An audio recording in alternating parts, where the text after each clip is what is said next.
Okay, first launch, haven't even seen, and probably it won't capture, so I'll have to tab out and stuff. I always like to show like the first thing if it does. Usually these kind of games don't do that, but like with story games and stuff, it might show you like a little scene at the beginning. Okay, select your language. So we'll see, first of all, if it has a custom cursor, because with Duel Links, that's always like a pet peeve of mine. I feel like all of these should always have their own custom in-game cursor, at least as an option. Like Pokemon doesn't. Magic has one, but it's very nondescript. Obviously, Hearthstone has the Warcraft little glove, which is nice. Duel Links didn't have one, so I was using my own little Egyptian. Not like I made it, but it's, like the Millennium Puzzle one. You shouldn't have to do that. It should have a certain sense of identity to it. So it's not working with game capture. I could do maybe specific window, master duel. Okay, it is working with that. Good. I'm assuming it's going to be about as loud as Duel Links, so I'll keep it kind of at the same thing. Maybe it'll be a little louder or quieter. It couldn't really be much louder. Duel Links is one of the loudest games, so I won't do as long of an intro for this, but basically, obviously I played Yu-Gi-Oh on and off for many years. Like, I think it was around 2007 time that I played a lot on a lot of the fan-made stuff online, like Kaiba Core Virtual Duel System, stuff like that. And so, yeah, generally I've never taken it like super seriously, but I played a lot of different fun and themed decks. One of my favorites ever was the like a spell canceller Jinzo type, where you just try to lock down your opponent. You have like 3 spell jammer, trap jammer, stuff like that, right? So I love that one. And so I make a lot of theme decks. So with Duel Links, basically I played it a little bit on my phone early on, and the story that I'll always tell with it is, like, when I first started playing, I'm like, wait a second, there's only 3 monster squares, because I didn't know that even about it, I don't think, before I played it. It's obviously a faster paced, meant for mobile, purposes kind of game, which is good. It's very fast paced, in fact. So hopefully this will get back to having 5 monster spaces and 5 spell and trap spaces. So that'll allow you to do stuff that wasn't even in Duel Links at all. I swear I might have seen Exodia one time, but it's not the actual Exodia out of the hand. With like a 20 card deck, that's not really going to happen. So the point is that we'll try more stuff like that we couldn't do in Duel Links. Exodia, or there wasn't even Mirror Force. And so I'm assuming and I'm hoping that this has 5 monster spaces and spell and trap spaces, but maybe it doesn't. What a bait and a troll that would be if it's like, oh, this will be getting back to traditional standard Yu-Gi-Oh, except it won't. It might have 3 spaces as well. That'd be, or at least they should do it as a format, right? There could be the 3 space format and the 5 space format as different modes, but I'll assume this is more like traditional, where it does have 5 of each. But yeah, that was like my first impression with Duel Links, is like, I noticed, wait a second, there's only 3 squares. So what if I use something like the Ojama thing? That was the first thing that came in my mind. I could lock down all 3 spaces for the opponent and there's nothing they could do. So I ended up playing like that for hundreds of games on my phone, and that was pretty much all I did with the game. Was the Ojama King thing, try to lock down their spaces, because it's a kind of persistent effect that there's not too many of, where it doesn't require the Ojama guy to even be out there. Like, even if they kill it, the effect remains. And people kept saying there's some way to counter it or to undo it, but nobody ever really used that on me, again, in like hundreds of games. And my win rate wasn't even that great. Like, you're not always going to get the effect, but it was just so satisfying. Like, when you did win like that, just taking the power away from your opponent completely, right? It just makes them feel so helpless. They can't do anything. They can't summon anything. Even now, it wasn't so bad. I tried it one time just as like a send-off for Duel Links, where I did it one more time, and even with the extra space that they have now, like where they can put a fusion or a synchro monster or something, it's obviously very hard to do it because they can't put stuff on the field to be able to use as components, so they can only do it directly out of their hand. And then as far as Duel Links, like, it's not a permadeath challenge that I'm doing this the same way that, like, with Pokemon, I said, like, oh, if I can't win a tournament by a certain date, now I have to play TCG Live. With this, it's not because I failed the permadeath challenge for once. It's actually just, for whatever reason, I just felt like switching up to try it. And the other one I also probably have to try is Cross Duel. That's more like where you're doing, like, duels with other people, like a 2v2 or something, I think. Okay, so there's no sound on this screen, but let's see if it gives us a custom cursor. Otherwise, I will use that Millennium Puzzle one. I can't believe that none of these games have that. That's so weird. Why wouldn't you? Okay, hang on. It's just such a nice immersion building one. They could use even the exact same one. Like, I'm even giving them an idea for it. Yeah, I have to do this for Pokemon and for Yu-Gi-Oh! And I think it does show up, right? If you have no progress in Yu-Gi-Oh! Master Duel game data on any platform, please proceed to a new game. Oh, hopefully it doesn't do some super long-ass tutorial. I hate when they do that. Like, in Hearthstone is really bad about that. Magic was horrible. That took me like the whole first day just to do the tutorial before I could play anybody. Just let me go online and get my ass beat by some pay-to-win tryhard guy, and I'd still be happier with that than kicking the ass of the, you know, of the NPCs and stuff. Yeah, I do like the production value of Duel Links in the sense that they voice act all the characters and stuff. A lot of games don't actually do that.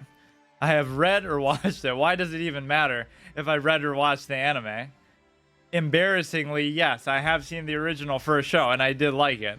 Have you ever played Yu-Gi-Oh! Before? Yes. Participated in a tournament? Yes, and I still play it. I played it in the past. Have you? Yeah, I participated in plenty of tournaments. I even hosted a few, but they were just online random stupid ones, not like official anything.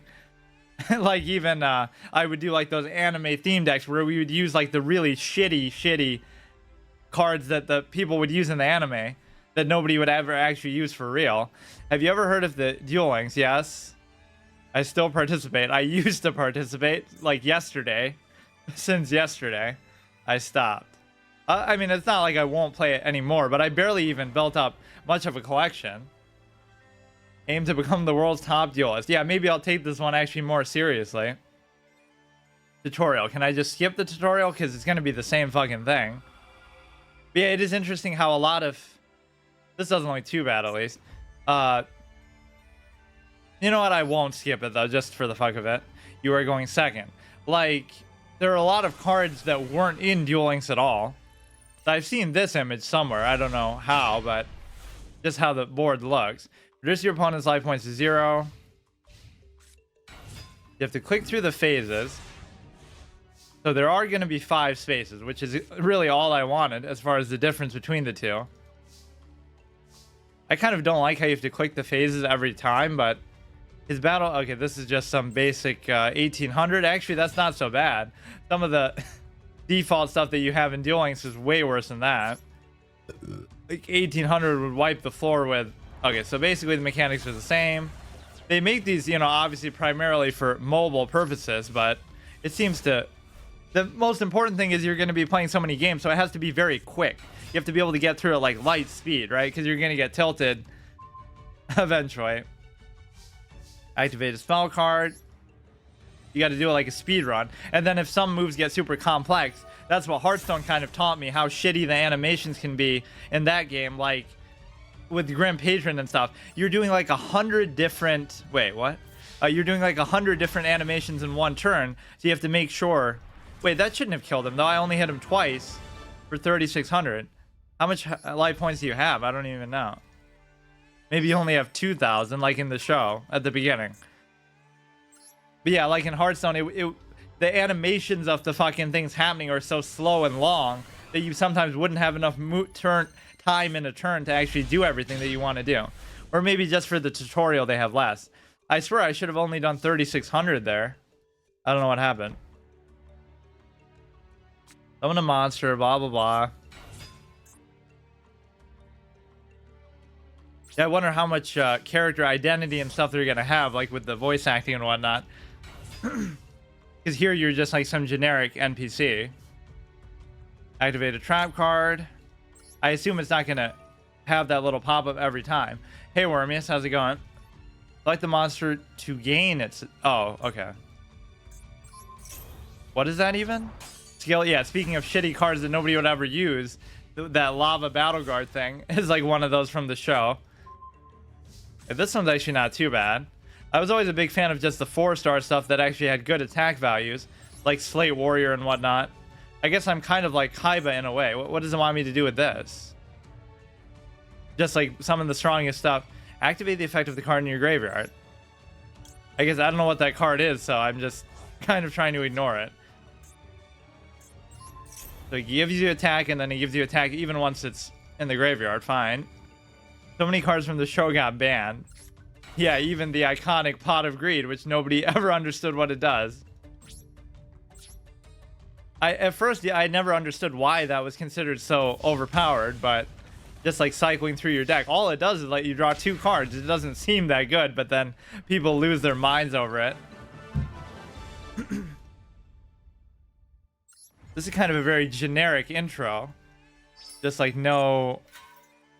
I like games where they let you choose your starting deck. Like, even if they like NBA 2Ks like that. Choose your starting player between like, you know, do you want a center? Do you want a point guard? Do you want something? So they should have like a, you know, like a starter deck that you get to choose instead of just giving you one at random. Some kind of continuous spell. I don't even care. Oh, I should do like all the ones that I used to do with like the other god cards that like they require you to have like 3 continuous traps and then you can summon it. I forget what they're called.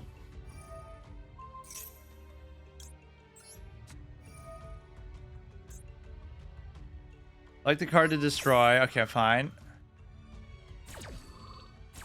It's not, hopefully it's not going to do such a long-winded animation every time though. Something like that happens. It's definitely going to be a different experience. Just the fact that you have more spaces to work with. I wouldn't even say I dislike it in Duel Links, but it makes it kind of too fast-paced. And like I said, they have to remove a lot of cards because they just don't. You would think the Ojama thing would have been top of the list of things they wouldn't allow you to do because of how broken that would be, but it's not even broken in the sense that it's too strong because you're not going to get it every game. But why is it showing me that? Oh no, I never... Can I skip that? Actually, just in principle, I don't think I've ever done that. Yeah, skip. I'm not going to do it. I've never done those links successful. Okay, that's just great. So, yeah, we're choosing the dragon one, although I kind of want to look at the other ones, too. Lord of Dragons plus Divine Dragon Ragnarok. Never understood when they end their turn. It sounded like they play as many cards as they want. Yeah, like, the main Phase 2 thing is pretty unique to this game.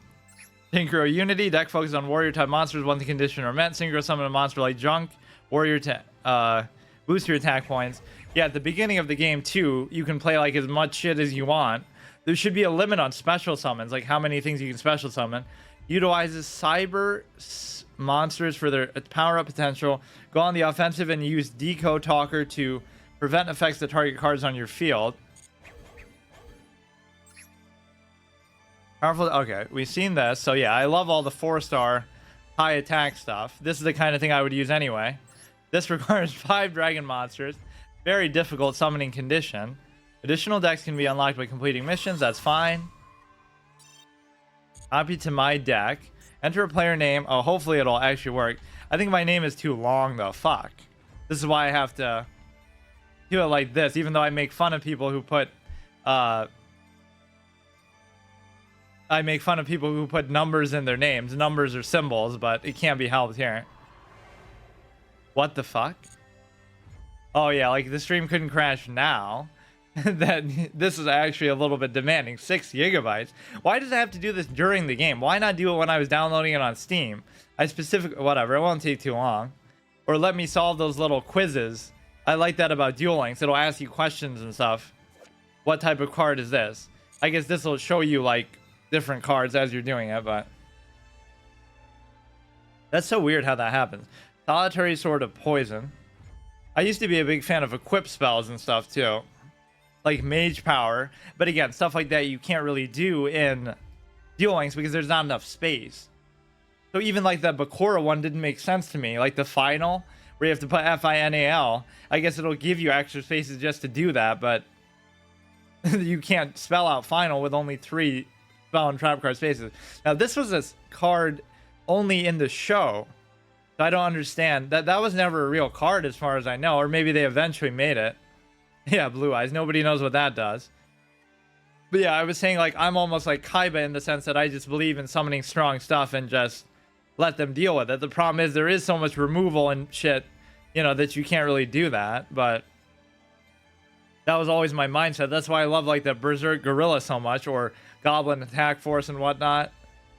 It's maybe a simplistic mindset. The stars look kind of weird in this game. They kind of pop out a bit like they're, I don't know. That's not how they would look on an actual card, at least. Yeah, it'd be interesting to see the differences besides just the 5 space thing, they are probably going to be like a collection difference. Obviously, they'll be. Hopefully, this just has like every card in existence kind of thing. That's always what I prefer, but. Or maybe it'll play into having cards that don't really exist, like ones from the show.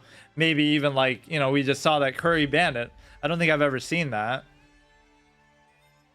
I can't believe it would make me do this 6 fucking gigabytes. It's probably like all the card models and whatnot. And I was already playing like the tutorial. Yeah, speaking of final, I think it was originally like death or something, but then they changed it because that's too controversial or whatever the fuck.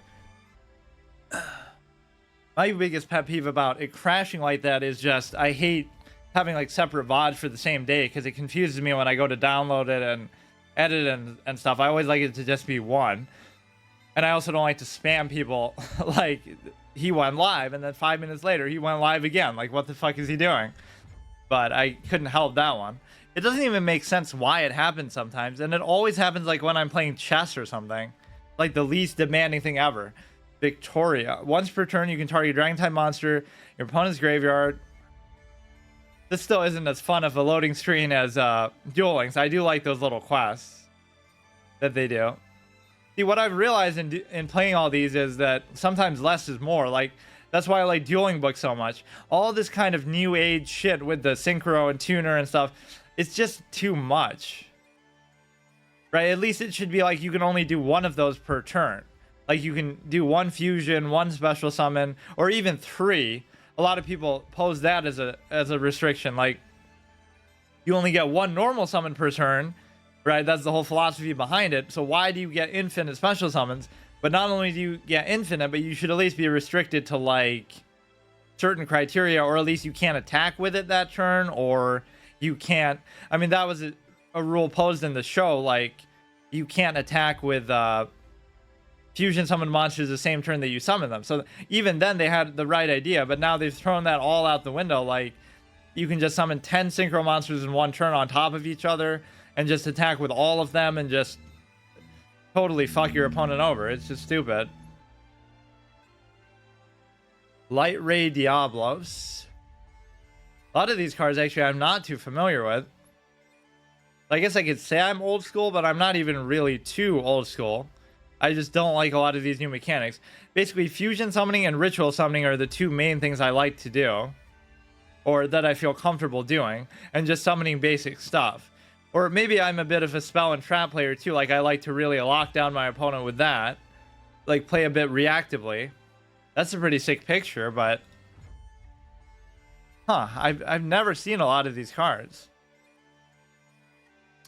Uni Zombie. Or maybe some of these pictures are just different.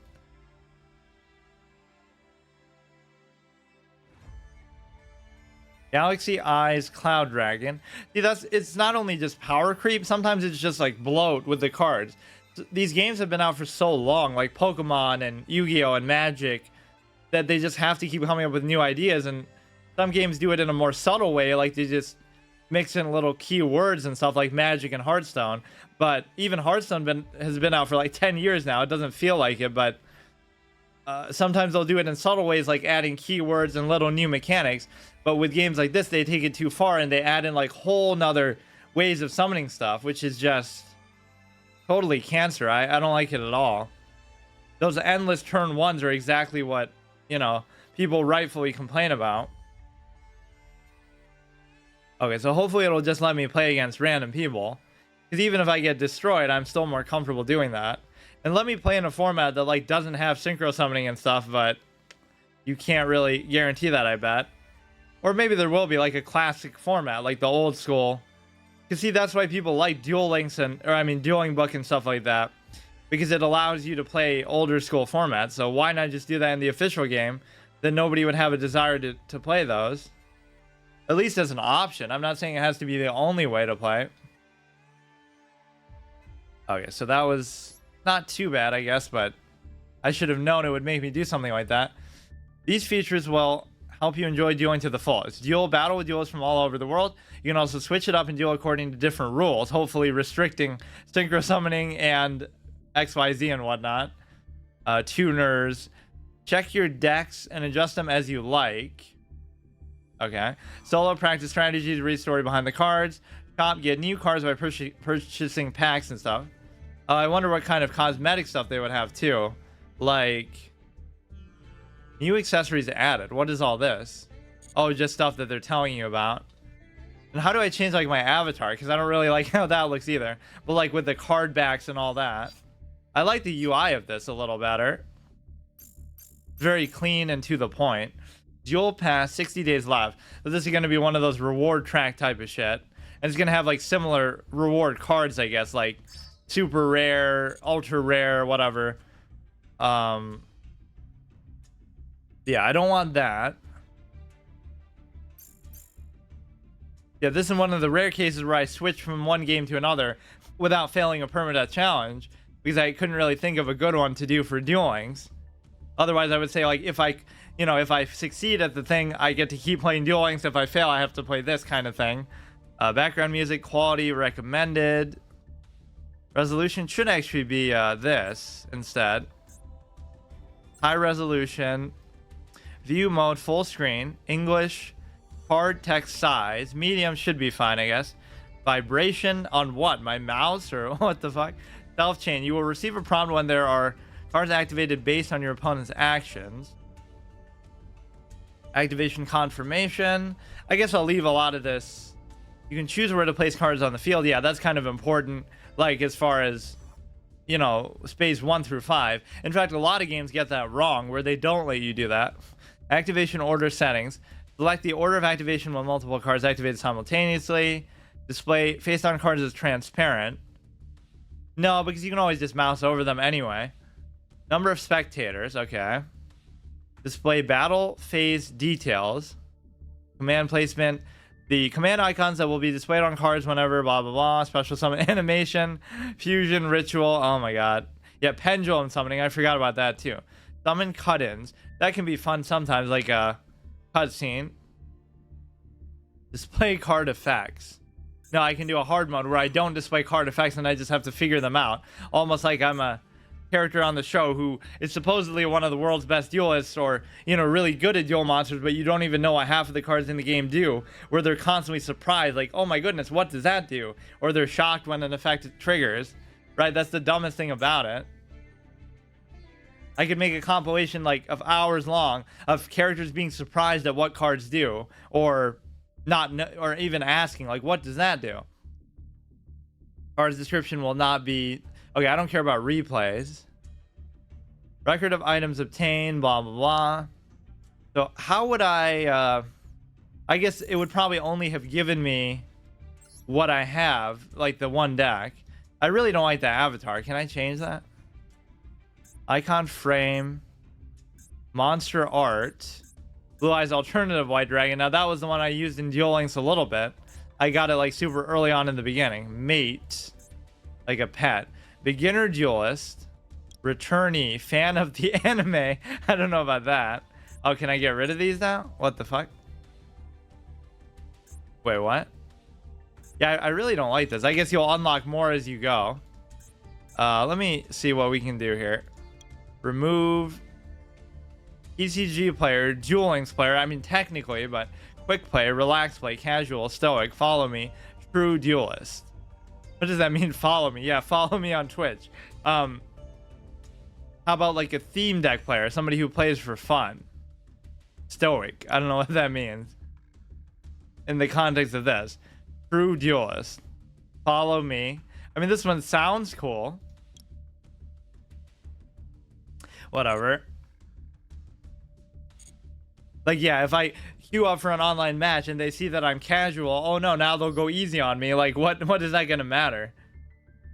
Unless you set up like your own events and stuff. New gates. So there is no like overworld and stuff here, at least that I can see. 1125. Regarding known issues. Look how many fucking things they have here. Either that means they just have good communication about every little thing that's wrong, or they just have a lot of issues, period. Duel deck solo shop. I really don't want to play solo stuff, even if that's a good way to earn stuff sometimes. Like I played Duel Links for a pretty fair amount of time between the phone and, you know, the last couple months, but I almost avoided the whole leveling up, staging up, you know, fighting against the AI as much as I could. Edit deck, change accessories. Protector. So this is just to show like oh, it's cool that you get to choose this actually. So if you unlock more, in most games just automatically, like in Hearthstone they have a whole bunch of different fields, but they just trigger automatically. This one is obviously better. There'll be card backs, there'll be field parts. I don't know what that really means. Oh, just the parts on the bottom. Okay, mate's base, no image, or this. I guess that's fine. 3 main cards. Kaiser Glider. Oh, whoops, I was trying to like zoom in on them or something. Solo or shop? Let me guess. Maybe it crashed again. No. So it crashed for no reason when I was doing nothing, but then it didn't crash when I was downloading like a 6 GB thing. So stupid. No, I don't want to do it. I don't want to do it. About solo mode. Uncover hidden stories within the cards, blah, blah, blah. Learn how to pilot decks and the ins and outs of their strategies. Okay. Once you have earned all the rewards within a gate, its status will be updated to complete. If you have any rewards left, it will say clear. An icon for locked chapters will be displayed on the gate banner, blah, blah, blah. This picture doesn't really fit with what this game is about. Shop. Obviously, I'm not going to have enough shit here. Card pack, structure decks, bundles, accessory, blah, blah, blah. I wonder if there's like a structure deck theme only format, like where you can only play as a structure deck against other structure decks. I do kind of love that about Pokemon. For specially curated cards or the master packs, which contain thousands of different cards, you might even encounter a special hidden card if you're lucky. Pack if you're lucky. Decks that have been pre-built, recommended for beginners and players who want to start doing right away. Bundle deals. They're even advertising banned cards here. Value sets that come with card packs and bonus cards. For example, a bundle deal could include 10 card packs, blah, blah, blah, such as Ash, Blossom, and Joyous Spring. This item allows you to earn gems, accessories. Okay. Let's just see if we even have enough for anything. I wouldn't really want to get a structure deck. I guess I can get 2 of them, actually. Wait a second. Oh, I guess I'm underestimating how long this game has been out. It's only been out for a while. So, you know, this is all they have. Duel Links has, like, way too much shit.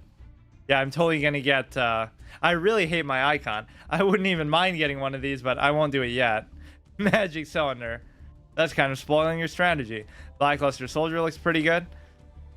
Yeah, this game is relatively new, so they're not going to have a lot of shit here. None of these really look that good. This is kind of cool. Yeah, just buy all the cosmetics. That's really the priority when you first start playing. And of course, I'm sure there's a lot of ways to unlock them otherwise. Ghost Trick Man. Spellbook Star, Mount Swords, Vivid Abyssal, Foreign Capital, Realm of Danger, The Desolate Something, Night Skyscraper. Volcano is pretty cool. White Baking. Ghost Trick Lantern. Revan Dread Slayer. Laundry. These are so random. I wonder how they chose them. Like, at least Dark Magician is an iconic one that you can get around. Special Duel Pass. Oh, I guess you could just get this with your what you start with. That might even be worth it, but we're going to be free to play in a more literal sense than even that. Solemn Judgment. What do you get? Oh, I keep trying to right click to zoom in and get more details. There's a bit of a delay once you go out of a screen like that. It can't be 750 just for that. It must have a bunch of shit as well. I guess I should just get other structured decks because additional deck slots, I guess. Which ones? Let's see what's actually in there. Okay, I don't want... Well, they might all have stuff like that in there, though. Fuck. One that isn't about all the stupid other summoning conditions. Just give me, like, basic, old school stuff. Fuck off. It doesn't mean you're guaranteed to get those either. Or maybe it does. I don't know. I want to see, like... Let me see the full deck list. Oh, maybe you will be guaranteed to get all of them. I just want like spell and trap cards that I would actually be excited about using. Like all this is just specific shit that I don't want to do. So I won't do that one. Give me like Magic Jam or Trap Jammer, then I'll be all in. Obviously I'll mix these around to make something else. I'm not going to just use it as it is. Unless there is a format that does that. It's all like boring stuff. That's sometimes the worst thing for me, is like I hate when it's just like so many of the cards in this game are just specific interaction stuff. Like they're only good with what they, I mean, at least this would correspond with the whole dragon stuff that I got as the base deck, but not really anything too flashy here. Dragon made to order, good one. Cyber Dragon, I would get this just for Cyber Dragon, because you know how much I like that card. Not even for any other synergy than just being able to play it as a special summon, like a turn 2. And obviously there are other decent cards in here too. So I might get that one. I am going to get 2 of these just for the fuck of it. I don't see why not. And obviously you'll be able to keep the cards, unless it'll restrict you, like you can only use it as a structured deck. You don't get to edit it or add it to other things. So these are actually going to be proper 40 card decks. That's kind of a refreshing thing too. And you're actually going to have 5 spaces to work with. Drink is kind of good, but not a big fan of that deck. Too many dragons. Pendulum. You can tell I'm not going to like this.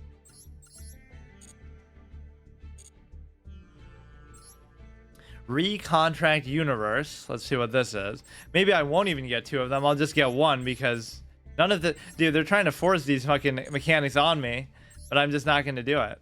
Okay, so I'll get this literally just for Cyber Dragon alone, because... What does that mean? Standard. Oh, like what format it'll be allowed in. Card cannot be generated. What does that mean?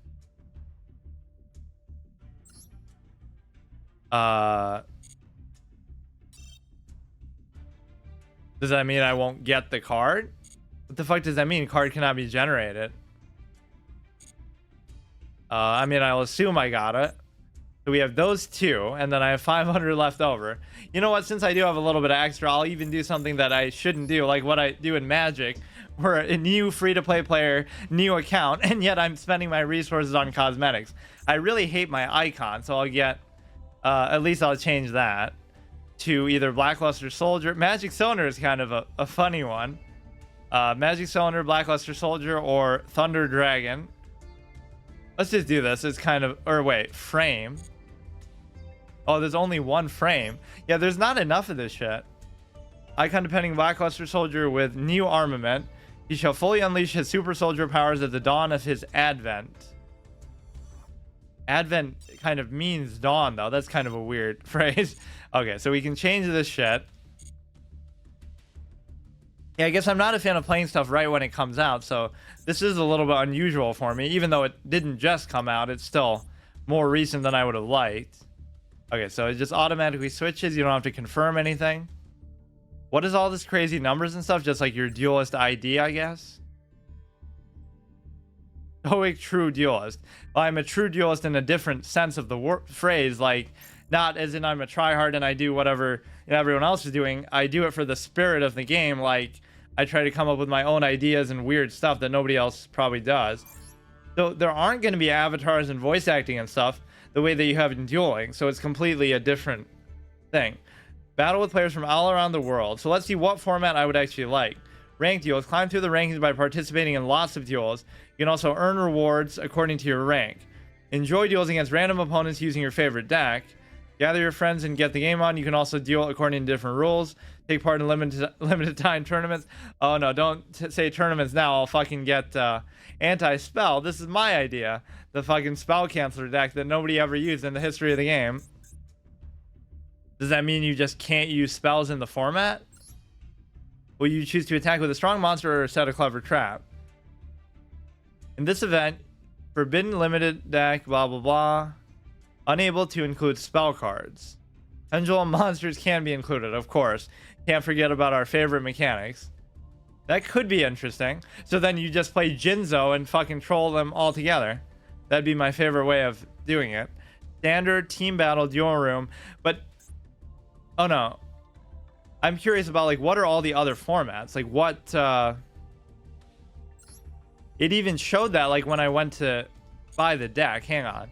Let me go back to here and see, like, what formats even exist in this game. Where it's like, oh, it's permitted in this and that. Standard here. Standard, unlimited, event, fusion, synchro, extra. Oh, these are just saying it by type. So what would unlimited be though? Would that be like casual? Every game always says that, oh, unlimited, like in Pokemon, but there is no unlimited format. You would just have to. I kind of want to do this. Like, I'll have 3. Obviously, I don't have the cards to do it, unfortunately. It's going to end too soon, too. But it's like, just have like 3 magic jammers and have, or not magic jammers, 3 trap jammers and 3 Jinzos and this and that. Dual room. So I could, where can you like restrict what cards are allowed? Oh, here. You could do unlimited. So I'm assuming casual would be unlimited. Oh, who needs the fucking cross duel then? You could just do it here with that. Team battle. You can duel during and outside of the tallying period. However, your rank will not change. So what was the highest I got to in dueling? It's probably just like silver something. Because I didn't really care. Starting deck. But why does it look like that? I thought I changed the art to the other thing. Oh no, it's because we were using the wrong one. Okay, I know how to do this shit, dude. About generating and oh, is there going to be a crafting system though? That's kind of good. Dismantle your excess cards to gain CP. According to the rarity of the cards dismantled, you can use the CP to generate cards. The rarity of the card that is generated will depend on the rarity of the CP. I don't know what the first game to do this actually was.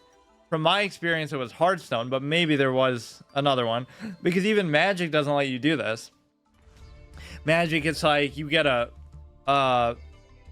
like a mythic wild card or this or that to craft with, but you can't create them yourself. You just get them at random. Dismantle selected cards allow you to dismantle the selected cards at once. And there is also a function dismantle all extra cards to dismantle 4 or more cards at once. So let's try it. You can use it from the upper right button on the deck edit screen.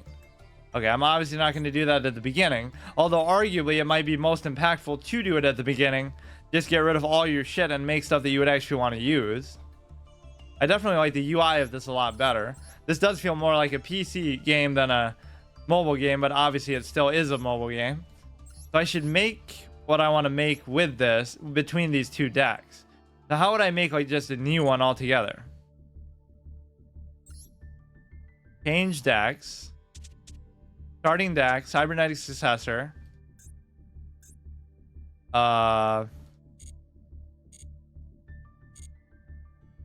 You have to go here. Yeah, there's always a delay when you exit back to the main screen like that.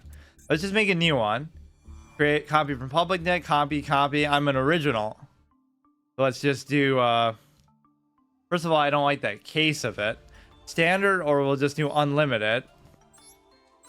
So I definitely like Cyber Dragon for its attack value and the ability to special summon it. Must be special summoned by banishing all light monsters from your field and graveyard. But what if you don't have any? This card's attack defense become the number of banished times 500. It's too complicated. Let's just get high attack value 4-star things. Oh shit, we're gonna fall back into the trap of what I was doing before though. You can either target 1 Cyber Dragon you control or 1 fusion monster and special summon it. Wait. As fusion material, equip this card to the target or unequip this and special summon it. These effects are too complicated.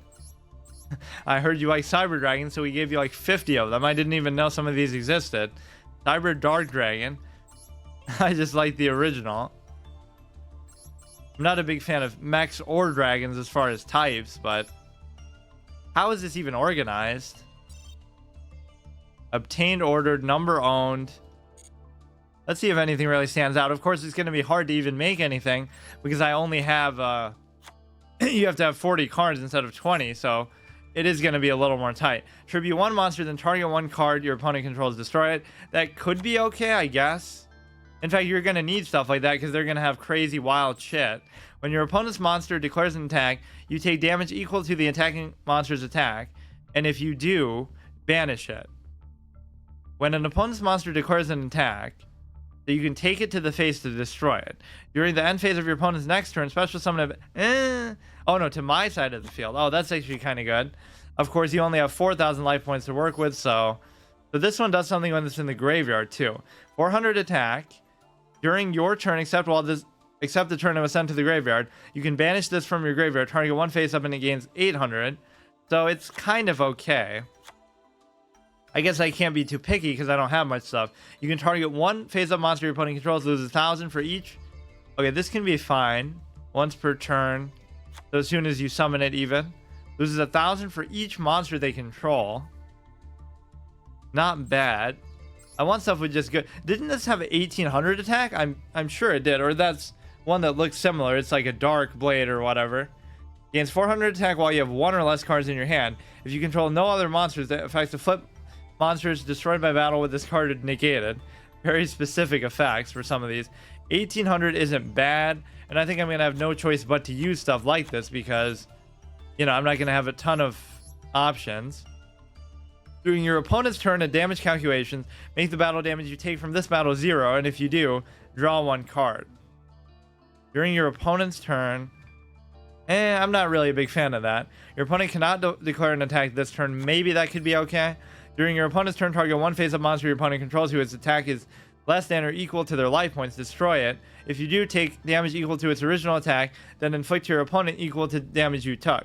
You can only activate one, so you can't kill them with it. This is actually really good, just in general. So there's a lot of stuff here that's going to be doing damage to my face, like this and what was the other one? This one? You take damage, so you're not going to be able to use too many of those things. And of course, Magic Cylinder must be in this game, otherwise they wouldn't have given you the they wouldn't give you the icon for it. Target one dragon normal monster in your graveyard, special summon that target. You can only activate one per turn. I mean, I guess I do have mostly dragons, or I guess I have some mechs. Special summon that target. Target one face-up monster on your side of the field, gains 700 attack till the end of the turn. Maybe only one of those would be fine.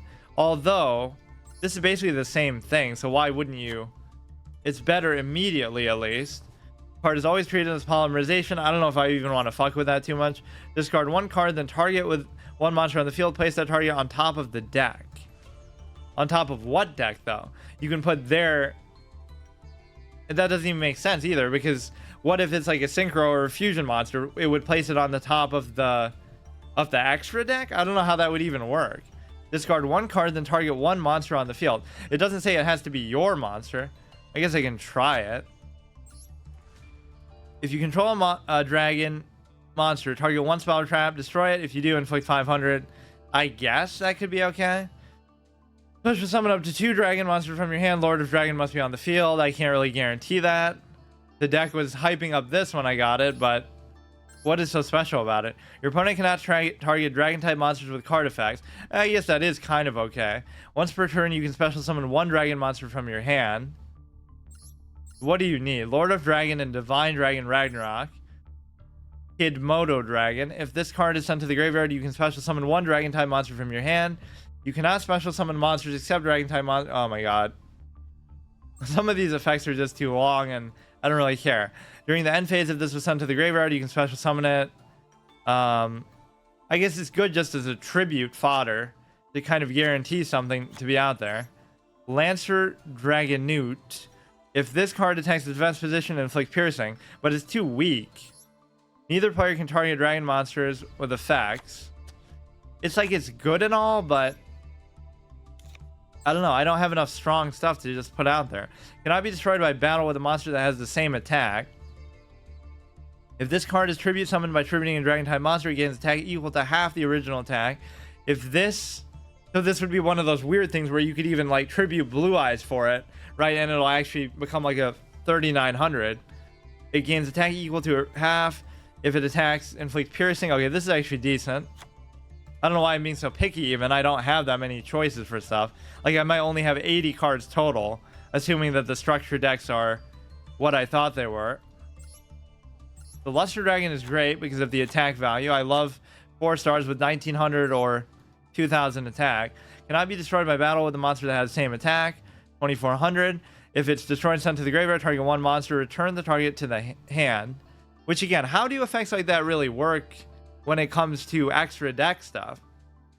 I'm not even sure. That is weird. Yeah, I've never really thought about that in all my years of playing this. I guess we can do these just to have single tributes. I don't even want blue eyes because it's too hard to get it out. But I guess I'll do one just for the fuck of it. Like a double tribute for that is not the greatest. Once per turn, you can declare one monster type. Monsters in the graveyards become that type for the rest of the turn. I mean, you could do that to make them dragon types, for example, but you don't really need to. Once per turn, effect, target one Cyber Dark monster. Send one equipped card you... Okay, this is too specific. I don't care. Cybernetic stuff, don't really care. Don't really care. I just want basic stuff that does good value in and of itself. During damage calculation, when you would take battle damage from opponent's attacking monster, send one card from the top of your deck to the graveyard for every 500 damage you would take instead. This could potentially save you from dying, I guess, but I don't know if that's really worth doing. Most of these are too specific. I don't really want any fusion stuff either. I'm just like doing a super hard mode, like no extra mechanics. All you can do is just normal summon and tribute, like the old school good days, even though even very early on you could still fusion summon and stuff. But like I did do a couple hard mode considerations with Duel Links, like you couldn't use skills. I never used a skill on any of my characters except for my in real life skill, haha. And I also never, obviously it's free to play, like this is obviously going to be the same thing. Cyber Dragon. All these are kind of boring, dude. I don't want any of this. 34. What do I really have as far as 4-star stuff? 1, 2, 3, 4, 5, 6. Let me do some of the, what was it? Some more just effect monsters, I guess. Ones that'll either be hard to kill or, you know, guarantee that something's out there, I guess. Oh, you don't have that one. I thought it meant it had one left. Ultra rare, but I mean you wouldn't prioritize that unless you're trying to do like synergies with it, like fusions and stuff. What was the other thing? There was something I had 3 of, I think, that I maybe wanted, like some affecting, maybe like that, right? So it could be pretty good depending how much they flood the board. Again, anything like that is multiplicatively more valuable because there's actually more space to work with, so it's more likely that they'll actually do something with it. You could kind of just slow down the pace a little bit with stuff like that. I don't have that. I do like that there's at least a crafting system here, which there wasn't in Duel Links. I like how I'm comparing it to that because that's like the most recent one that I played, but it's not like that's my primary or only experience with the game. What else can I do? I just don't have enough cards, like 3 of those. And I especially don't have enough ones with actual good attack values. I guess I'll just do that and settle for it. I could obviously just try to... I kind of don't like that icon. How do I change that? Are you sure you want to return? Save and return. How do you change the... edit deck? Is it like a different deck? Edit deck, change accessories. Oh, here we go. I just don't like how that one looks. This one looks pretty cool, although I don't see what it has to do with the dragon. Oh, I guess it's just like a fusion idea. Nothing there, nothing there. I don't know why this is default, just nothing. And then you also don't have, or I guess the icon that you have is different no matter what. Like it's not tied to the deck. There is always a delay there. That's kind of weird. All right, let's just play and get my ass beat. Standard, or how about casual? So I wouldn't even be able to play in standard, would I? Edit deck, or wait. Change deck. Unlimited would mean I wouldn't be able to use it then. Wait, what? Wait, it says unlimited though, so I shouldn't be able to use it here, should I? This is the one I just made, isn't it? I mean, I guess I don't have enough cards to really choose from that I'd be able to break the format in the first place, but that seems kind of odd. I always like to play the ranked anyway, just for the fuck of it, because I don't see what the downside is. Like, I hate playing in casual, even when I do, like, my theme decks and Hearthstone and whatnot. Let's see what we have here. Why is this? I just want to understand the format aspect of it. Oh, fuck. I keep doing the wrong thing.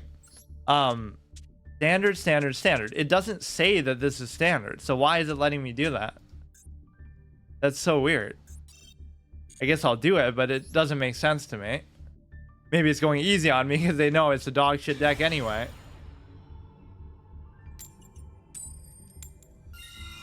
Look at this clown with a number in his name. That's a pretty cool pet. I don't think I saw that one in the shop. This guy must be a tryhard who earned it from some kind of tournament or something. Okay. Is that going to be your timer is 300 seconds? This is going to be like the phases to keep track of. I just like how this one looks. It's much cleaner and just simpler. That one had like a weird tilt to it. There was just a lot of odd things about it. Discard one card, then target one monster on the field, place it on the top of their deck. Some of the animations are going to maybe wear on you for being a little slow, but obviously that doesn't bother me at the beginning. Auto Duel.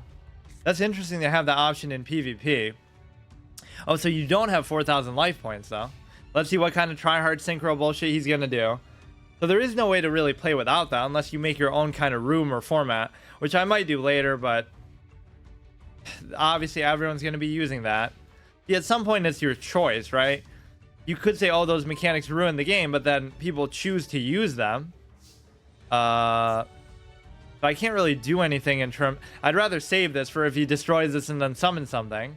Place that target on top of the deck. You'd have to guess. Oh, I love that aura. That dark aura around his cards. No reason to do that. I'm sure he's going to have a way to counter this, but I'll just deal with it. Like I said, this is a way to kind of come back from that. Your opponent cannot target Blue Eyes White Dragon in your monster zone with cards. If this card face up, I don't see what that has to do with anything. With what's happening right now. Set one spell trap card from your deck that lists Blue Eyes White Dragon in its text with a different name from the cards you control and in your graveyard.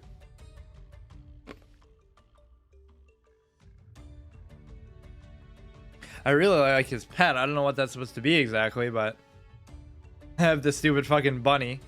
This is something that's very intrinsic to Magic that other games don't have necessarily, having pets. That's the one thing I'm going to miss with this, though. The Duel Links really nails the whole character voice acting and whatnot. Oh shit, he actually did take it to the face. Oh, I like the 8,000 life point value too, though. I wasn't expecting that. I thought it would be 4,000.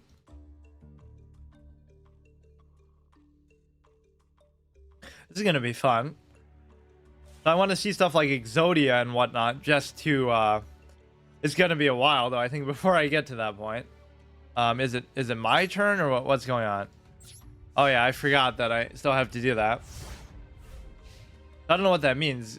Like, you get a certain amount of time total for the whole game? That wouldn't be enough, then. If it's only 300 seconds.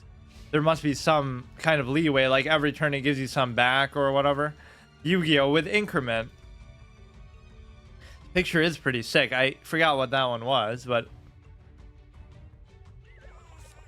you can interact with their pets in a loving way, of course.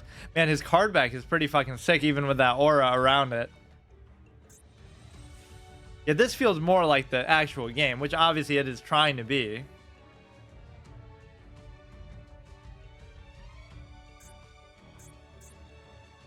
$52, so he has like a 60 card deck, which is kind of unusual. There's always that philosophy that, you know, the fewer cards the better, and that's why cards like Pot of Greed are considered so good, because you obviously have the benefit of, you could discard a card and put something on the top of his deck. So I guess I will do that. I'll select the position first. Okay, that's fine. You can always turn that off if you get kind of tired of it. Having two blue eyes is maybe not the greatest thing in the world, though. So just in case it has some kind of nasty flip effect or something, that shouldn't trigger. Right, it should just go straight there. Solemn Judgment. So it must be very important what he's about to do with that.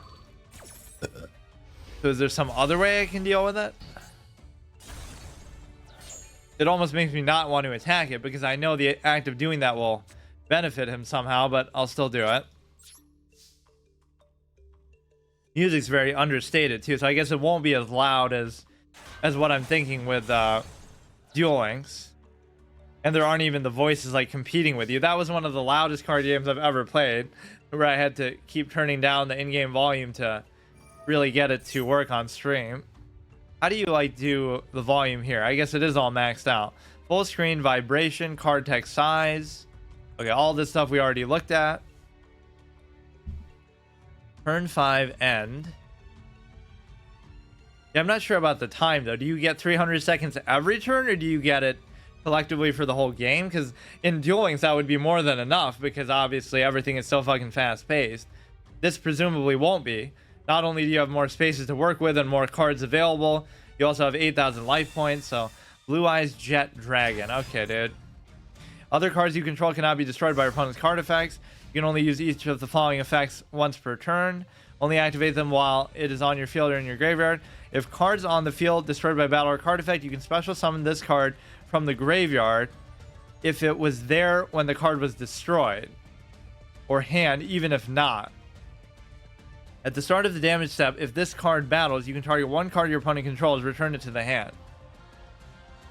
Sage of Blue Eyes, you can stop him from attacking this turn, I guess. I'll probably do that anyway, but then I won't be able to get my lovely Cyber Dragon effect, which is clearly gonna... Okay, we're gonna see some power creep kind of bullshit here. It's like, imagine having every card in the game, like how I had in Hearthstone, but then choosing to play a deck that isn't optimal at all and just coming up with your own shit, or just doing something fun like Iron Juggernaut.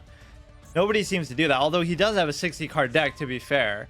So I'm not saying what he's using is even that optimal. It's just, then you just end up making it so narrow. Like, everybody will just be using optimal deck versus optimal deck, and then it's just like there's too many fucking versions of cards too. Like, you know, I was never like a fan of Blue Eyes, but I don't dislike it. It's just they expand some of these things way too much. There's like a million Blue Eyes. There's like a million Dark Magician type things.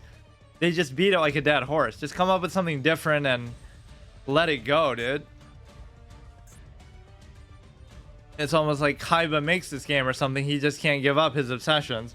And he'll keep making more Dark Magicians too, just so he can beat them down with it.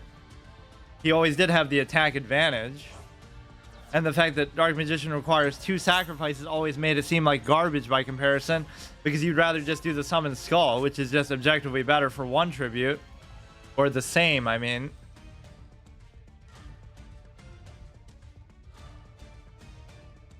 Music's getting a little intense, but it's... Gee, there's just something about the volume of Duel Links that kind of stood out. So what is this for, then?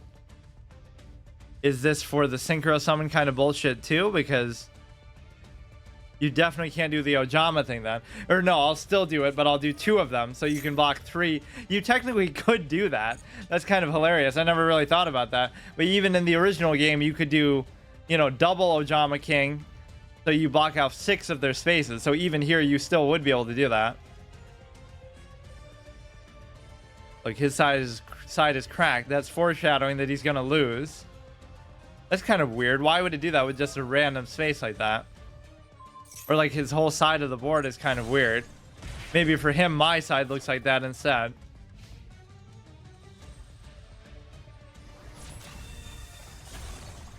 It's always interesting playing a game like this from the beginning. Like, even this I would consider early enough to say that, compared to a lot of these which I play, you know, years after they've been out.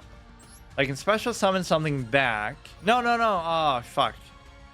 I could have brought up Blue Eyes. Probably going to lose anyway. But I could have done the Cyber Dragon first and then done this. But he's probably going to counter the effect anyway. He has Solemn Judgment and some pretty good cards. I don't know what the rarity... Wait, where's the graveyard if it's not that? Wait, this is the graveyard? Wait a second. I'm confused. Which is which? Or is this like removed from the game? What are these supposed to be? The little dolls or whatever above them. This must be the graveyard. This must be removed from the game. So I thought this would be the graveyard. So then what is this? I don't know what these 2 things are. I assume this is like in Duel Links, like the extra fusion, synchro, whatever the fuck space. And then I don't know what this is. He's obviously gonna win. I don't really care. What is this? Oh, it's me who's doing it. Never mind. That's my fault. I keep thinking it's his, not even his turn, but his turn to interact. Like he has some kind of quick play type stuff to do.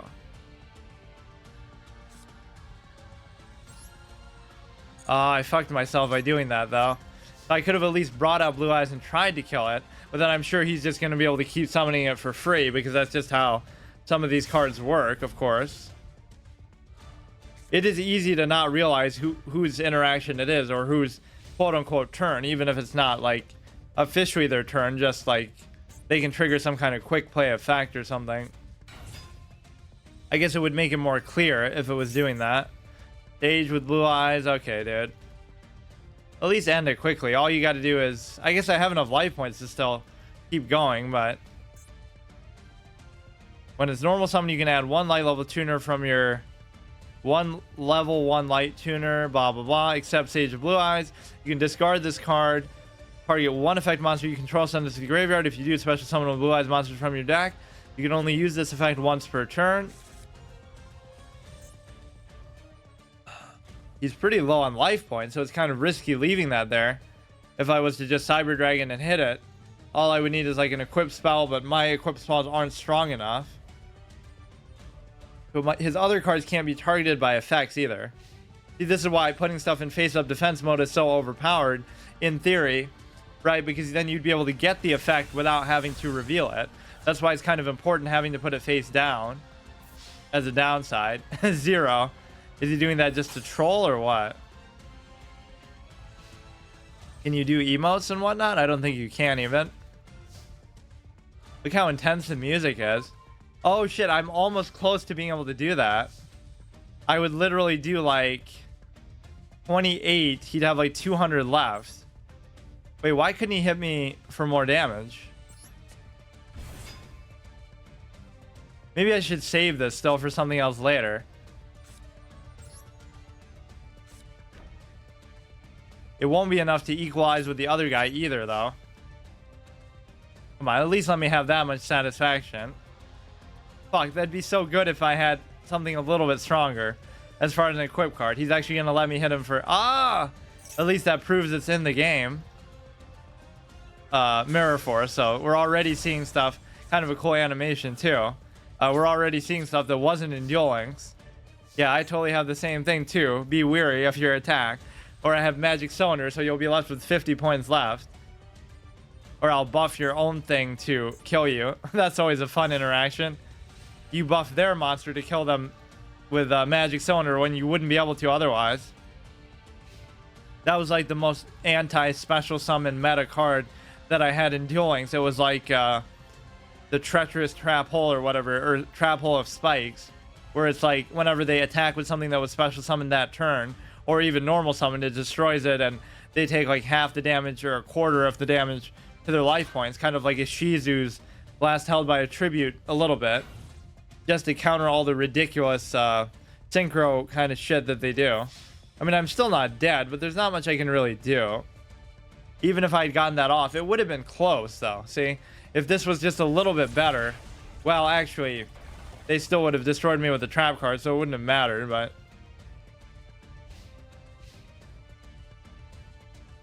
Look at that, turn 10. That's a new record compared to Duel Links, so we're already seeing that.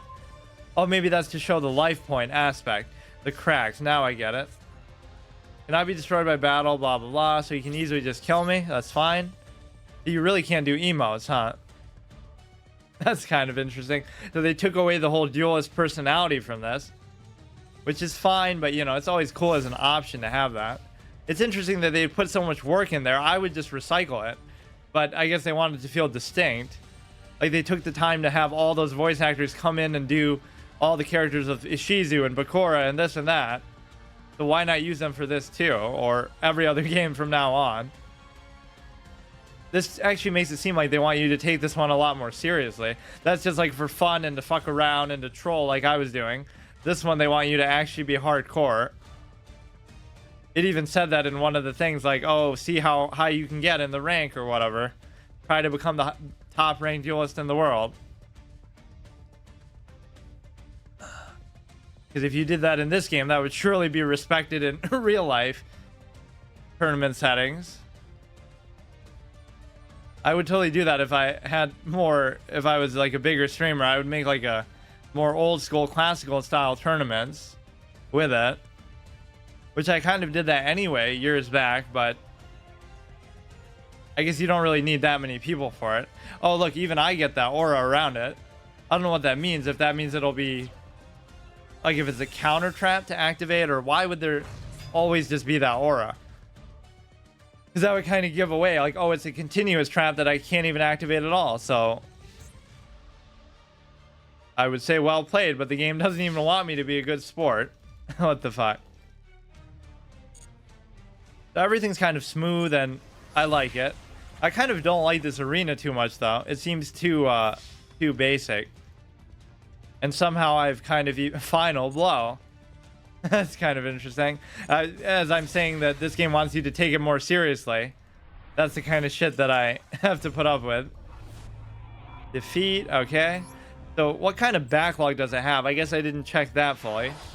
Rookie tier 1, rank up for losing, 300 gems, which means I could almost get another set. You know what I almost want to do is just buy like random packs. And just whatever I get, you know? I don't even care what it is. That's the whole fun of it. Normal pack. Structure deck, accessories, special. Battle trajectory. I don't know what this means. Bundle deal. Limited to 1 per player. What does it have besides that? Special set, it includes 10 master packs. Guaranteed to have at least 1 super rare and 1 bonus ultra rare. Forbidden droplet. I almost don't even like stuff like this. This seems too contrived. Oh, that's maybe where he got Solemn Judgment. What are all these cards even? Send any number of cards from the... Doesn't even let you zoom in on it there. This has like way too much shit that I wouldn't want though. Let's see. Cards included in this pack. I mean, it certainly starts with the ones that I consider an eyesore. Solemn Judgment is kind of more old school and might be up my alley. Let's see what else is in here. Of course. Same kind of dog shit that I don't want. 7,000 cards are in this. Like, how would I even know? Why are they all fucking stupid shit? Show me something else. Like, does this have Jinzo or something? Or Trap Jammer? I mean, these are pretty large pools of cards. I'll get one that has that just for the fuck of it. If you control no face-up cards, activate the effects. Destroy all attack position monsters your opponent controls. Destroy all spell and trap cards your opponent controls. That's kind of a fun one. I mean, because I often find myself, I guess, in that situation. Let me actually look through some of these. Like, what would be something that I would want? Jinzo. Whoops. Or maybe they're all the same set that they're letting you choose from. Trap Jammer. No. I guess I would assume all the cards that I'm looking for, yeah, Exodia, are going to be in the game. Oh, what the fuck? Wait, this only has... That's weird. Left arm. It has Exodia, but it only has that. Or no, it does. Oh, they don't say Exodia in there. Oh, shit, this one's fun just for that idea alone. Trap Jammer, no. Jinzo. Let's just look for Jinzo. Which one would have that? Now, there's no guarantee you're going to get them, but it's still fun just to look for it. That actually does have Exodia. Trap Jammer, no.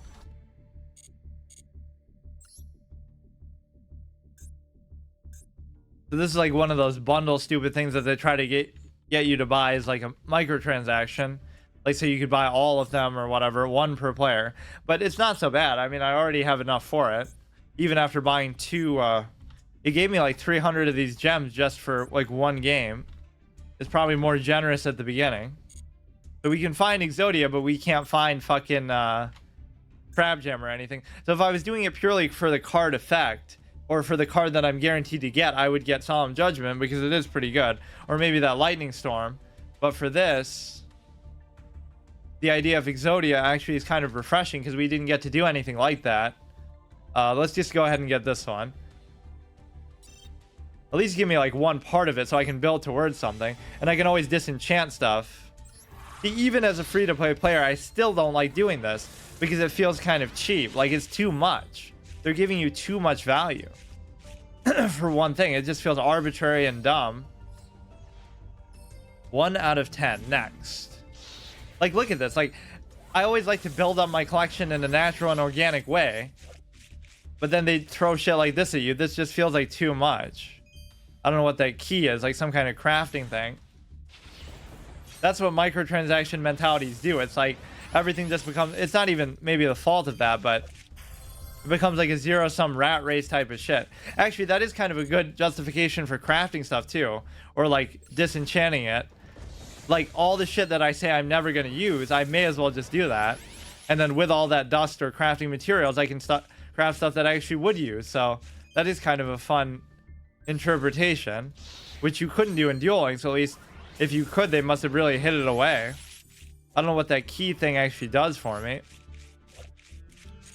Show me some Exodia stuff. Black Eyes. I'm almost tempted to try to play as that now just because, you know, that was something we never had the option to do in duelings. Yeah, see, all these are cards that I'm never going to use. We have 3 of those key things, whatever they are. Master Duel, Master Pack. Embodiment. I always like those. The, like spell and trap monster cards, even though they're not that good. The old school Blackluster Soldier, kind of fun, but not very good. But there's a lot of newer versions of Blackluster Soldier that are kind of crazy. Envoy of Darkness or whatever. 9 out of 10. We could still do the same thing with all the other ones too. Look, it wants me to do fucking Dragon Master Knight. Got a good attack value, but I'm sure they're gonna have removal to be able to deal with it. That's kind of one of the shittiest fusions too, right? You combine a 4500. Oh yeah, because I don't even have Blue Eyes Ultimate Dragon. It'd be one thing if it was just the regular Blue Eyes. That would make more sense. 3000 plus 3000 equals 5000. But no, it's 4500 plus 3000 equals 5000. You only gain a dinky 500 from putting that guy on your back. You found a new card pack. What does that mean, you found it? Secret card pack. Well, I guess I won't be able to look in to see what's there if it's a secret. Transfigured heroes, just as before, altered, whatever, I don't know. I'll just do this one. Get powerful cards that fit with a specific theme from secret card packs. You want to go with this? You will not be able to return to the screen. Okay. What does that mean, though? What do you mean it's a secret?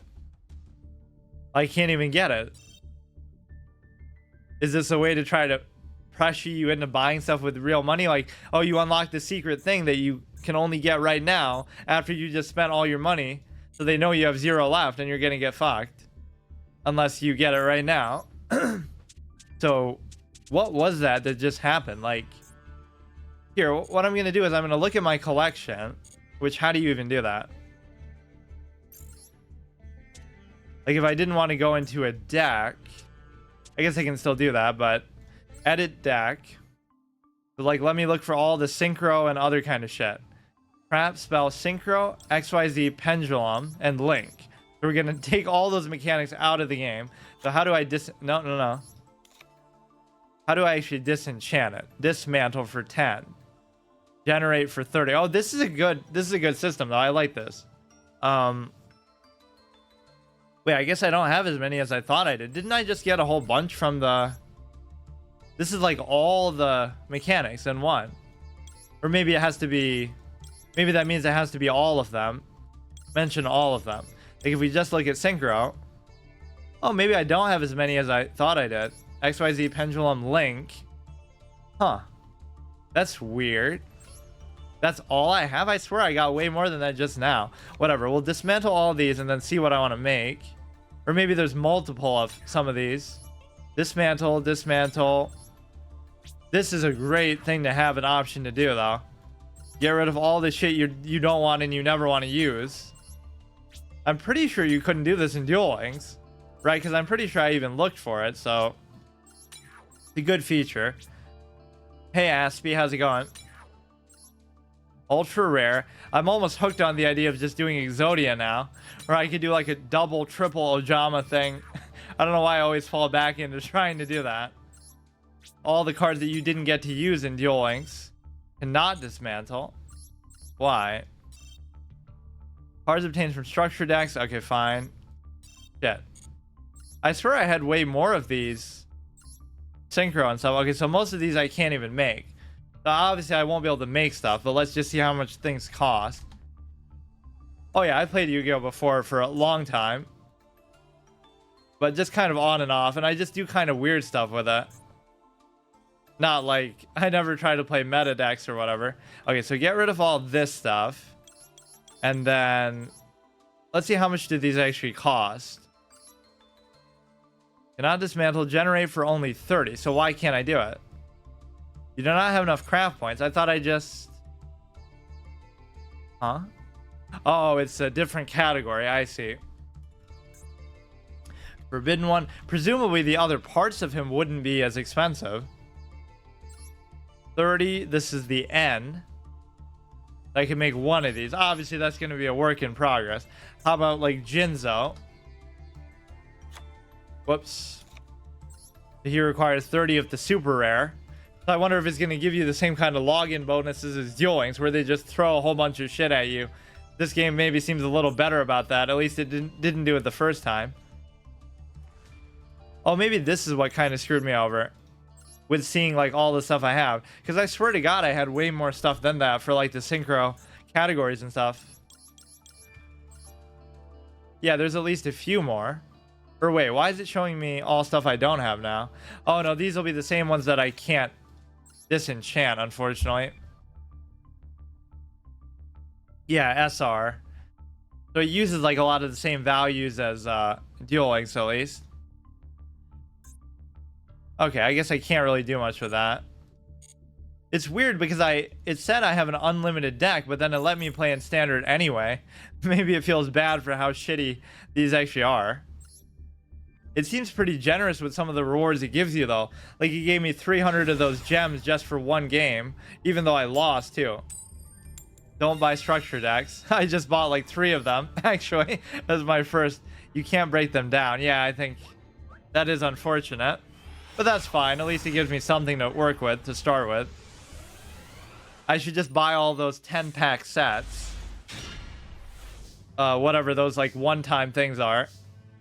Okay, do this, Luster Dragon. And then we have a whole bunch of equip cards, which we can both do on his turn.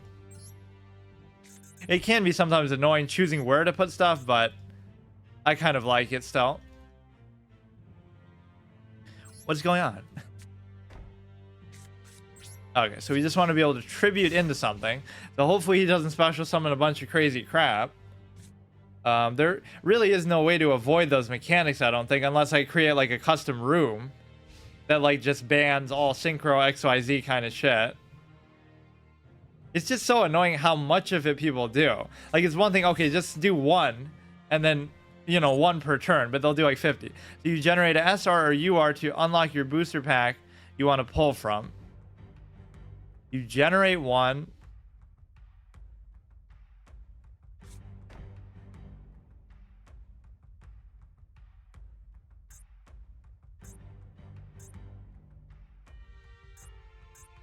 Maybe I should just use the one it gave me by default. I don't know why I felt like making this. I guess just combining the two. The Cyber Dragon one and the Blue Eyes one that it gave me at the beginning. You can target one level 4 monster you control, increase its level by its original level until the end of the turn. If your monsters in the extra zone would be destroyed by battle card effect. Okay. You know, this guy only has 1300 attack. That's not so bad, but then he's going to do 1,000,000 more. Okay, so that is what those spaces are for. I still don't know what this is for. These are graveyard removed from play. And then the extra deck is here. What could this be? Oh, the field spell, obviously.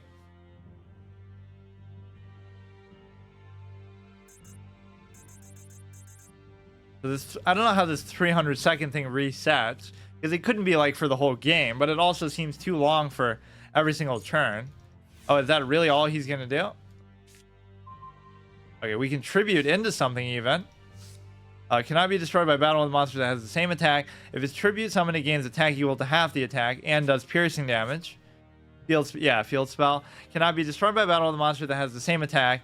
If it's destroyed and sent to the graveyard, target one monster, return that to the hand. I guess that's fine. Gotta get used to the whole 8,000 life point thing too, because, you know, we're so used to the quicker pace now from that. No need to really do anything. So he's not starting off as strong as I thought he would. Just so used to like a million special summons. I would really do that if I was in charge of one of these games at least. Try to put a rule that says you can only special summon 3 things per turn, which is still a lot. I mean, you could still get off a lot of these crazy combos, but just the fact that you can do an infinite number is kind of nuts. So we could give him up to, what, 3,500 if I really had to. And then after that, it would be 3,200. Kind of a unique card. I don't think I've seen this ever before. Okay, this is good too if you summon something crazy. Then we can just put down a basic little, another attacker. Try to throw him out as cannon fodder to trigger his traps or whatever. Go like this. I really enjoyed the Seal of Orichalcos though. I assume that's in this too, but it's not like a lot of the other Orichalcos cards will be in this game. Or we're in dueling, so it's kind of weird just to see the seal and nothing else. Because they can't exactly give you Orichalcos Gygus and stuff, because that'd be way too busted. Or the Divine Serpent or something. His cards are so fucking broken.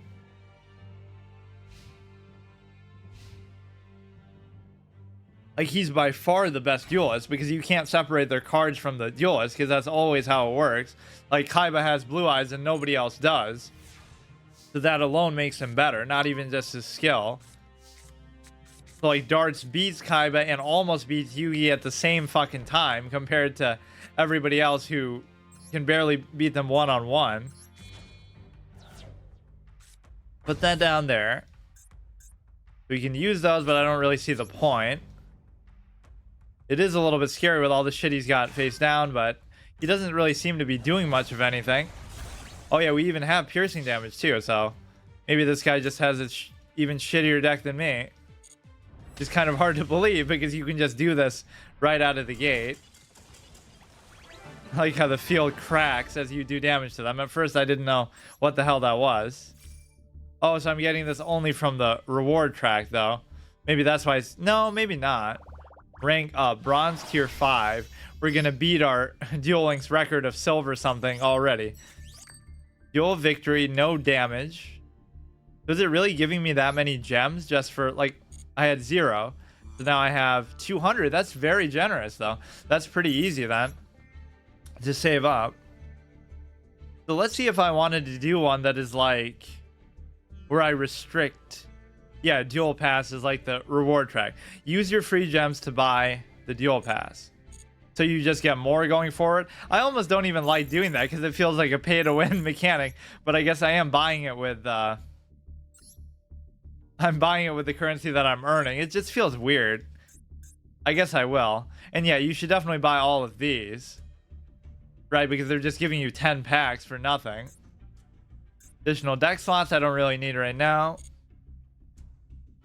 Okay, let me try to look for a way to play. Like, let's see if anybody will actually play this. Room comment. Limited gaming device. What does that mean? Like, my computer can't handle it. Duel with a hobby deck. Trying out a deck I'm building. Serious matches only. Practice for tournaments. Using fun decks. I do like that that's a consideration. Private room. Beginners welcome. Max room occupancy 6. So, like, ban all mechanics that are synchro and whatnot. Oh, but you can't ban all of them? I want to ban all of them together. No link, no XYZ, no nothing. 8,000 life points. Oh, that's lame. You should be able to put any amount that you want. Just enter your own custom amount. Room list permissions. Spectator. Let's just see if anybody... I want to do multiple, though. Synchro XYZ link. Yeah, let's see if we actually get any bites on that. Select deck.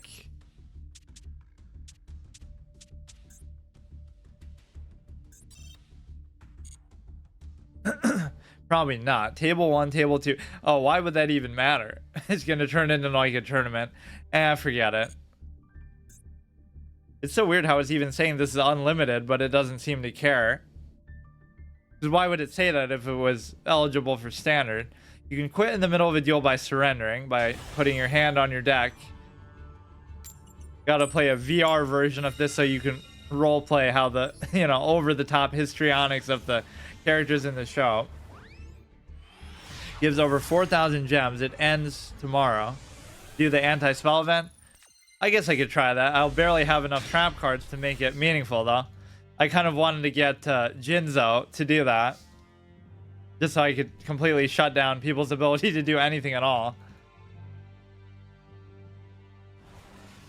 That's a pretty sick pet. Wonder how you get that. Very Magic the Gathering-esque with the whole pets. I think that is the only other game that I play that actually has pets in it. Okay, put this down. This is actually quite good to get rid of whatever crazy shit they might summon. Once per turn, you can target... Okay, so you obviously want to do that second. Isn't it the second turn? I thought he just took his turn. Or he was just kind of disconnecting at the beginning. All the free gems slow up over time, so you have to spend them wisely. Yeah, that's what I heard in Duel Links, too, at the beginning. Like, they give you so much free shit at the beginning that it makes it seem almost too easy to build your collection. But then again, they are still pretty generous. They kept giving me tickets over time. But yeah, I never build in like a meta way, so I don't even really care. I'll just craft random stuff like Exodia or Jinzo or something. What else would be good here that we couldn't use before? I guess just a lot of utility cards that weren't in that game. Like there is no Magic Cylinder, there is no Mirror Force. Oh, I got to do Spell Canceller Jinzo. That's like my favorite deck ever. But I feel like I played as that too much over time. And Spell Canceller is such a dog shit card because it requires a tribute and it only has 1800 attack. And I forget what its defense value is, but it's pretty bad. At least Jinzo is well statted. Like 2400 is pretty good. And then like 3 Trap Jammers, 3 Magic Jammers. Look at this guy, man. Just fucking play 5 spell and trap cards on turn 1. Scare the shit out of me. When it's activated, place 1 counter once per turn during standby phase. But 1 counter once per turn, you can activate 500 life points or inflict... Okay, that's not a big deal at all. So I could just tribute. Well, why don't I just play like one of these face down and then wait? Fuck. I'm so used to just auto choosing that, but I kind of like being able to choose. It's rarely going to come into play though, actually. Yeah, I'm assuming this attack isn't going to get through. It'd be amazing if it did. Or maybe he just doesn't feel it's worth using something on there. Activate by playing any multiple of 1000 life points. Monsters your opponent's control cannot attack if their attack is equal to the amount that you paid. Less than or equal. When this card is activated, you can special summon 1 Helios, the Primordial Sun, from your hand or deck. While this is face up on the field, any card sent to the graveyard is banished instead. Doesn't really affect me too much. Gotta get the end of Anubis. I don't know why I always like that card so much, but it seems like there's so many cards that interact with, what do you call it? With like, special summon from the graveyard, or if this is sent to the graveyard, you get to do something. It's a surprisingly effective card. And it also fits in that like that summon skull value of, a single tribute for 2500, not bad. That's too bad that there is no format where you can just ban all the mechanics you don't like. Pretty much all the new mechanics. It's amazing that I played this for so long and oh, here we go. Even when I don't troll. No, but this isn't even gonna matter. This isn't the same thing. Have some class and play the Ojama King. These aren't even bad. Cannot be used as a tribute, but who cares? Like, That's not the right way to play the Ojama. That's an insult to my favorite fucking thing ever. It does have generally the same sort of effect, though, to block out 3 of your spaces, but it's just so much more classy to do it. And there still probably are ways to get rid of these a lot easier. But when you do the 3 X's through your opponent's spaces, there's nothing they can do, right? You just have to deal with it. There's like only one way to reverse the effect, and I forgot what it even was. And even if you destroy the Ojama King, like I said, it doesn't do anything. They still are blocked out. Okay, this guy's kind of taking forever. Or is it my turn somehow? I don't think so. Okay. Oh, there'll actually be a main phase 2 in this too, right? That's one thing that wasn't true in Duel Links. So this I won't be able to do, actually, right? Because anything that dies is going to go to the graveyard anyway. Go ahead and tribute this, but then I won't be able to summon anything else. So maybe I should have actually summoned the... No, it wouldn't have mattered, I guess. So the Luster Dragon won't be able to attack. Oh, did he pay more than 2,000? That's kind of a good thing to kind of hedge his bets. Just in case. Fuck. So I won't ever be able to attack with anything then. I'm not going to have anything with a high enough value. I'm going to have to get like the stomping grounds or whatever. Ojama trolling, like in Duel Links, how you only have 3... you only had the 3 spaces for so long. So if you did the Ojama King there, you can block out 3 of their spaces for the rest of the game. So there's nothing they can do. It just completely shut them down, which I'm surprised they even allowed that. It wouldn't work in any normal format of Yu-Gi-Oh! Because you always have 5 spaces, but I just got obsessed with doing that because you wouldn't win all the time, but when you did, it was so satisfying. There's just like nothing they could do.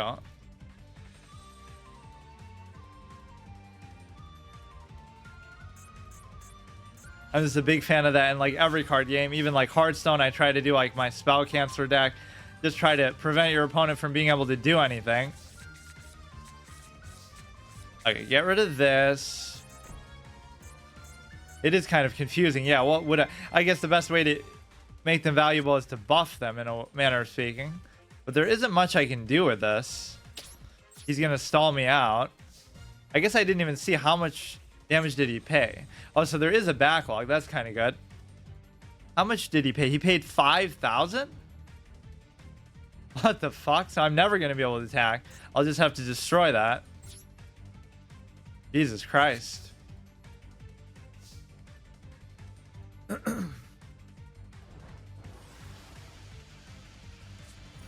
This'll be fun though. So I'll save up for all those dragon you want to keep on the field. What does that mean? Each player can only control 1 type of monster. Well, he's going to do me a favor then and get rid of the Ojama stuff.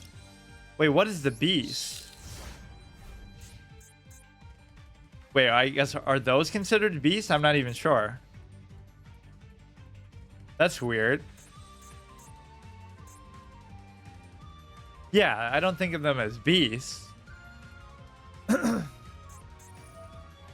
Each player can only control 1 type of monster. So what would he have chosen then if he doesn't have anything on the field in the first place? He's playing like completely through his spell and trap cards. This is kind of a unique style. He's not even trying to summon anything. Although I do have to get rid of this very soon. I guess I'll be presenting lethal as soon as I do though. I'll just keep building up my attack force until that point. I'm not going to do that. It's kind of a waste to overcommit. Let's just do this for now. And then... And this isn't even like a flipper effect or anything. You can just do it, period.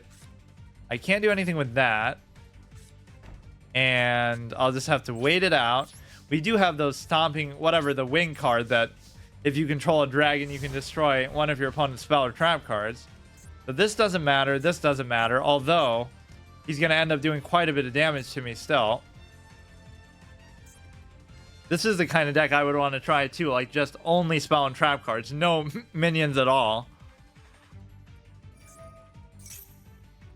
Now, how does he keep doing it? Didn't he just do for each counter on this card?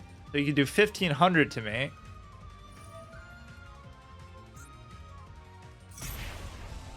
But it should go back to 0 now, so it should be very slow, but you keep them.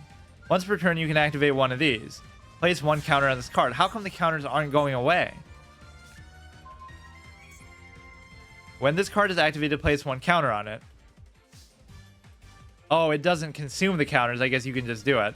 So I'm almost scared of that, but it's far more valuable to get rid of this. Exactly what I was waiting for. And so now I can tribute this and do like 4,000. Holy shit. When your opponent activates this power trap card, your opponent draws one card and negate it. Fuck off. I'll draw into another one. How about that? Jesus Christ, I can't do anything then. We're presenting a lot of damage, but what effect? Why does it look like we have an effect we can trigger there? I guess. Oh, it's just changing into defense mode. Why does this blue look so much more striking than the other one? Whatever. So, I mean, I am presenting lethal if I can just get rid of that one stupid card. But I think that's the only card I have in here that could get rid of it. Fuck. And now he's going to start to destroy me here. So this is actually an amazing card. Cauldron of the Old Man. I guess I assumed that when you did one of these, it would remove the counters. But no, it just keeps going. Fuck Wave Motion Cannon. Even though this does a lot less, it's like... that's just a one-time trigger. It is kind of refreshing having this HP value, though. He's going to do 1,800 now this turn. I'm not going to last much longer. Pretty unique deck this guy is using, though. This is fun. Holy shit. It wouldn't do too good against actual card destruction, spell and trap card destruction, but unfortunately I don't have any of that. There's really nothing I can do if I don't get that. Or maybe... no, it still won't be enough. Even if I got all my equip cards. He paid 5,000, so... we may as well... wait, why can't I summon it and face up? Huh? Each player can only... oh, I can't even... oh, so you can still put it in face down, but you can't control it, quote unquote. So I'll do this face down here. Kind of interesting, but it doesn't really affect me too badly because pretty much dragons are all I want anyway. Am I really going to lose to this guy? If I get the Stomping Grounds next turn, I will have lethal easily. All right, that'll be 33, 43, 53, 62. Oh, maybe not easily. Fuck off. He's going to do 18 or 21. When this card is activated, place one counter on it. Once per turn, place one counter. Once per turn, you can activate one of these effects. Very good card. Yeah, this will be my last turn. And I'm sure he has some answer there, too. I would give him some emote praising his deck, but this game doesn't even have emotes. Can't attack, but that's kind of the least of my concerns. Just nothing I can do. Could I use this like on my own thing to try to do damage to him? No. Fuck. Pretty cool deck. Almost as cool as his pet. What was that with this grave? Oh, I get it. That's what you could buy as a cosmetic. Somebody had one of these where there was like a couple dolls above the thing. And I thought that was just a default thing, but... it looks so silly. Okay, it's over. 2,400. That is kind of a somewhat busted effect. You would think of it more like you have to consume the charges every time, but... what the fuck? I don't think he summoned a single minion. I mean, he summoned 3 of them for me as the Ojama thing. Kind of an insult to me to do it that way. Yeah, I almost should save that because of how cool that was. After one more wins, bronze tier 4. So let's see how many resources am I getting. So he was saying I should do the anti-spell thing. I just kind of wanted to do it with more of a theme to what I have. Let's see, can I make at least one Jinzo with all my little resources here? It doesn't seem to let you just see your collection. You can only see it when you go into a deck. Super rare. It would only cost 30. Where am I going to get that from, though? I guess I could disenchant something that I feel like I'm never going to use, but it's hard to say. Like, these 4 are safe because I know I'm never going to use any of those. I just don't like those mechanics, period. But these I can't dismantle. So let's look for... Can we sort these by rarity? Forbidden, limited, blah, blah, blah. Why would this matter for the filter menu? Oh, that'd be kind of funny. You make a deck just based on which ones have cut-ins, just to show off to your opponent as much as possible. So we can't really sort by rarity, I guess. Oh no, we can from here. How about you show me the ones that I actually have?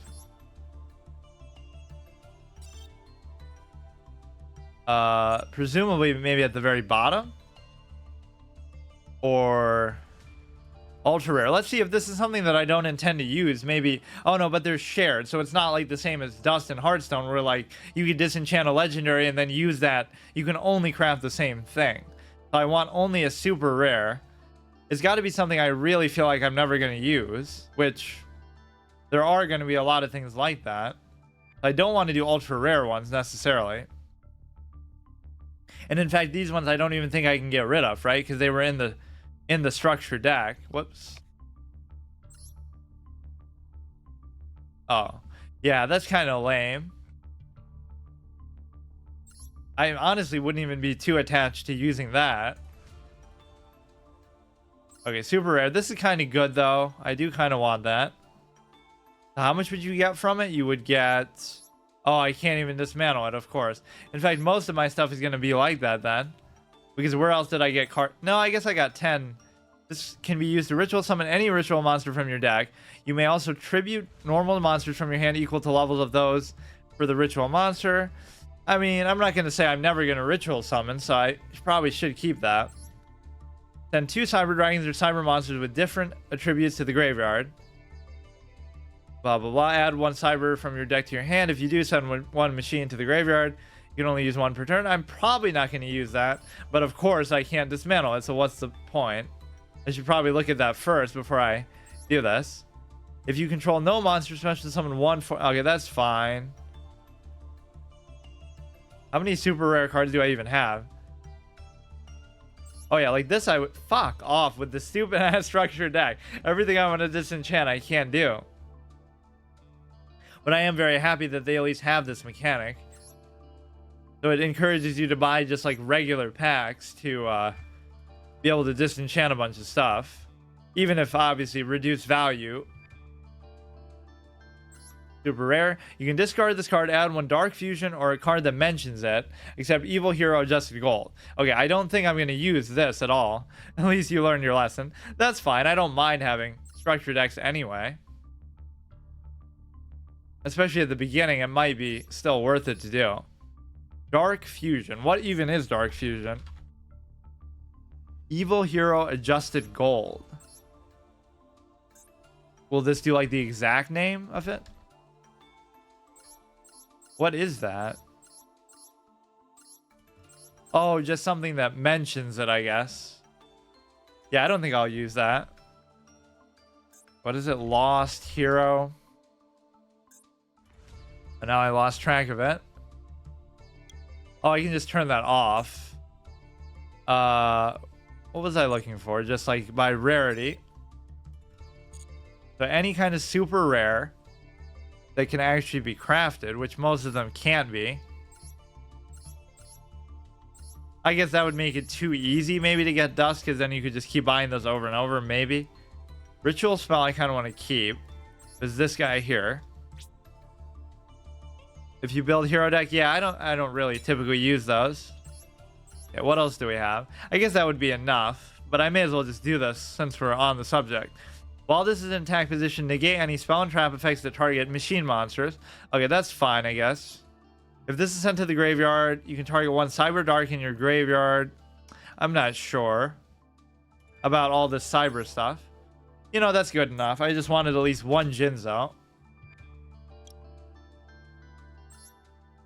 Generate for 30. Then we'll do this whole anti-spell thing. What could I get rid of? What is like the weakest link? Tribute 1 monster, destroy a monster. I guess these equip cards aren't the greatest. Or even this. It's hard to say. These are very important to get rid of their shit. Although, they might become less important because they're only going to have trap cards. I'm not sure. What is something that... This doesn't even seem that good. Well... I guess if you already have a jacked out board, some of this stuff is just fodder for tribute. When your opponent's monster declares an attack, you can take the damage instead and destroy it. I guess one of these equip cards I could get rid of. That one's not too good. They give you 3 loners. Oh, that's cool.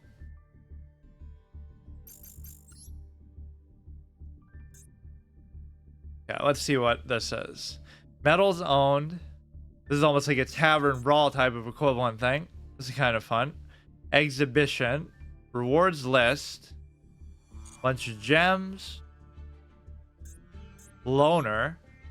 Amazing attractions. Let's see what these actually are. And I don't think I really want to use these, but dinosaur. Gonna have all these mechanics that I don't like anyway. Although presumably those will still be better than mine. Copy from my deck. Which one was it? This one. What? Are they not gonna allow me to use these? Cannot be used for... Oh, shit. How am I gonna know? Oh, you can actually filter for this event, which is kind of a unique thing that they considered. Fuck off. I just want to use one with Jinzo. Edit deck. Okay, fine. We'll get it down to... Or maybe I'll just make another one altogether. Here, create new. And then I want to fit it into the criteria of... Where did it say that? Where it would even show me the format of the anti-spell thing. Oh, I thought there was an option for that.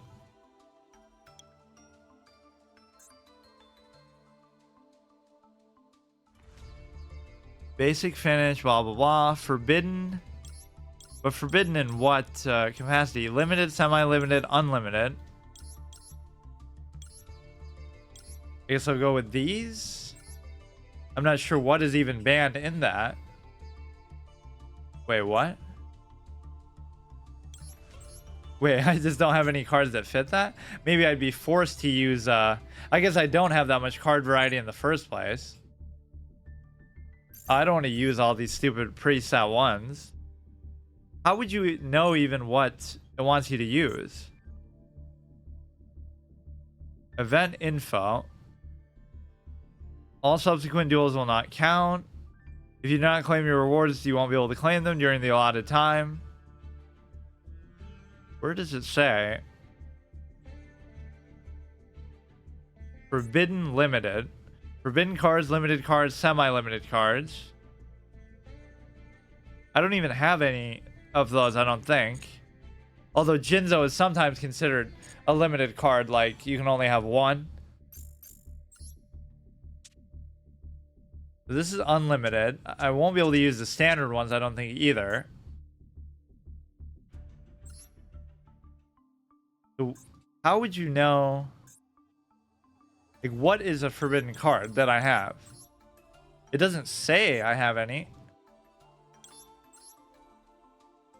Let me look at that again. It should let you edit the deck like right there so you can see what would be allowed and what wouldn't be.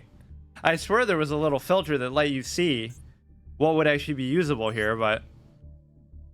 Or I guess it'll show you now, right? If it's something that's forbidden, it wouldn't even show up. Let me just go by the highest attack values of like a 4-star monster. Or how was I doing it before? Oh, it's going from lowest to highest. Okay, let's see. You can only use trap cards, so let's look for ones that I actually want. The current monster all become that type. I don't really care about that. Don't care about that. Dark Contract. Mind Drain. Paying 1,000 life points, neither player can activate the effects of monsters in the hand. Like just forever? Okay, continuous. These are pretty good. When a spell trap card, banish one fire monster, don't really care. Target one monster your opponent controls equipped with attraction traps. Hey, thanks for the raid, Damp. How's it going? Amazement family faces per turn. Okay, this is all too specific stuff. Just kind of want to use the same stuff I was using, which for some reason was forbidden. So I'm assuming all this wouldn't be, otherwise why would it show up?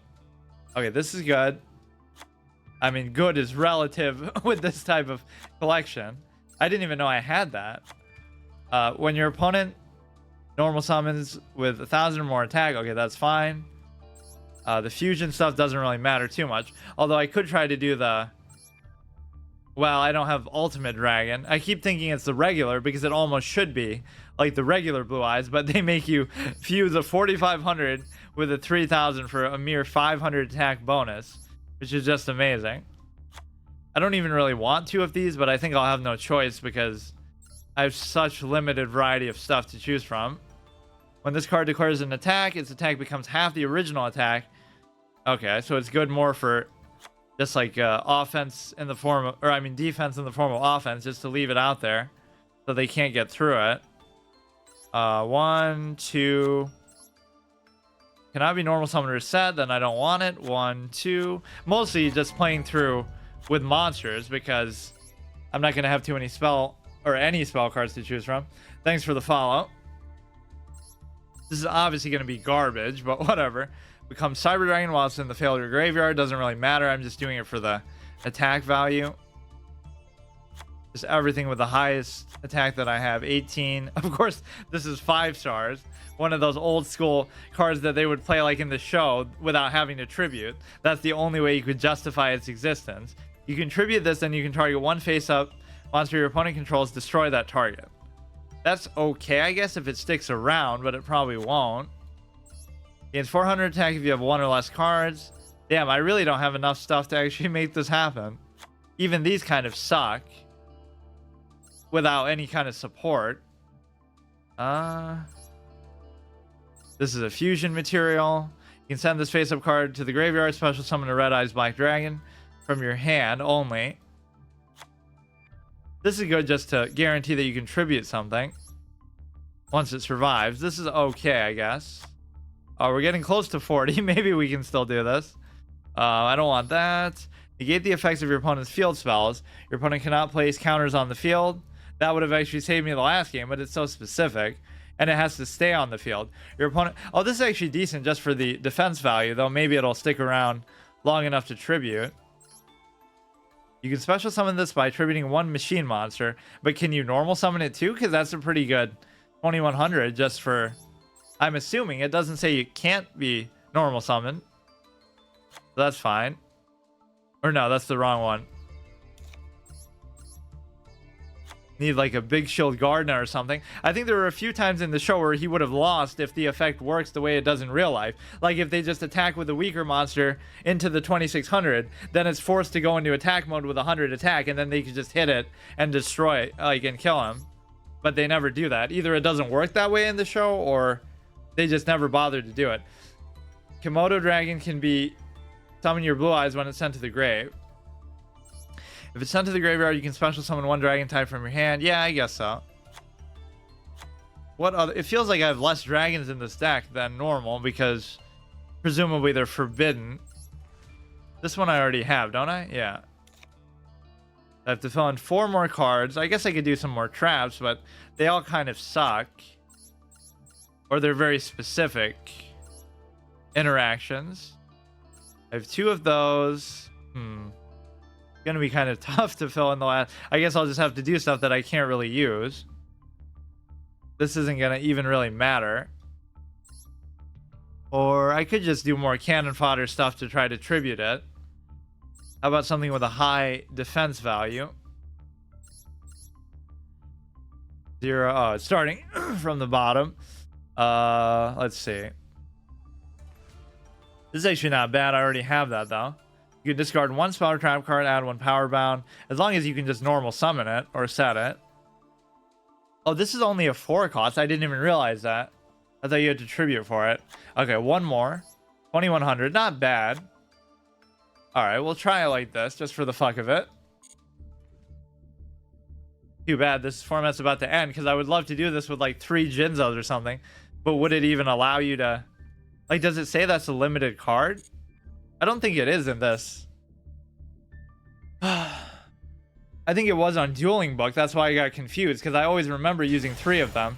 That must have been... Oh, look at this. He's got a little pet Sangin. Rebecca would like this. What was her ace card anyway? It was like that Shadow Ghoul, I think. He has like that weird vibe of liking creepy stuff. Like she finds creepy stuff cute or whatever. Okay, so these will be good to at least stay alive with 2100. So if I get Jinzo out, that would be fun. Because then you're shutting down. It's like you got to... This should be like my favorite format ever. Because I get Spell Canceller without actually having to have it out there. Because you just get to... you know, that's just the format. So as much as I say how shitty Spell Canceller is, I don't even have to be held down by that now. It's just the fact that you have to tribute for an 1800 that makes it seem so stupid. But I would go out of my way to do it just because I love locking down their ability to do stuff like that. Oh, is he going to let me do it? Turn 2 Jinzo, dream come true. 1500, you can target 1 card, blah, blah, blah. Oh, in fact, I'll be guaranteed to be able to tribute because I have that too. How ironic. Tributing a trap card into Jinzo. Actually, I don't even really want... I guess I'll have to do it though, because if I don't do it now... then it won't be usable at all. Some of these defense values actually aren't that bad. Okay, so let's do that into Jinzo. I don't see why that wouldn't work. And of course, my other trap cards aren't going to work now, but assuming Jinzo dies, I just want to see how powerless this makes him feel.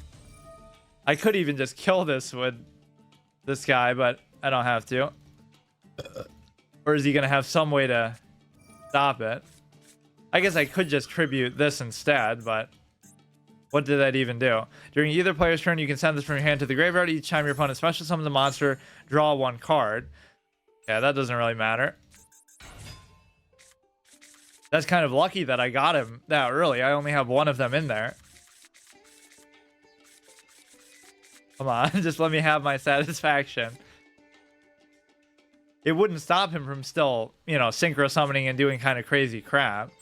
So it's not like he can't just summon something crazy.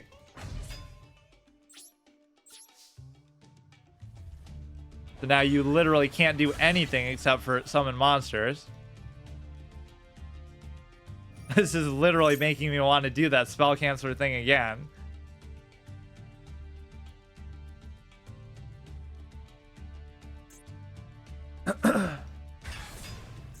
3000 attack, of course, exactly as planned.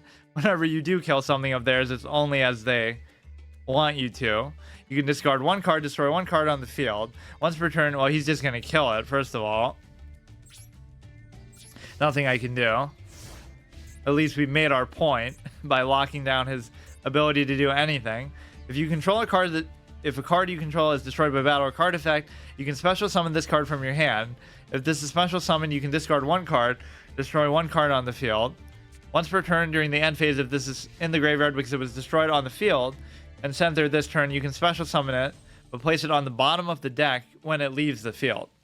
You can only do it once, basically. Fuck off. Now I'm not going to have anything I can do. At least I can use trap cards. There's nothing I even have that's going to be strong enough. That's kind of the problem I had in Duel Links, too. Trying to play like this, is that everything I had was, you know, low attack values relatively. It was just more so you peak early. Like you try to get out strong 4-star monsters and whatnot. I definitely like the UI of this a lot better. There was something weird in Duel Links on PC too, like where it always feels kind of zoomed out. And it's like always at a weird diagonal angle. Although the one thing I miss is kind of the personality of the, you know, characters that you can play as. and kind of, you know, saving up and collecting them. Everyone thought I love Ishizu so much because I just kept using her, but I guess that was just the best one I could get in the time being. It's not even like she has much of a reputation as a duelist. She plays one duel on screen and she cheats as fucking against Kaiba. Although she would have won that, to be fair. Like, it's only because of some weird Deus Ex Machina with the rod. But that's kind of Kaiba's greatest excuse as a duelist. He's technically the best duelist because he doesn't cheat, and everyone who beats him does cheat, right? Like Pegasus cheats. I guess Darts doesn't cheat.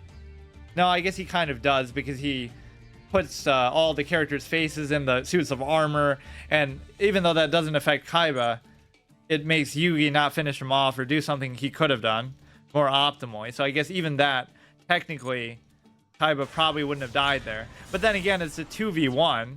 So, yeah, that's like the irony of that duel. Whenever, you know, Yugi's always 2v1ing everybody because he has the Pharaoh and Yugi. So for once, he finally loses Yugi. So now he gets Kaiba instead. He just can't do a 1v1 duel ever.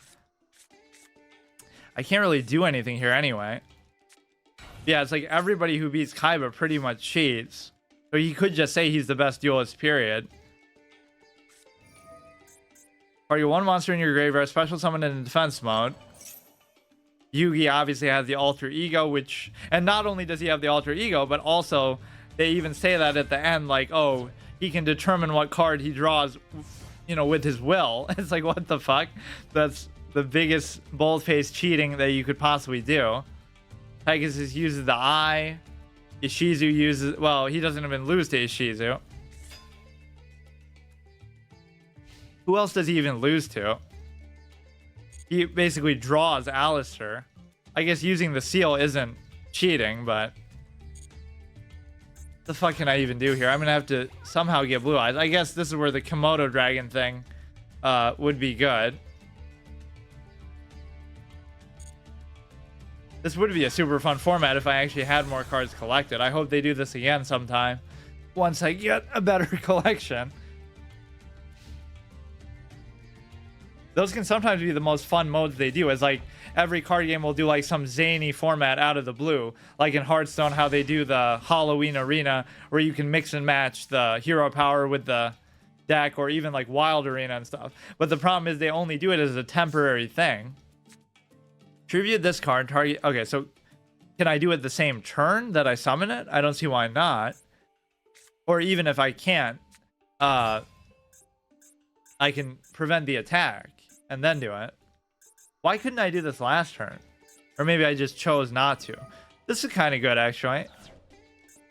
So now I should be able to deal with whatever he has for the time being. The music goes from so calm to like super hype. There must be some health life point value that it triggers the more intense music or something. Once per turn during the end phase, if this is in the graveyard, you can just special summon it right back. What the fuck? Well, only once. I think now the next time, once per turn during the end phase, if it was sent to the graveyard, you can special summon it, but place it on the bottom of the deck when it leaves the field. So I have to do the same thing again. That wouldn't have mattered much, I guess. What's the other card I could use to even destroy this? I might have another copy of that guy. This is actually a pretty good card, that means. I thought you might have to wait a turn or something before you can do it. One of those cards like the DD, whatever the fuck, that when it battles, it removes both from play. Itself and the opponent's monster, just like a low cost, easy to summon removal.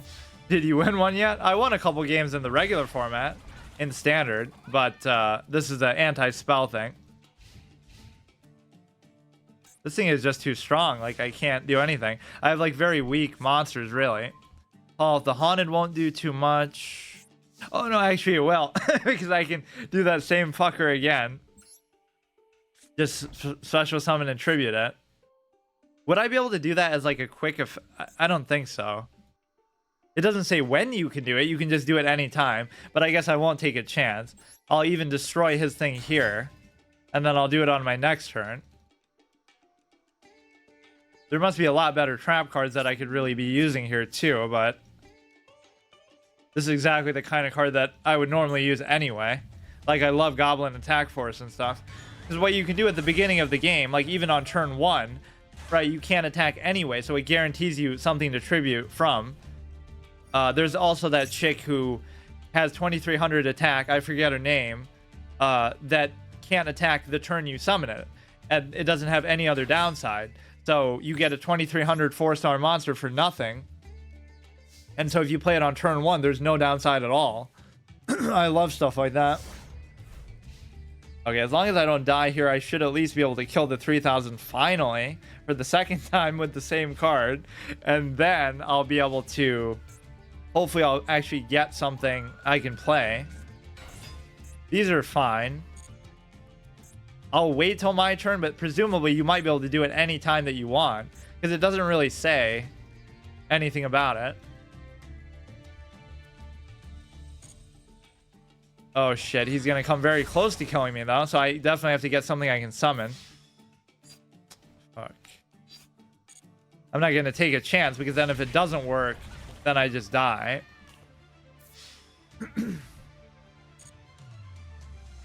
There's kind of a bluffing issue with that too. Like, they won't know whether you could trigger the card or not, but because it keeps pausing, right now they'll know it's a card that I can activate on command. There's like something in Magic where they let you bluff as if one of those prompts come up, even if it doesn't. I forget, you have to hit like some hotkey on the keyboard. Because in real life, you would have no way of knowing that, right? But here it has to keep offering you the prompt. Wait, what? Oh, now I guess I have to do it. Is it going to be too weak to survive, though? No, it's actually not. So maybe it's fine. It has 1650. This is my only hope. Let's try to tribute it. Now I guess we'll answer our question. Let me see if I can't just do it on his turn.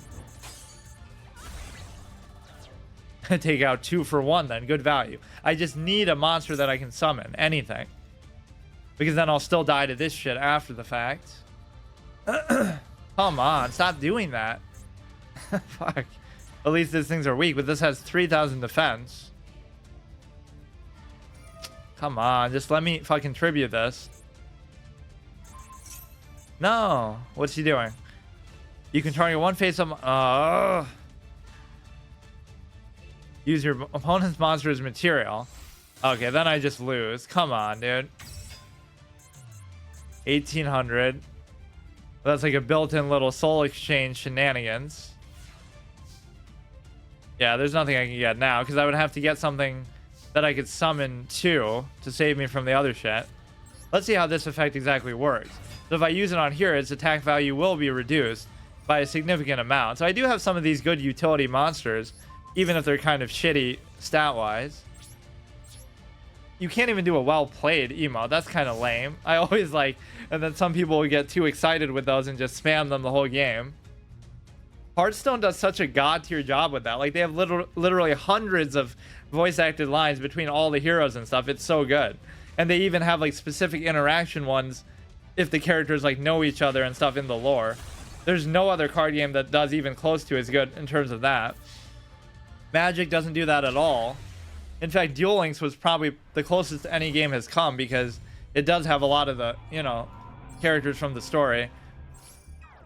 In fact, it has way more than I give it credit for, because I only really use the vanilla ones from the original show, because I haven't seen any of the other ones.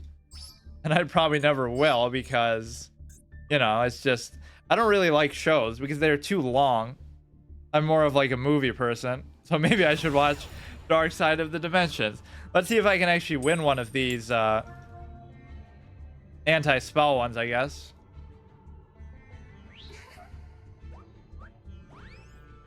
I just can't deal with big minions. That's why I made such a point of getting removal on my Duel Links account. Like, my first step was, okay, let me get a bunch of 4-star monsters with high attack, just because I like playing that way. Then the second step was getting a removal, like Hammer Shot and whatever, interdimensional portal and stuff that destroys stuff when they attack. Trap Hole of Spikes and stuff like that. So, and then the step after that would be actually to get strong monsters in the first place. So this has a lot of good defensive stuff, at least. But he's gonna summon some crazy shit on turn 1. Here we go, dude. People actually try-harding in fucking fun format like this. He's gonna summon that big fucking whatever it is. Did these become No, these aren't the ones that become Valkyrian. Those are the Alpha, Gamma, and whatever, Beta.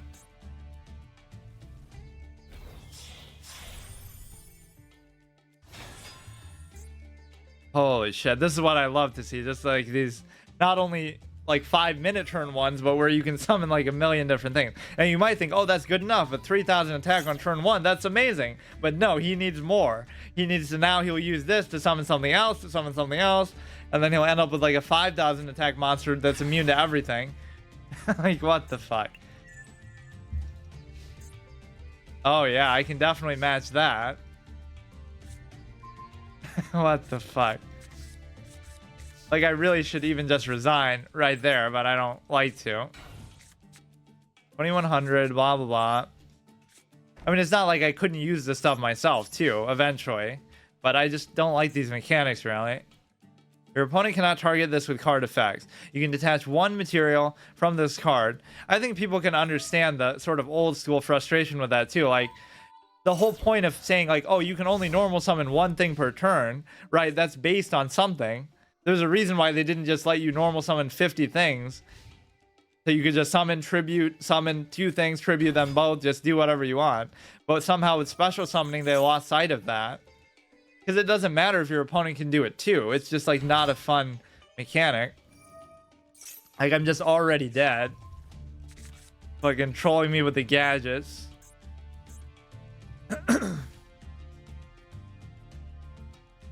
I don't know if the god cards are in this, actually. They probably should be.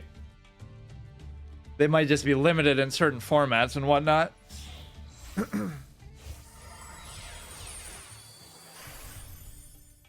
Okay, dude. Let's give me 55, or I mean 52, 69.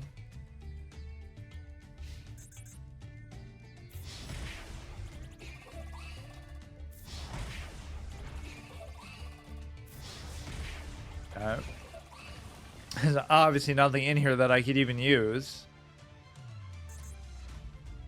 Come on, hurry up. I don't know what that's supposed to be.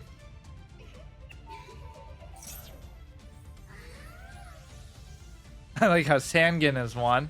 That, by that logic, they could just have every monster in the game as one of these pets if they really wanted to. Never run out of variety for flavor stuff. Come on, dude, hurry up. Number 92, cannot be destroyed by battle. Also, your opponent takes battle damage you would have taken involving this card. Makes up for the shitty stats. Oh yeah, here we go. This is gonna win me the game right there. I'll just kill myself, so deny him the satisfaction. Although, in a manner of speaking, I'm not killing myself because it's still his effect.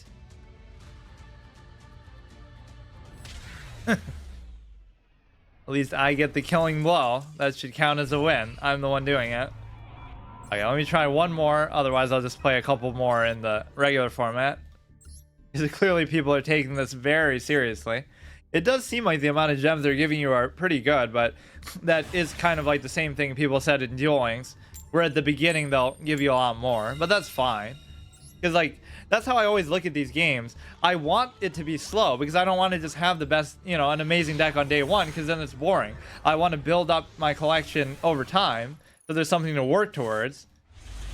But at the same time, even my definition of what a good deck would be is different than obviously what's objectively good. Okay, if this is sent to the graveyard, you can special summon. So I would need something good in my hand first, though. But yeah, like, that's why, like, free to play is something I would do even if I was willing to, you know, if I wasn't so against microtransactions in principle. I still wouldn't want to do that because it's sort of fun starting off shitty and working your way up. He comes with like his own little platform there too. 500. So maybe I'm misremembering, but when I first started playing Duel Links, this square wasn't there, right? They just recently added it. That's why the Ojama thing had even better merit. because they only had 3 spaces and they didn't even have this. But you can kind of lock down this in theory too, because if they can't put down materials to combine, then they won't be able to use this for most purposes too. But that did kind of ruin it in a way, because then they at least have something to work with. Okay, dude. Here we go again. You almost don't dignify this. Let's see what the fucking AI comes up with. How would you deal with this fucking bullshit? He has that magic cylinder thing as his icon. Or, I mean, that's the only outer rim that you even have available.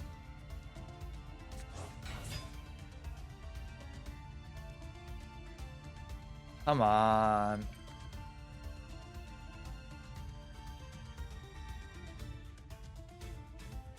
Yeah, that'll definitely be one thing that I work towards is Exodia. I guess I'll try the Spell Canceller and Ojama stuff in this too, but those are like 2 of my classic... He knows how to play. Those are like the classic 2 things that I always like to do. Trying to think, like, what else did I want to do in Duel Links that I couldn't do because either the cards weren't there, or I guess I avoided doing the Destiny board because I didn't understand how it would work because you didn't have enough spaces, but I guess they would give you enough. Otherwise, there would be no, you know, why would it be in the game if you didn't have enough spaces? You're playing real people in your ranked tier. Yeah, but those real people aren't using as crazy decks, I guess.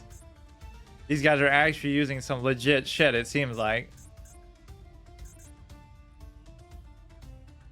They take forever, dude. Holy shit. It's not even worth doing this. Even with my beautiful turn 2 Jinzo that we got like in the first game, it didn't matter for jack shit. Look how long this turn is. Like the whole philosophy should be like you have to work towards this move. Like in most games, this would be like move 10 after you built up a, you know, combo or something. No, but you just get it right away with no work put in. Because you're like just summoning stuff from the deck, summoning stuff from the extra deck. You don't need anything developed on the field to do this. You can just do it. Some people like to secure their win. I guess, but this takes a lot of the fun out of it for me. They really should have some of the old school formats available here. That's why I love Dueling Book so much. And that would get old after a while too. Like, okay, you'll use some meta deck and you'll win every game, or the majority of games. Technically, he can't get through this with what he has. But then after a while, it's like, okay, you want some variety. You don't want to just use the same thing over and over, or the same thing that everyone else is using. So if I get a Blue Eyes, at least I could do this. I've never really used this card, honestly. I'm not even a big fan of dragons, really, but it just kind of falls in place with the high attack values early on. Old school format is still there. If you know how to use every card, you have a viable tune deck. It doesn't even have to be viable. It's just like if everyone else is using something equally unviable too. And Blue Eyes. But you must have some of the newer cards in there too.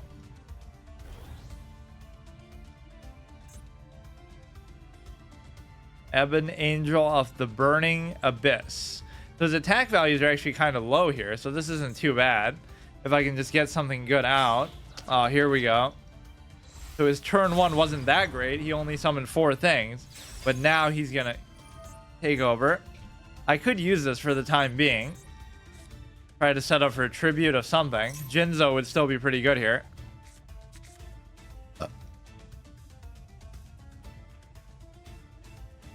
It's not even like I'm just trying to bash these other mechanics, but although there are some objective flaws with them, it's just like you could theoretically do that with some of the other mechanics too. Like there was no limit to special summoning as far as fusion stuff. It just took a bit more commitment, right? Having a lot of stuff out of your hand. Even that's become way too easy to do now.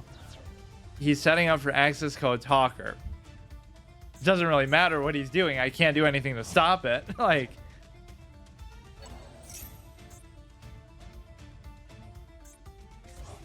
Your opponent cannot activate cards or effects in response to this. Yeah, like I have anything anyway. If this card is Link Summon, you can target one Link monster, blah, blah, blah. See, it's just a philosophical approach, too. Like, I just choose not to use these mechanics. So if everybody was like me, I think we'd all have more fun, but I guess not. You just can't have nice things. Is he actually going to kill me right now? I guess so. What is this, a turn 3 kill? Now, if I was doing the same thing, maybe I'd be able to match him on the board with that, but it's just like too much too early.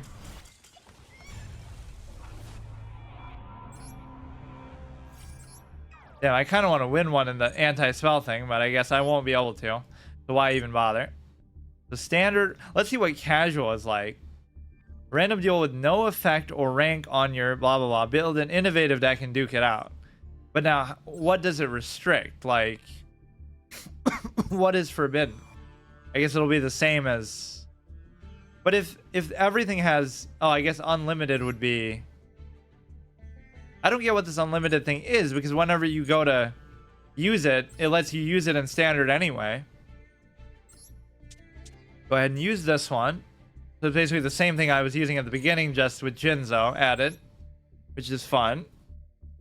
Most duels last 3 turns max. No, that's Duel Links. I thought this would be a little different, because you have 8,000 life points and more spaces to work with. That's so retarded. Why would you? I mean, it's probably true, but what the fuck? Who wants to play a 3-turn duel? Oh, I should have gone second if I had known I was gonna get Cyber Dragon. That's always a good special summon. No, I don't want to set it. The Tricky, that's like one of those old school. Discard 1 card, target 1 monster on the. Okay, why would I want to do that now though? Like, do a turn 2 Tricky and Cyber Dragon both. So you special summon 2 things with 2,000 plus attack. Classic old school plays. You control a dragon. Okay, that'll be good going forward. See, this is just a solid turn 1, 1900 attack. Yeah, I don't see the point of playing in casual, because you may as well just, you know, the difference between bronze and casual is not going to be that significant. In fact, on average, you might actually play better decks in casual than you would in bronze, because it might be some like legend players who are just experimenting with stuff or whatever. Dragon Shrine. Send 1 dragon from your deck to the graveyard. Then, if that monster in your graveyard is a normal monster, you can send 1 more dragon from your deck to the graveyard.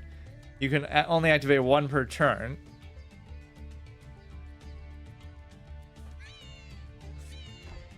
I kind of like that one as a pet.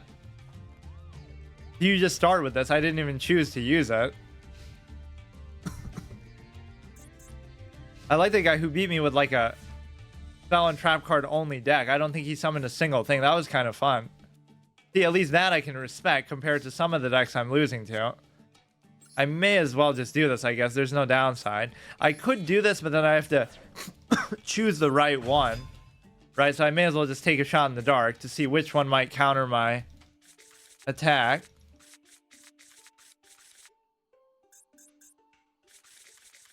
Evidently, he might have a response to just me summoning it. Okay, here we go.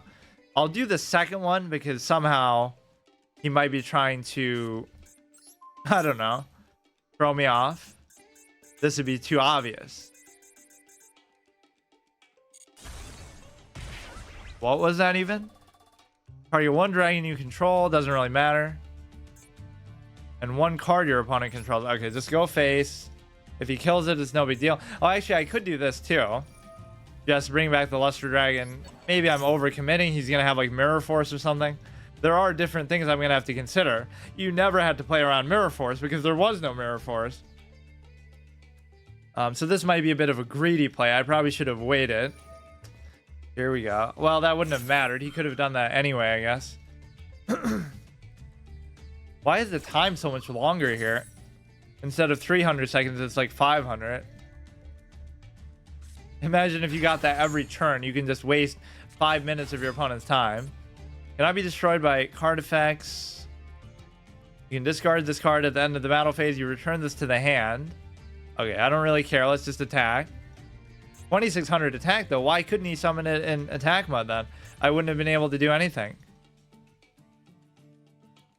See, this duel won't last 3 turns because it's already going to be turn 4. Why did he do it like that? Maybe he didn't have a choice. I don't know. So I think he can return it to the hand, though, once it's destroyed. This will only have 2400. And I don't have any equip cards or anything. I could use this to get rid of it, but only after he destroys something of mine.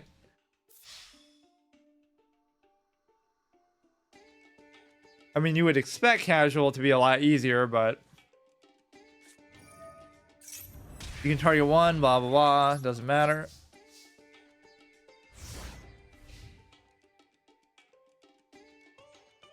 I want to try TCG Live for instead of Pokemon since I failed my tournament challenge, but I don't know if you're even allowed to stream that. I've seen people streaming it, but it's such a dead category, it's confusing. Like if maybe they're just taking a chance because they don't think anybody will do anything. At worst, you should only get banned from the game. You shouldn't get banned on Twitch because Twitch is allowing you to put it as a category. I don't know how stuff like that works. Like if it's a category, you should be allowed to stream it. Hey, the Metalhead, how's it going?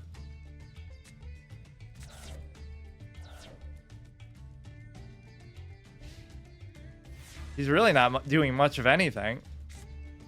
Okay, that'll be nice in case he summons something stronger. There's really no reason to tribute into that. I guess I'll save it in case he clears my board and just... I could destroy this, or I could place it on the top of his deck. I guess I don't really care that much. He's almost dead. In fact, will he be dead? 24. Oh, he'll be 100 short. Shit. Oh, that's why you would tribute into the Cyber Dragon, despite my protestation against that. Oh, not much. Oh, he's asking him.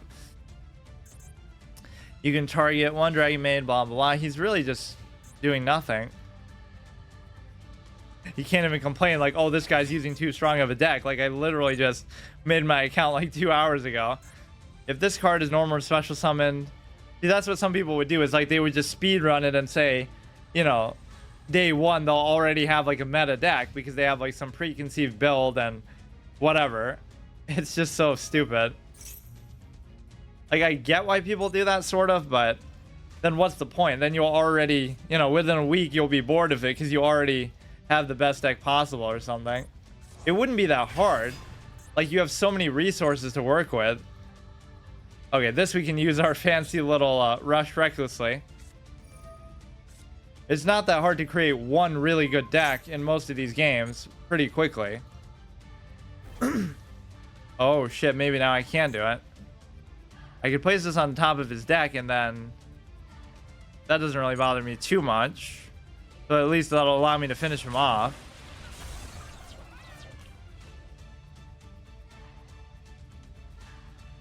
I guess it makes more sense to do that when a game first comes out, though, too.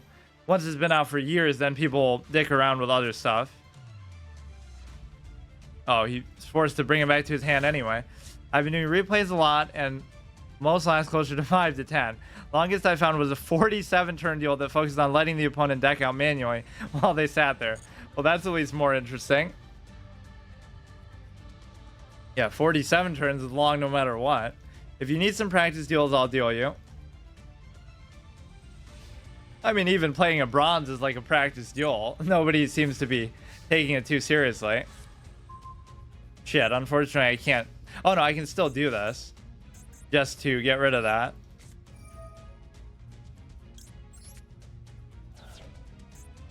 Oh, no. Fuck. Good thing it lets you have to confirm everything. If it just did it automatically, I would have screwed myself. Come on, that shouldn't really matter. Turn 7. That's not bad. I guess every game ends in turn 3. That's such a great standard. That was kind of true in dueling. It's like they would end super early. But at least there you can understand that that's sort of meant to be a faster paced game. Because you have less life points, you have less spaces on the board. So everything about it is just meant to be super fast. Unlike this, which seems to be, at least in theory, it's supposed to be more normal pace. Like, it should probably end around turn 10 to 20 at least. Would be fine.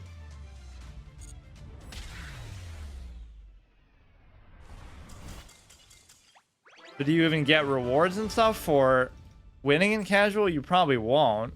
Yeah, that's why. Like, why would you ever do it then? You'd rather lose in this than to win in that. For main deck, aim for either 40 or 60. There's no perfect formula when it comes to decks. Yes, there is. Yeah, the community would disagree with you on that. Win and you'll gain a rank.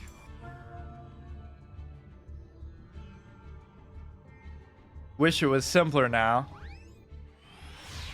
Yeah, just put a GOAT format option or something. People would love it. Or some other older format. Yeah, it's called GOAT format for a reason. Not that it's named after Scapegoat, but because it was the greatest format of all time. Haha. That's actually what I thought it meant at the beginning, I think. I didn't know it was just a reference to Scapegoat. If this was sent from the monster card zone to the graveyard, you can pay 500 life points, then target one face-up monster you control. Equip this card to that target. If the equipped monster would be destroyed, you can destroy the equipped card instead.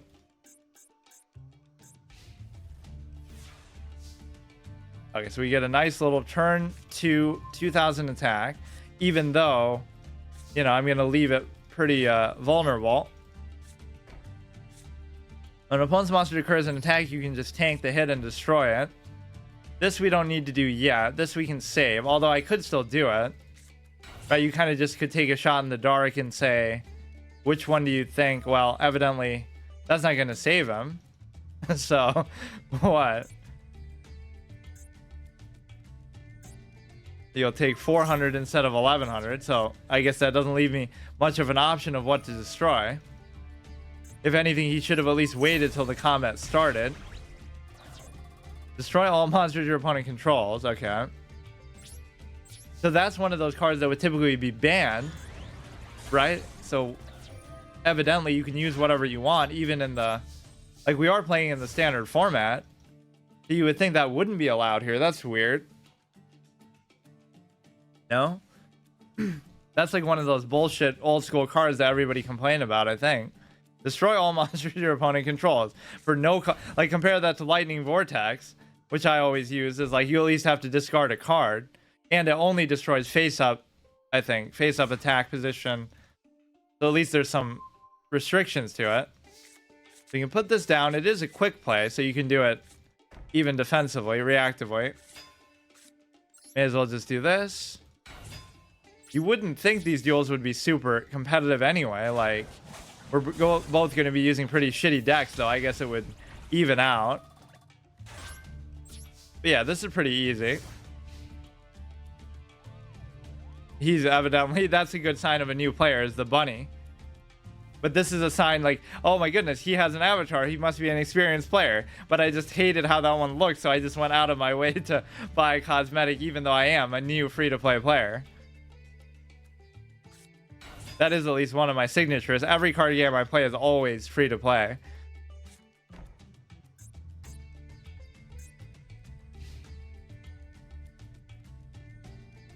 In fact, I've played so many games over the years that have microtransactions, like even NBA 2K and stuff, but I've never ever bought one. I bought a couple in Hearthstone as far as cosmetics, just because, you know, to support the game or whatever, but... oh yeah, we can flip this guy back. If everybody was like me, then they wouldn't have free-to-play. That's kind of a fun way to sort of troll people in a way, like...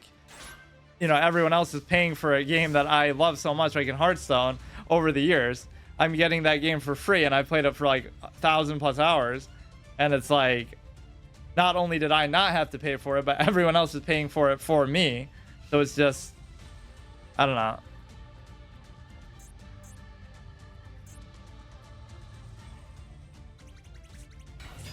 And that's the beauty of this whole free-to-play model, is if you're smart about it, you really do get free value.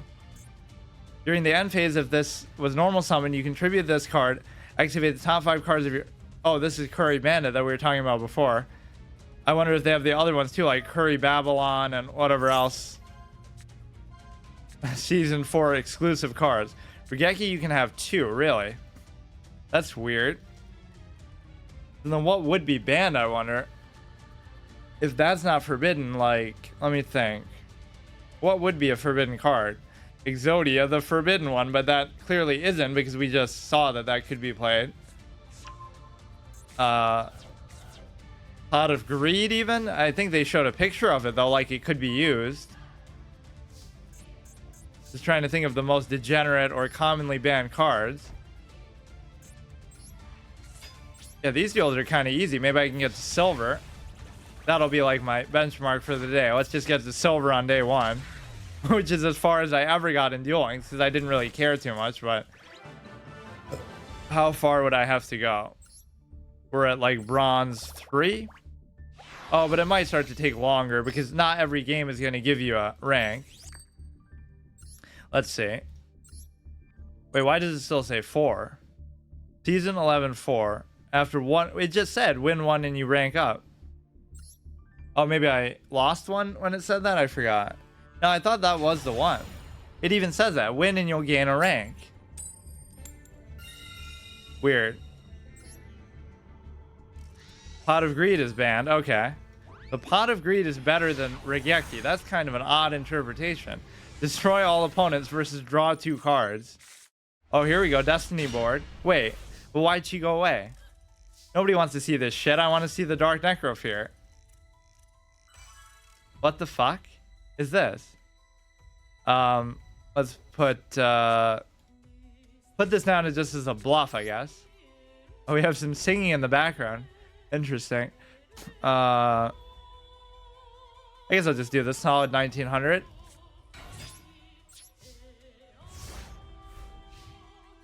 I don't know what this dark fog around the cards is. It doesn't mean that you can activate them like I thought it might. Like that it's like a reactive quick play or something. Just the fact that they can't see them, I guess. Oh, I guess if they had seen them previously, then it would be shown that it's exposed to them. I guess, maybe. Greed is banned because drawing cards is considered more powerful, especially if you can do it for free. So people say over the years, but it's just hilarious. Such a simple effect. You should see Pokemon where they have like cards that let you draw 6 cards or 8 cards just back to back. You know, like it's nothing. But there aren't as many like win conditions in that, obviously. When this card is normal summon or special summon, you can special summon 1 gimmick puppet. He's setting up to summon like a god card here. Fucking 3. Oh, I should check that in the crafting if there are actually god cards in this. I assume there would be. I wonder if the single player stuff is as important to do to unlock stuff. But I was mainly doing it just to unlock the cosmetic like characters and stuff. So I had different variety in voice lines and whatnot.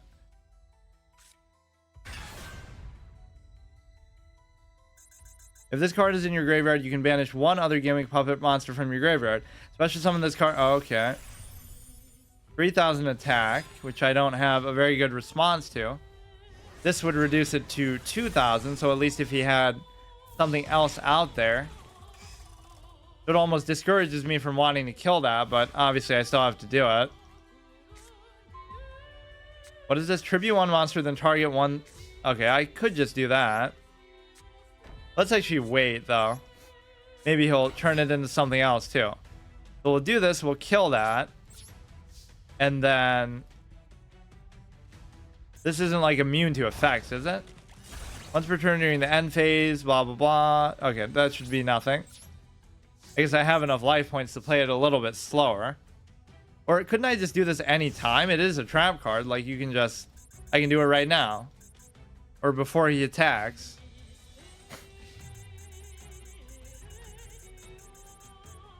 Oh yeah, why was I acting like I could do that when I just put it down?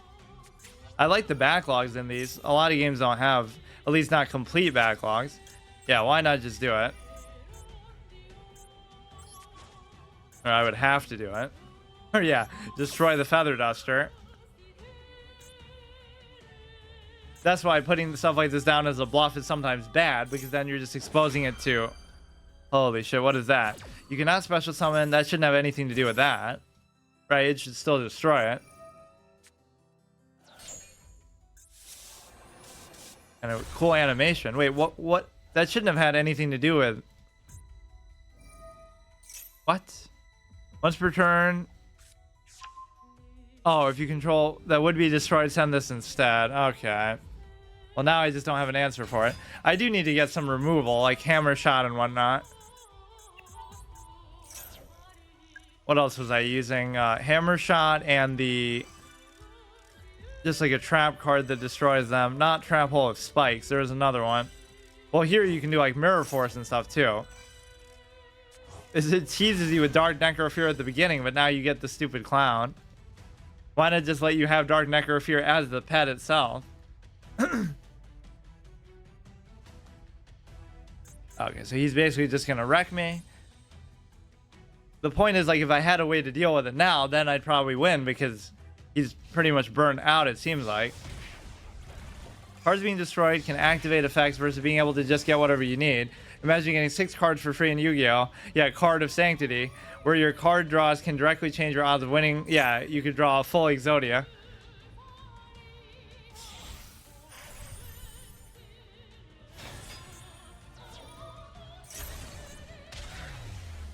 Holy shit. Yeah, let me look at some stuff I can craft. Whoops. Oh, I didn't mean to even save that. All right, let's go to the decks here. Why did it show me that? Edit. Yeah, let's look for like God cards first of all. You can get Obelisk. That's kind of cool. How much would it cost? It only costs 30. So, I mean, it's just like a fixed thing within each tier. We have like 80 of this, but it's mostly super rare stuff that I wanted to craft.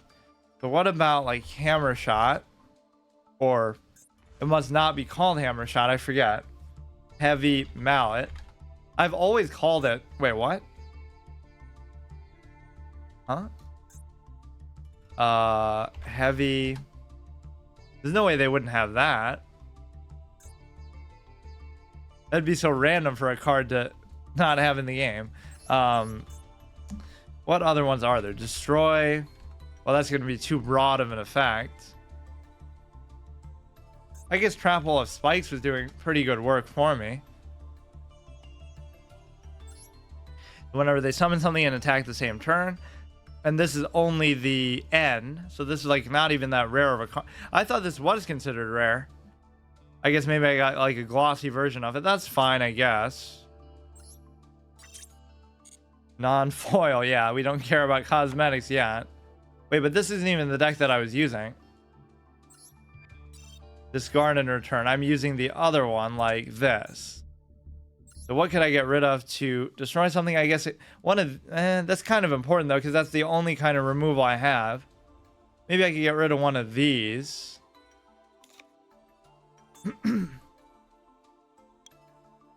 What else do I have? I don't have any kind of removal at all. In fact, I guess this kind of counts. I guess that's fine. So we keep running into a situation where they summon something that's too strong for me to deal with. And then I just die because I don't have, first of all, I don't have anything strong to summon myself. Or even if I do, it's like very slow. Oh, is that why it said Blue Eyes Alternative? Like that's just a background that I could change? Because it said like, you got Blue Eyes Alternative Dragon, even though I don't have the card. Like when I first enter, I don't know what that means. To inflict damage on your opponent, direct damage, okay. So many Sangan pets. It is a good one. I wonder if your coin's determined by like your base deck that you chose at the beginning. Because I did choose the Blue Eyes one, or maybe just everybody has that. It's interesting the level of customization that some of these games let you do. Like even in Pokemon, they do let you customize your coin.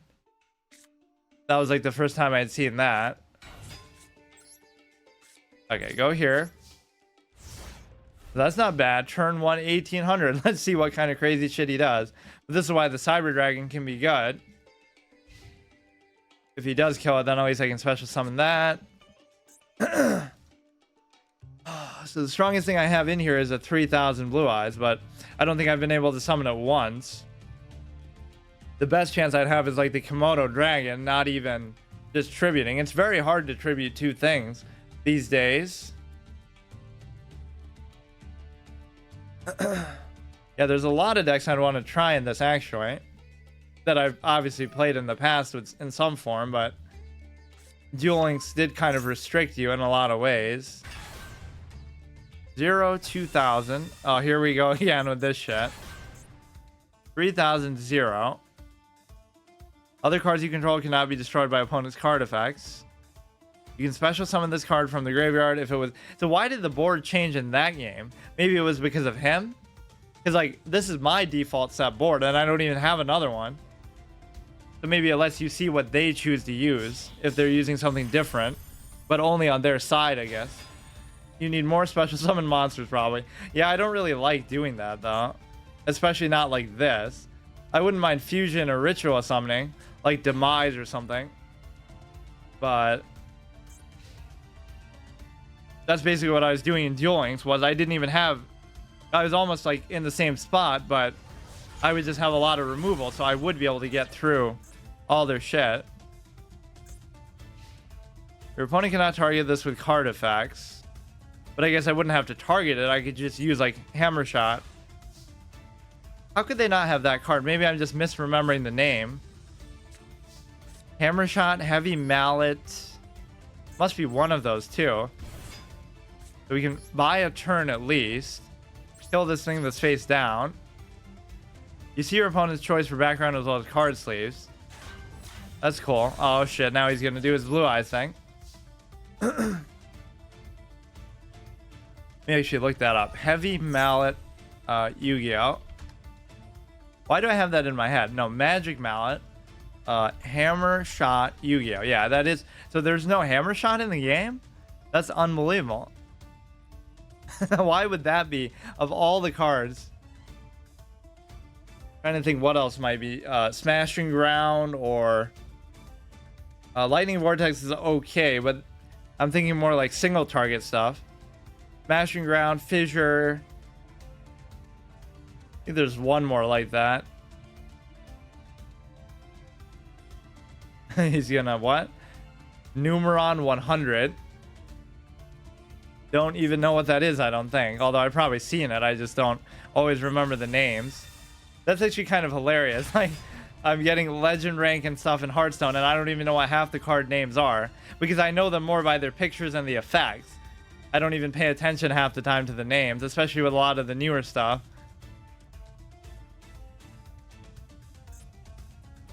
Number 97, Drag Lubion.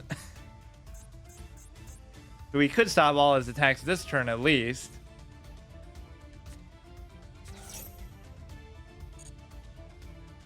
When I first started playing this, I was so baffled by the... like way back, whatever, like in the 2000s, by how long the card text was compared to other games. Like, literally reading... like, they weren't all this long back then, but just, it was definitely... that's what stood out to me about the game. It had just like way longer card text than any other game. Alright, so I probably won't get to silver, but that's fine. I always like to set like a little benchmark for each episode that I do of a card game, but usually you don't reach them.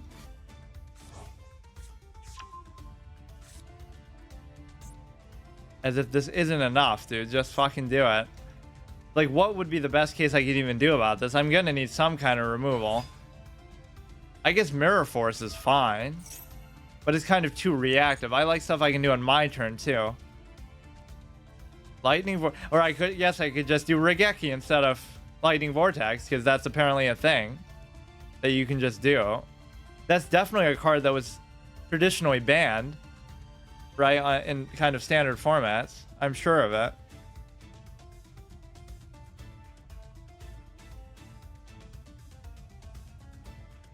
He's gonna fusion. Basically, he's gonna special summon a million monsters. That's pretty much a safe prediction for most of these games. Holy shit. Come on. 1900 isn't even too bad, but it probably has some crazy effect. You can discard one card and then target spell and trap card, destroy it. These... well, can't I just do this? I could have done this any time. It's not like you have to wait till the battle phase.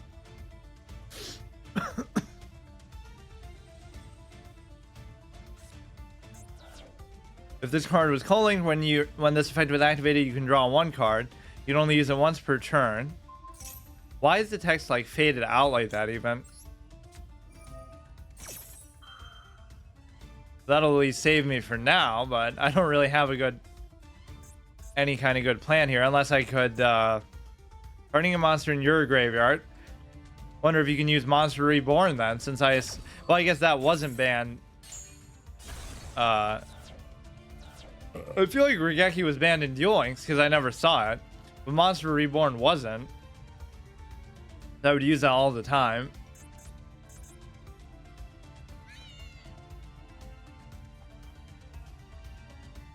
Oh my god, they take so long too. I could at least kill one thing here, but that's about it. I can't do anything with that. Just kind of scare him and bluff it out. There's no root. Oh, you know, we could just do this and then... Well, there is a main phase too, so let's see how that actually works here. Because that's also something we didn't have. So now I can still change it to defense mode, just if there was some reason to do that. Holy shit. Special summon one of them, attach it to the other. Attach the other to it as material. Also, for the rest of the turn, you cannot special summon other monsters or declare an attack, except with special summon monsters. I just need like a continuous card that says you and your opponent both can't special summon anything for the whole game. How about that? Or just like you can only special summon 3 times per turn for both you and your opponent, which doesn't seem like a big restriction, but at least you can't go this crazy with it, as some people are doing. Twin Burst Dragon. Whatever happened to the good old school Ultimate Dragon? We never see that. It's just not good enough. I mean, 4,500 is still respectable, but it doesn't have any effects. Okay, how did he know it wasn't going to be Mirror Force or something? Probably has something that negates it anyway, but... Still not dead, though. This is the beauty of the higher health pool. Now, I could still come back with like a Lightning Vortex or something. Because you wouldn't have to target it. It would just be an AoE. That's the one thing Pokemon doesn't have any of is removal, because it's all about just one... You know, you always have just one Pokemon out at a time.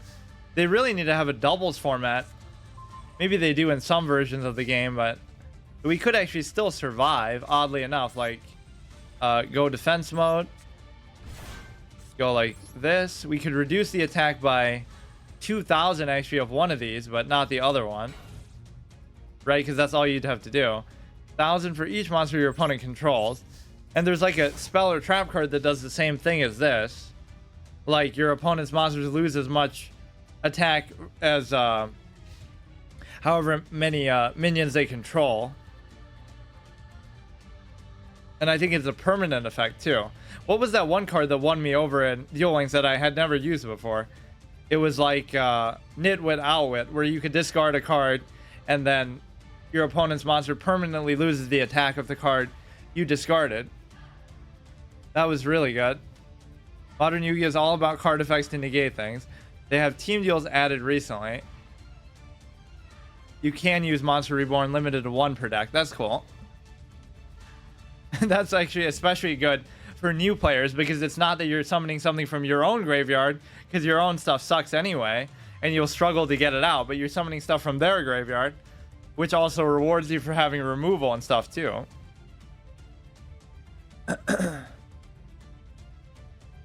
Oh, this was pretty fun though. I think I'll like this even more than Duel Links actually, because that was almost too fast paced. With this, I could always do stuff to slow it down. Messenger of Peace and like Gravity Bind and whatever the fuck, you know, that just stop stuff from attacking. I used to do a lot of those too, like with the bird that you flip up and down. I forget what it's called, the blue bird that does like 1,000 every time it flips. You just kind of lock your opponent down and wave motion cannon. That was a really fun deck. One more. After one more, advance to bronze tier 3. I kind of want to get to silver, but it's probably going to take too long. What else could I even do? I guess there aren't really that many other modes. Team battle would be kind of like a double duel, right? But we can just play cross duel for that instead. It's weird that they would make that many. They would make Master Duel and Cross Duel within months of each other. Pot of green. Instead of just having it be a game mode. Like, why do they need that many versions of the game? They already have Duel Links. Now they'll do Master Duel. Then they do Cross Duel right next to each other. It's so weird. Not that it's, you know, really a bad thing, but it just kind of seems like it'll split the community. But I guess it's all for different purposes. I don't know what the... Oh, you can choose the bottom of it too. I was going to say, I love that Dark Necrofear one. But you can't see the Dark Necrofear except at the beginning, it seemed like.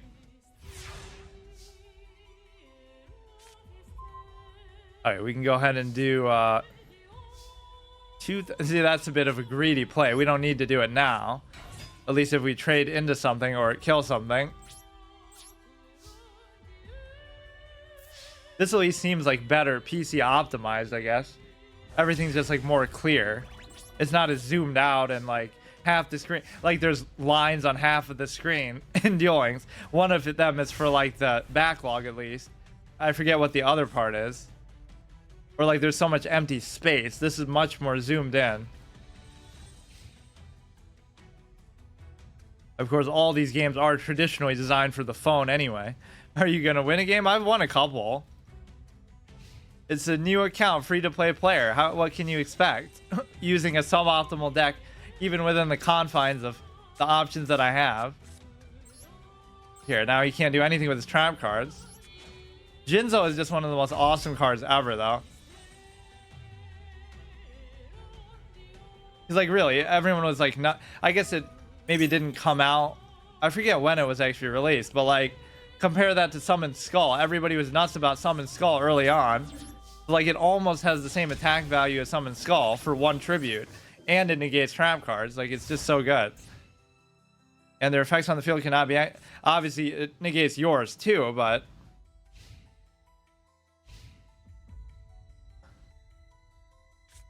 Truesdale. Only thing this game is missing is those avatars. I would have kept that in. I would have just copy-pasted it, because they already have all the voice lines done. So why not just let you do that? Or even make it like a TCG Live is going to be, where you can just transfer your collection. But then that kind of ruins it too. It's kind of fun building up your collection again. Especially when the cards are all so different too. Like, there's so many cards that wouldn't be allowed. I'm talking shit about the Dark Magician, like Summon Skull's just better in every way, but now he's going to whoop my ass with it. I mean, obviously this has a tremendous amount of support, but... That's just like, you have no need of support if you're strong in and of yourself. You have to get carried by all these other cards. It's still weaker than Blue Eyes. Once per turn, if a spell or trap card is activated except during the damage step, blah blah blah. I'm not really going to have an answer for this. Once again, a case where I really need some removal. So I'll just disenchant a whole bunch of shit. Which is really a nice mechanic to have. I'm pretty happy about that. First thing I'll make is the Ojama thing still. But it just won't be as fun here to do. Because even if I did it, like, okay, they still have 2 squares to work with. So what does it matter? So we could special summon this and then tribute, but it's not going to matter. May as well do it in defense mode because he's just going to wreck me. I may as well do this, but... If you control a spellcaster monster, your opponent cannot activate spell cards. What the fuck? If you control no spell, you cannot activate them. Oh, well, at least that's a good downside to it. So we'll just bluff with it. Can I be destroyed by equal attacks? Not really going to matter much. Oh, why did I think this guy had 0 defense? There must be another one like that. Like a 2000 with 0. It kind of has like a similar picture too, I think. But I don't think it's a dragon. And it doesn't have the change to defense mode effect either. Yeah, those are all the cards I used to use a ton though, like just like high attack, low cost stuff that's easy to summon. Gigantes, you could like special summon it by removing an earth monster or something. Slate Warrior, What else? It's like a lot of 1900 stuff. 2000. You can special summon this card from your hand by discarding one card. If this card is normal or special summon, you can add a Dark Magician from your deck to your hand during damage calculation. If your other, like, look how loaded some of these effects are. If your other dark spellcaster monsters, it's not like an either or, you just get all of them. Battles a monster, quick effect. You can send this from your hand or face up to the graveyard. That gains 2000 attack during damage calculation only. Okay. Like he's fucking getting a kick out of it. Every game has its own troll face. I was saying the Ojama is almost like that because he has like his teeth, but you could also consider Pot of Greed to be the Yu-Gi-Oh troll face. I like the Ojama better though because it's actually trying to troll you on the board. Pot of Greed is just a strong card, but imagine it lets you use this, but you can't actually use the card. Holy fuck, dude. How much shit in one turn do you have? Ugh. Really just gotta make Mirror Force. That would solve all the problems, unless he would have some kind of negation. Every Dark Magician is unaffected by your opponent's card effects. Well, I guess I just lose the game then. If this card destroy all monsters you control. So all I'd have to do is destroy that, which I actually could do with this if it wasn't for this. So I have no way of dealing with. That's kind of a cool combination, actually. So you can't use spell cards, and then you're fucked by this. So you'd have no. I guess I have like Dust Tornado and stuff. This is actually a better version of Spell Canceller, but it's kind of too. It still requires a bit too much setup to do. I just love how poorly statted he is. Old school deck still. This isn't entirely old. I mean, I don't know. This seems pretty new school still with the number of special summons to it. But I guess it's not using at least all the mechanics like synchro and stuff. Holy shit. I just hate how many special summons in one turn these people do.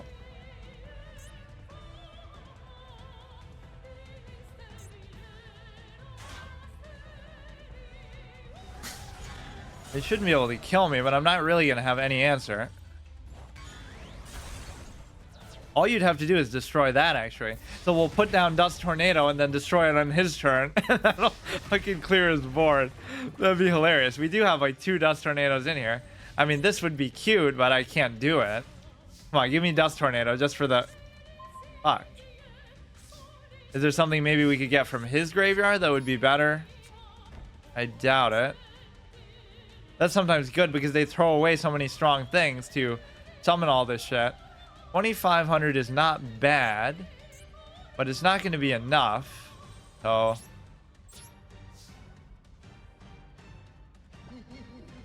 Oh, he does a little laugh too. That's the only kind of voice acting you're going to get here, I guess.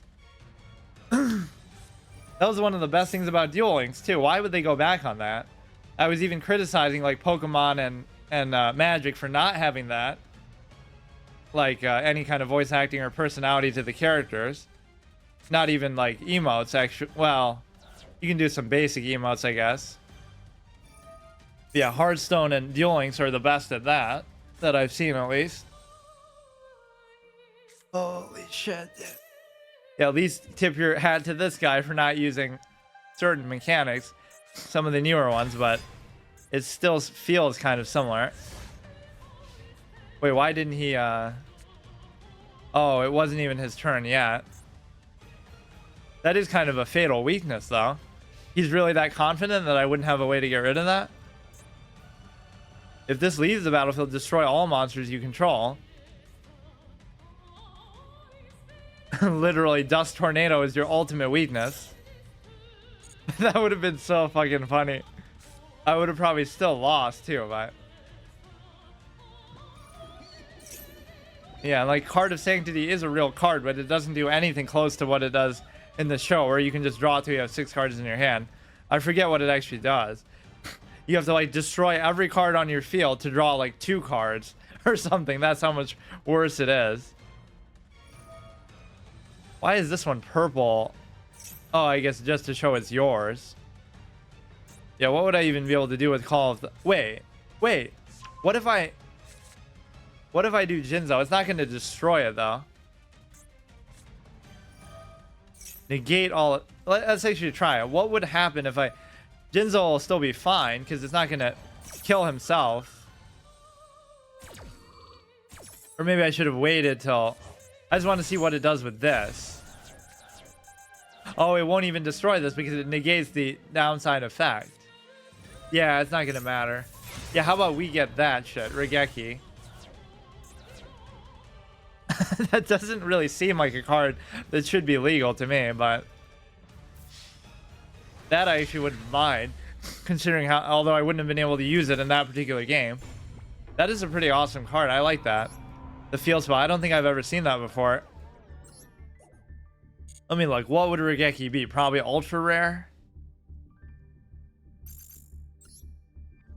Let's see. See, I don't even mind getting my ass beat here. I would still rather do this than play against, like, the AI. That's so boring. Okay. Regeki bottle. So, yeah, they really don't have hammer shot? Am I just, like... what? Why? That's, like, one of my favorite removal cards. Sometimes I even end up using it on my own stuff. Like, I remember doing that for some... I forget why, but...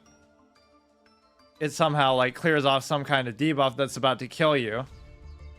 What was I saying? Regeki. It is not even that... wait. Or am I spelling it wrong somehow? Destroy all monsters your opponent controls. What?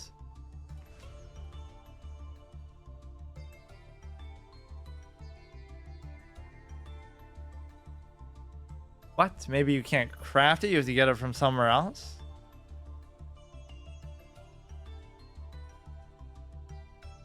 That's weird. Destroy all monsters your opponent control. I thought that's what it said, at least. You're filtering his rock.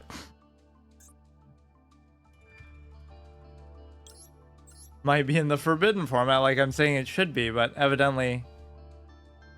but it is forbidden, so... if you can use it in standard... I don't get it.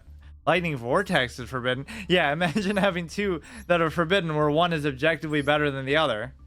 This should be forbidden. This shouldn't be, because you at least have to discard a card, and it only does face-up stuff. But this is ultra rare, which I have 20. I could get rid of one ultra rare card I have to get it, which would be kind of worth it, but I don't think I actually have too many of them. I can get rid of a Blue Eyes, honestly, because I'm not even... oh, but this is kind of shitty, too, but I can't... I don't think I'll be able to get rid of any of these. What is this? Bloom Diva, the Melodious. Oh, this is kind of related to the Melodious one I was talking about with 2300 attack, I think. Can I be destroyed by battle card effects? I'm not going to use this, like... so yeah, let's do that. Regeki. Why do I keep misspelling that? Or no, I have to do this.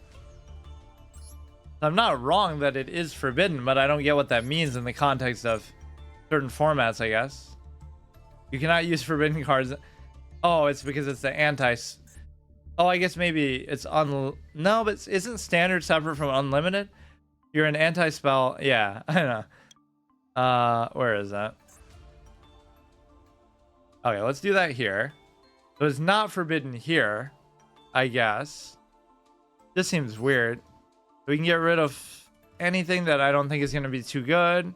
Let's get rid of something that isn't removable. So this technically counts, and this does too. But maybe the equip cards aren't that good. This actually counts too. I feel like I've never really used this, but it's not bad. Because most of my stuff is going to be dragons anyway. I feel like this isn't that good, but it could be if you have certain stuff on the field. You can kind of put the clamp down. I feel like the Blue Eyes is just not... it's just not happening. Although you even have the... but what happened to the Komodo thing? I thought I had that in here.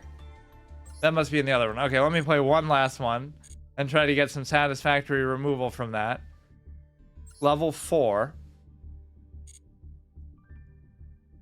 This isn't kind of the gradual progression that you want to see, though. You keep building up your collection over time and disenchanting and doing whatever you want to do.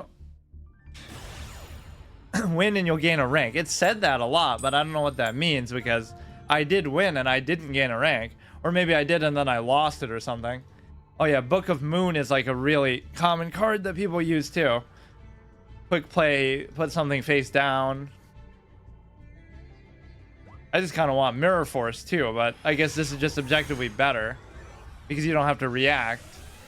Well, it depends.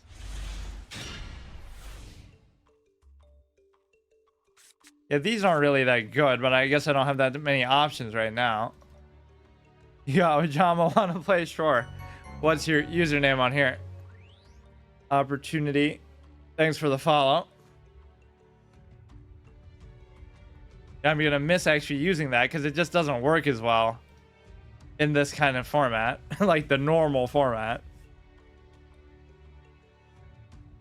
I just love that, how like the first day I started playing Duel Links, I just lit up like, wait a second, this game only has 3 squares. I wonder if I could use Ojama, because I really never cared for it before, because you still have 2 to work with, so it doesn't mean that much. This is kind of a lame pet to have. Just a book. See how the friend system works. Actually, I haven't used that yet. Okay, put all of this stuff face down. Everything just looks so much more clear here. I don't know what it is about Duel Links that seemed kind of... It was visually a little bit weird. He didn't even do anything at all.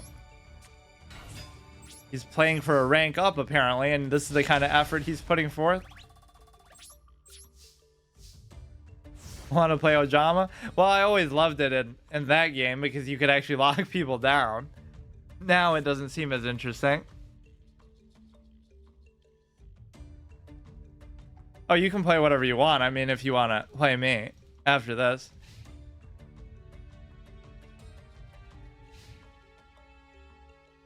You can still... Yeah, but it's probably a lot harder. That was just so straightforward. Yeah, there's that one that summons like 3 Ojamas to their side of the field, which is kind of more common, I guess. What is this? Tribute 1 monster. We can just fucking load this shit out. What's this guy even doing? What the fuck? I mean, we could do the equip cards, but let's just save them, I guess. I mean, I know I like slower paced games, but this guy's taking it a little bit too far.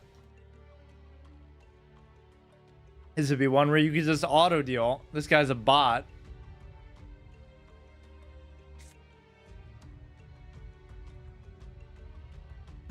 Turn 5. We've certainly disproven the law of averages that people were saying, oh, the games end in turn 3.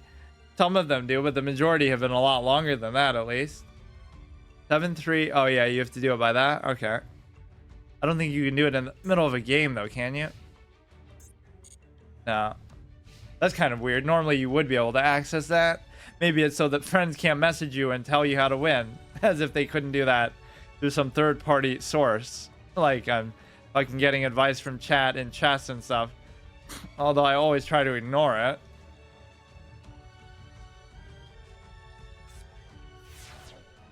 Okay, this guy's literally just not even playing the game.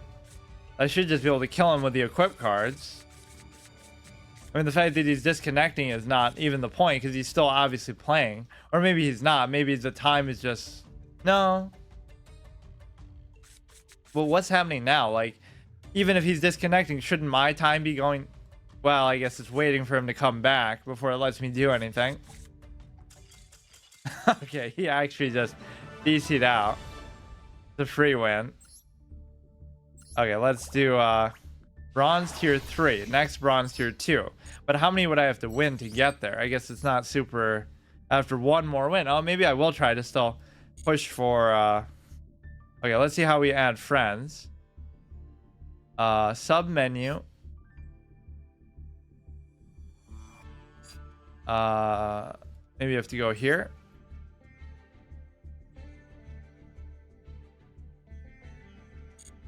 Or maybe you just have to like challenge them to a duel. Maybe there is no friends list. Wait, why am I a host of this? Oh, I never even... Huh. Friends on the main menu next to sub menu. Oh, here we go. My bad. Enter friend's name or number. You got robbed.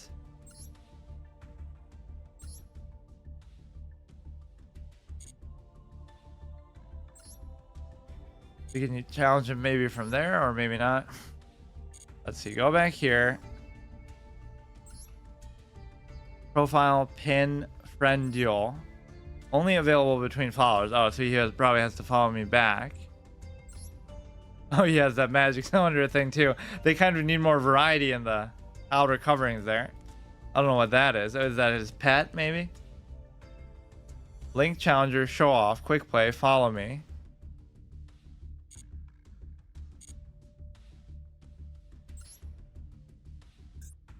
I like how many issues they acknowledge having here. Just to show that they care about the game, which obviously, as a new, relatively new release, they probably should. Oh, I hate when you have to go into here and stuff to click stuff. Like, why not just give it to me automatically? It's some sort of psychological trick that they try to give people a false sense of satisfaction and, I don't know, like one of those things where they try to get you to log in every day. Claim all rewards at once. No, I'm gonna milk the clicks if you're gonna force me to do it. I feel like I would have missed all this if I didn't go here after a certain amount of time, maybe.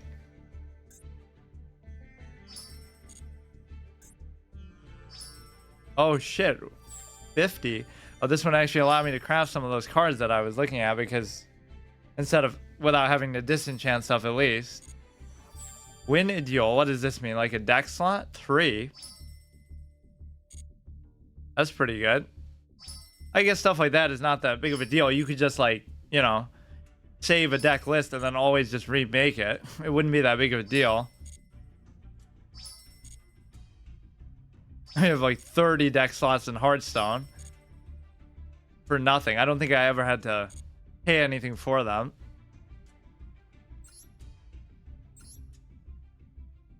Okay, let's see what he does. If he's gonna do the... Oh, you still have to create a room, though? Oh, you should just be able to do it without that.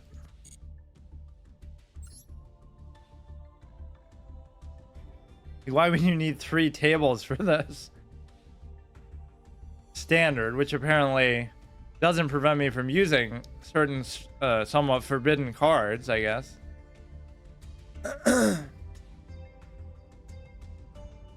It's weird that it's saying like, oh, it only requires 1 win to get to the next tier, but then I've won so many where I stayed at like bronze 4, or maybe it gives you some kind of benefit if you're on a streak. Go to room details.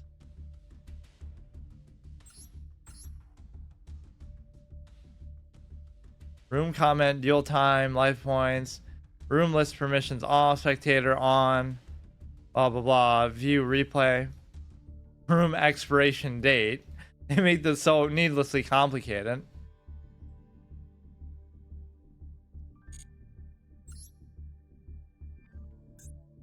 I'm psyched to deal with you. Let's go. Thanks for the deal. Please wait a moment. How about another deal? I'm sorry. That's so weird that they have like 3 tables like that. You're hosting a tournament or something.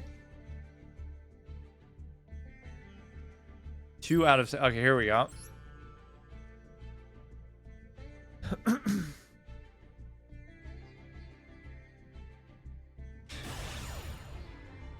Bunny versus like a thing of noodles, I guess. I don't know what that's supposed to be.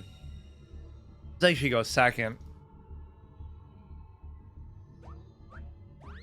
I could recreate my legendary silver deck from Duel Links that I got to like silver rank 7 or whatever. Oh, he's got that cool Dark Necrofear thing too. At first I thought that was the pet too. Like they had a matching thing, but apparently it's just a, you know, thing you only get to see at the very beginning. I do love these backlogs. They're very good.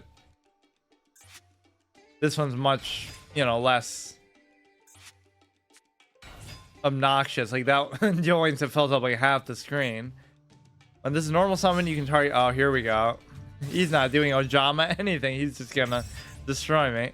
During your main phase, you can immediately, after this resolve, normal summon one wind monster. It's like how I felt about that imp deck in Hearthstone, like where people always talk trash, like, oh, you know, why don't you just use the meta stuff? But then I use the meta stuff and I get legend and then I'm bored. So like, I just go back to doing whatever random shit. When this is normal summon, blah, blah, blah. I could probably do that in this too, but I kind of just don't want to. It's like the most boring shit I've ever done. Because then it becomes not only repetitive in terms of what you're using, but in terms of what you're going against. To an extent, even in Wild, it was kind of like that. Watch this deck be the most complicated meta thing now. Turning on audio only. Pretty sick music you get sometimes. 2,500. It seems pretty much par for the course with what we've been seeing. Not really much I can do here. I'll just use this to kill his 1,000 attack thing though, just for the fuck of it. Or actually, if you combine both of these, it would be good enough. 16, 23, but this would have to be in the graveyard, which is not going to get there in time. I mean, there are a lot of options that I have here, and I could do them even on his turn. Look at that, 5 spell and trap cards. Just load your shit out completely. Didn't go crazy on you like I could have. Well, you can do whatever you want.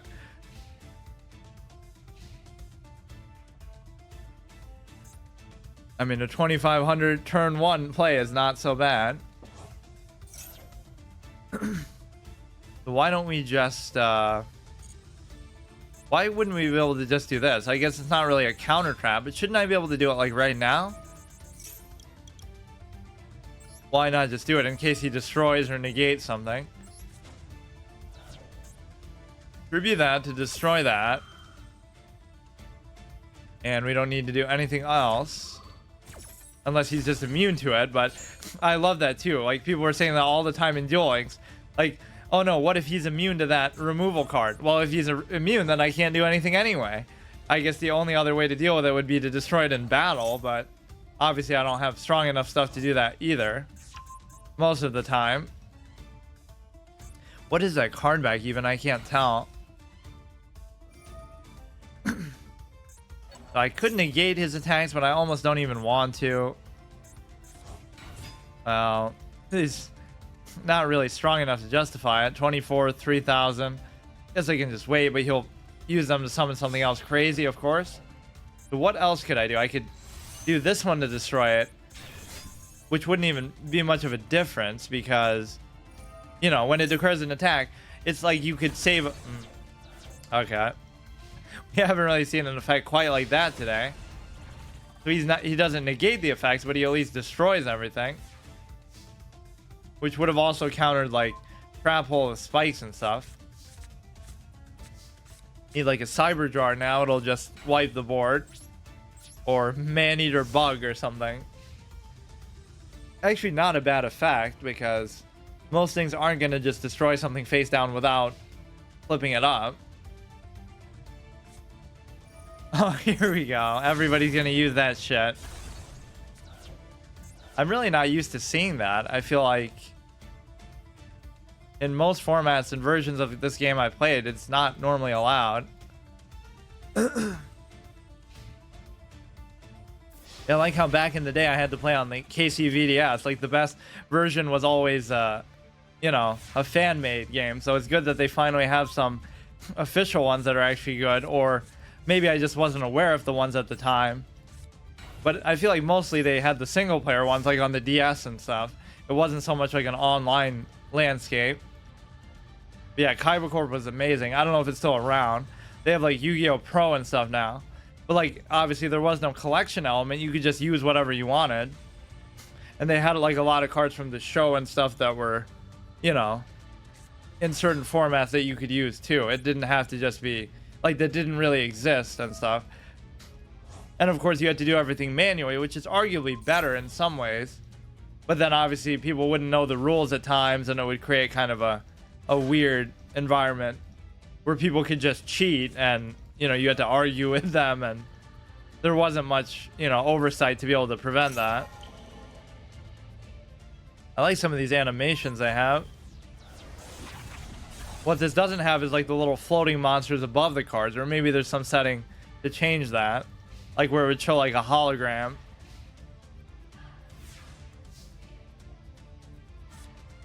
Oh, here we go. Taste of your own medicine. Now, I'm not even up. It's like, oh no, wait, he's immune to it. But if he is immune to it, then I can't do anything else anyway. So what am I supposed to do? Just sit there and do nothing. That's kind of good, at least. One Regeki canceled out another Regeki. Now we're both in top deck mode, but obviously, oh no, he gets some other bonus effect. Here we go. What is it?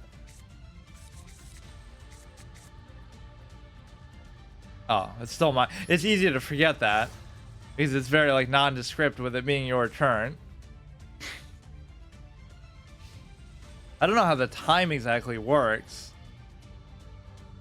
291. Like, why would it pick up at 291 at the beginning of his turn? It almost makes it seem like that's all he has for the whole game, but that couldn't be the case either.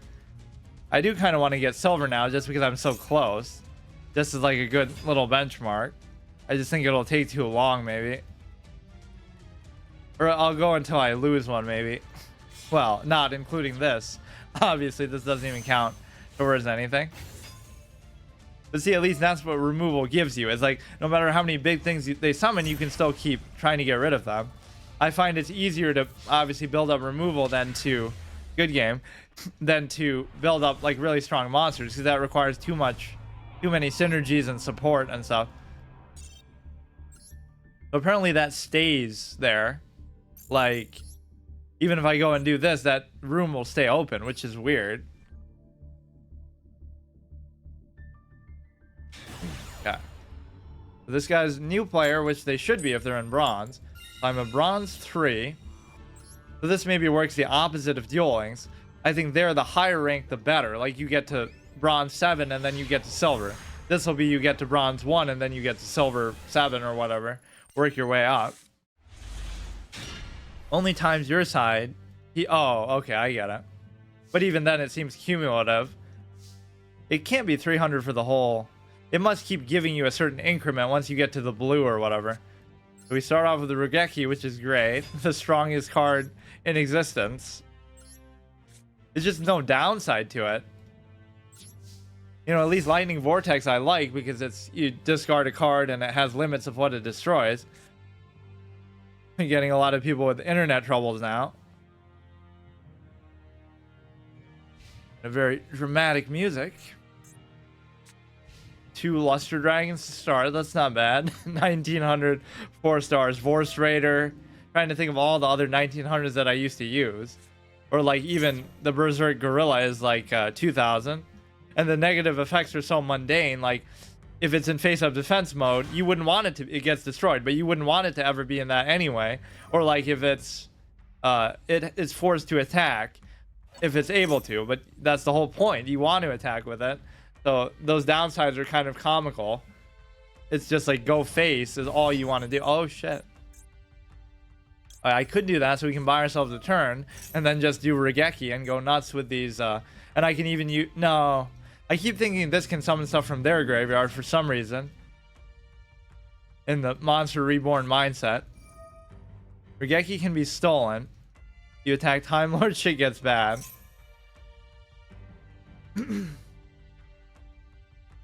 Next called Speedruns. I could have did a crazy board, but I didn't want to try you out. Yeah, that actually made it feel kind of semi-winnable. Oh, shit. Well, you can't attack, so it doesn't really matter. What is this, dude? I thought I was the one who loved Cyber Dragon, not so much for the synergies, just in and of itself. I love the special summon effect. Now it would do a WoW emote, but you can't even do that. That's so weird how they remove like a lot of that social avatar element from this. Oh my god, just don't be immune to stuff or don't destroy it. Wait. Once per turn, you can detach, blah, blah, blah. Special summon it, blah, blah, blah. None of it should negate my effect, so it has the same attack value, but card's name becomes Cyber Dragon. I mean, I like it for the special summon effect, but this guy is taking it to another level. Target one machine monster with 500 or less attacks. But oh my god, just keep going, dude. This is a new bunny fucking player, and he's doing all this crazy shit. Maybe this is just all in the structure deck, though. He might have made the same quote-unquote mistake I did by choosing a structure deck, but I don't think it's that big of a deal. Cannot be used as fusion material. Must be special summoned from your extra deck by sending... Okay, as long... Dude! Okay, just don't be immune to my shit.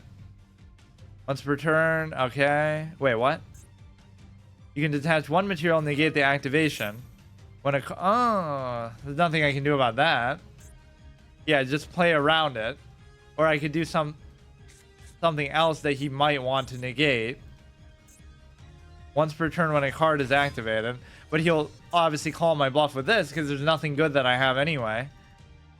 Damn it. Cyber steals.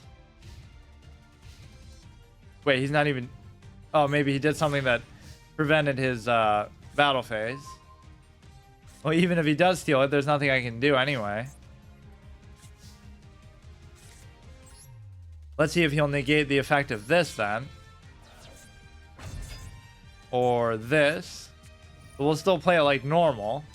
We won't fear his shit too much. And yeah, why don't you negate? Yeah. You can only do it once, right? Once per... Yeah. Fuck, he's such a fucking moron. Why would you do that? Why would you ever do that? Now he shouldn't be able to stop it. Look at that. Playing into Regeki when you have no reason to... Oh my god, that is so stupid. Somehow this thing is immune, which is fine. Why would you care about Call of the Haunted when I'm only summoning a 1900 that isn't going to do shit to you? He is trolling you. Well, he might lose because of it. He could have just made a mistake. Maybe he didn't think I had anything else.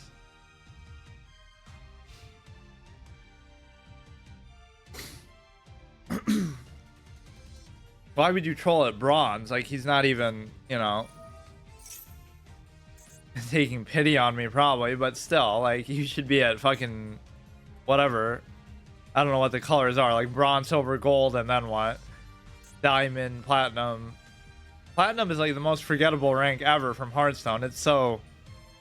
Like, I almost forgot it existed. It's like you go from gold to diamond. Platinum is just like a shittier version of silver. Like, when you hear platinum versus gold, nobody wants a platinum watch. Everybody wants a gold watch or something. Or a gold ring. Okay, I'm not going to be able to deal with this one. This is where you just have to burn them out with removal. Now I could use my hammer shot or something. Then all other cards you control to the graveyard. At least that's a costly effect.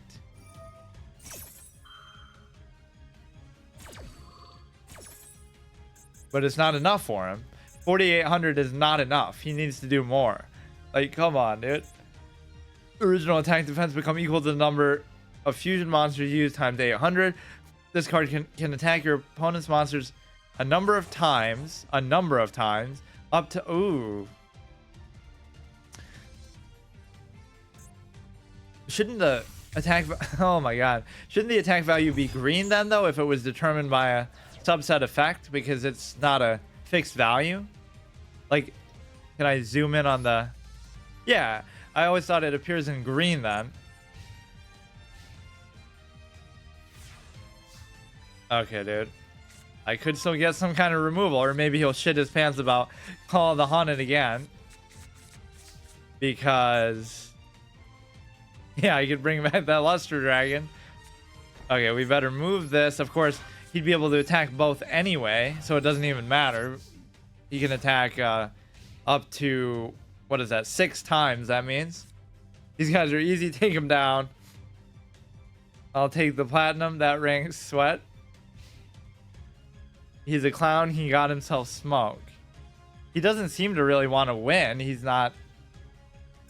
like really doing anything else. He'll attack. Does that mean he can attack face too? I don't think so. He's having internet issues too. This will just allow him to attack the other one too, won't it? So why even bother doing that? I should have at least saved it for my turn. So all I would need is like one removal card, but I just don't have enough, I guess. I'll literally just have like 20 monsters and 20... Yeah, that was a great idea. 20 monsters and 20 removal cards. 10 traps and 10 spells. It just... 3 Mirror Force, 3 Regeki, or maybe you can only use 1, I forgot. Oh, what the fuck? Why did I do that? I have to return that to his hand. No. Oh, I forgot about my own effect. I'm just randomly clicking stuff because I'm... What the fuck? What was that even? I forgot. Target 1. I guess that hasn't been sent to the graveyard yet. I'm obviously expecting that I'm going to lose this no matter what. So I didn't even care. I think he's curious what you have and is giving you your chance, I guess.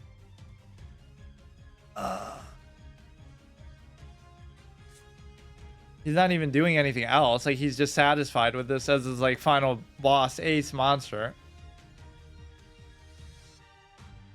That's like one of those anticlimactic things that would never happen in the show. Like, Kaiba summons his blue eyes. Oh, I'm just going to use Regeki. I'm just going to use Hammer Shot. Like, it's always some crazy combination of stuff that they have to do to get rid of it. He's just disconnected from his internet. See, I'm beating these people. Rank up, bronze tier 2. Now, do I only have to win 1 to get to bronze tier 1? Is that how it's going to be? After 1 more, bronze tier 1. Okay, so just give me silver. It's the ultimate clown show of a game. We're both like sabotaging ourselves. Imagine it being competitive at bronze. Like, why is this even...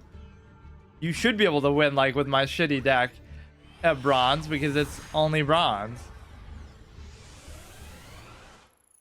Let's see. This is pretty good. Actually, this will be a good removal. Oh, man, I should always go second, though, because I always get the Cyber Dragon. I won't be able to do anything. So let's just put, like, all of these down. I won't put the... What is it? Stamping Destruction. So anything he does, I can just destroy it. During your opponent's turn, target one face-up monster with attack less than equal to their life points. 1400. No reason to do that, but he's going to summon something crazy with it. Which maybe you should do it then, because what he summons might be immune to stuff, and so you'll stop him from getting there in the first place, but who knows. If it's in your possession, is destroyed by opponent's card sent to the graveyard, shuffled into the deck. When it's normal or flip summon, add something to your hand. Apparently in higher tiers, some people will instant surrender if they make a mistake. I guess that could be the case, yeah. It's like in high level chess, nobody plays the games out till the very end. Because they just assume they're going to lose, but then you miss that 1 out of 1,000 game where the other person makes a mistake too, and you make some crazy comeback. This is pretty good because of the life point damage it can do too. You can never kill them with it, but inflict damage to your opponent equal to the damage you took. Okay, dude. I've really got to get Mirror Force. Like, this is crazy, the amount of... Look at this. They're certainly getting maximum value out of the monster's faces, the extra monster's faces. Because at least filling up 3 doesn't feel as ridiculous, but now you can fill up 5, 6. I don't like this one. You shouldn't need this extra space when you already have 5. Like, at least in Duel Links it makes sense. Because, you know, you only have 3, but... Look at how long these moves go on for, dude. Fresh Sista. Oh, Sis Art? Or Sis Tart? What the fuck are these? When this card points to a... Oh my, just keep going, dude. Fun and interactive, like just... Now I'll try to use the... But see, it's pointless to even use it ahead of time. Because like he'll just keep going. So let's just wait.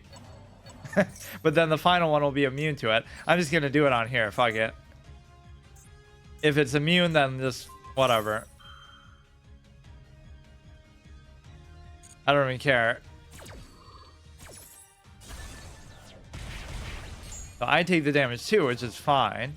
But now he's going to summon more stuff, so I should have obviously waited. But then he was going to destroy my stuff anyway, so...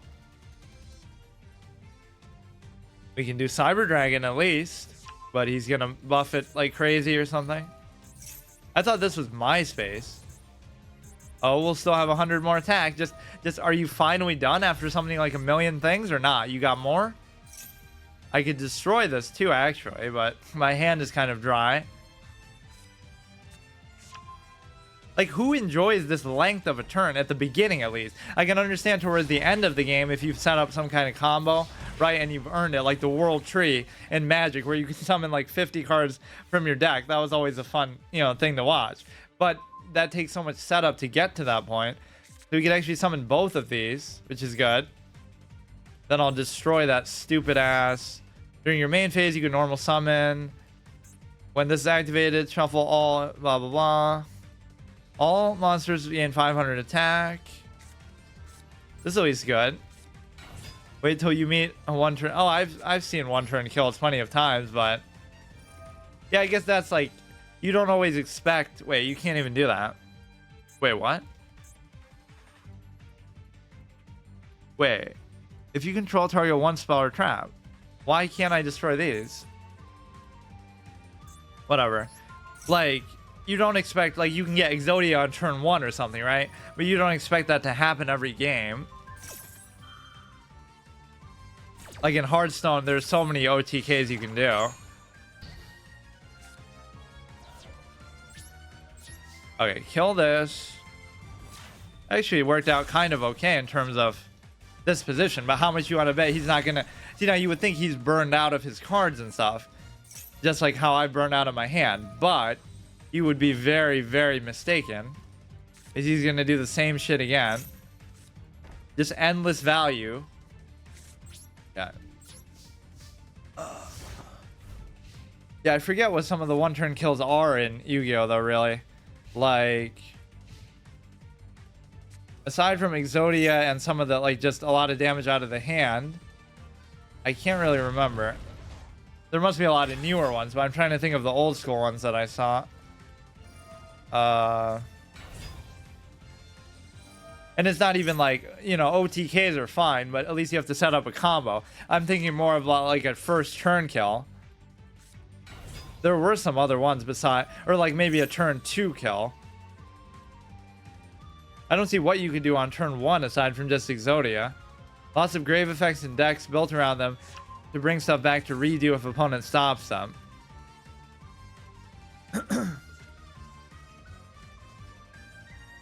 Or yeah, like a classic one was like Blue Eyes Ultimate Dragon, and then you attack, and then you use Defusion, and then you attack with all 3. That's even one that Yugi does to Noah when he has like 9,000 life after getting hit by Ultimate Dragon. Then you can just attack with all 3 that same battle phase. So that's a pretty good one.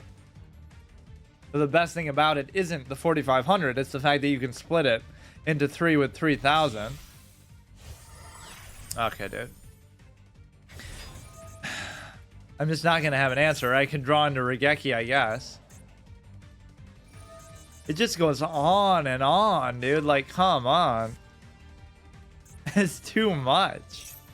I'm just gonna make like a 40 card deck of all removal and just try to outlast them. But then even then, they're gonna be immune to a lot of it. So then, at some point you're forced to fight them out.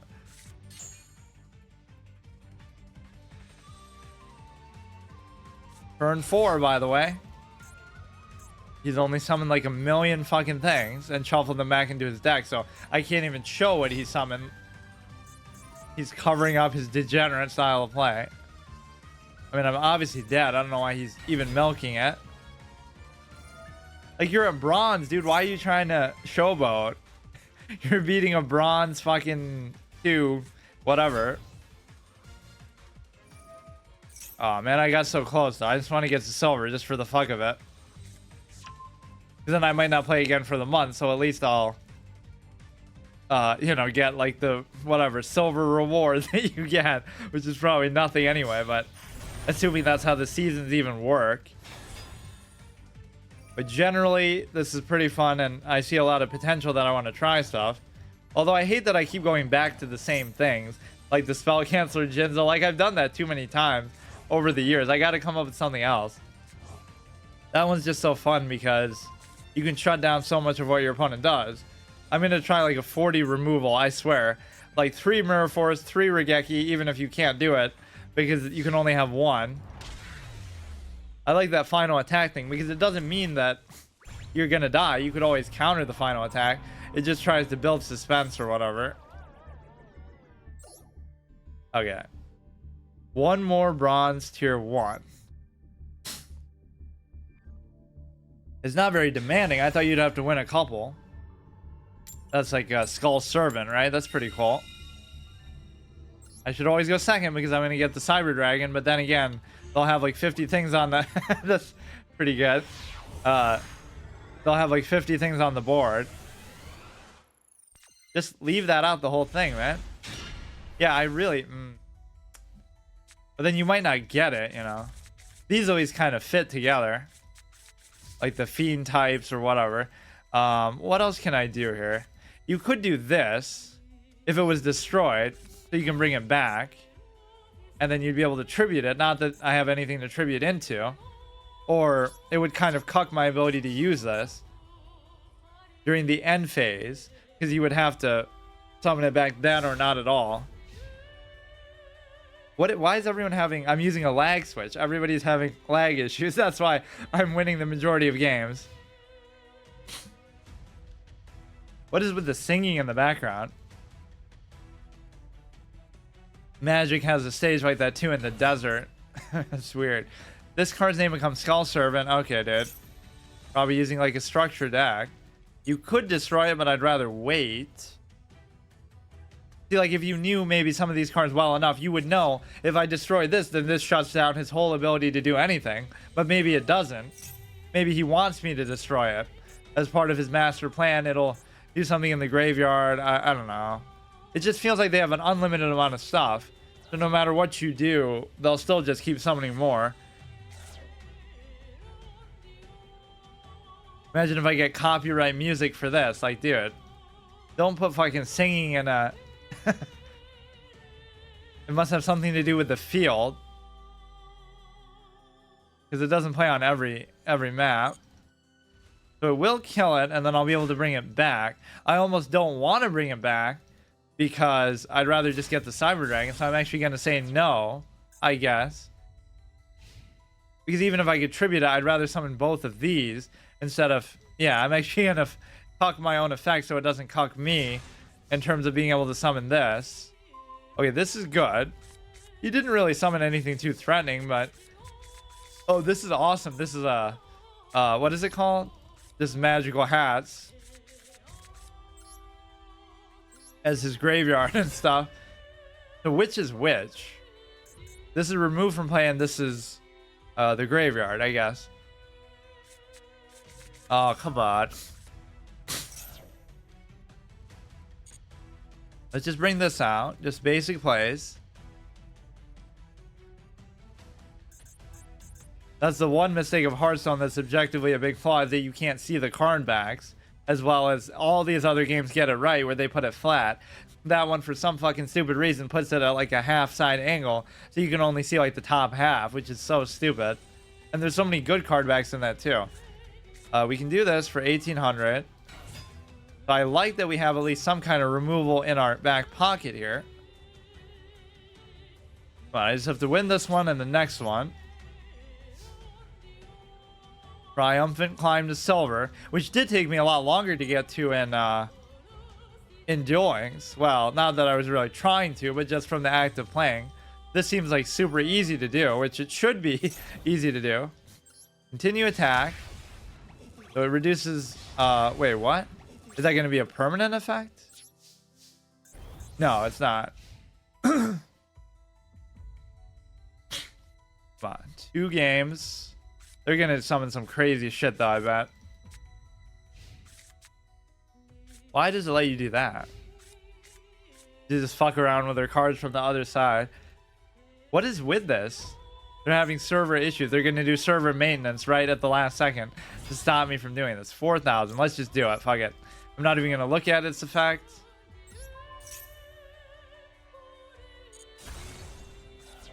Now, shouldn't we both take 4,000? Isn't that how it works?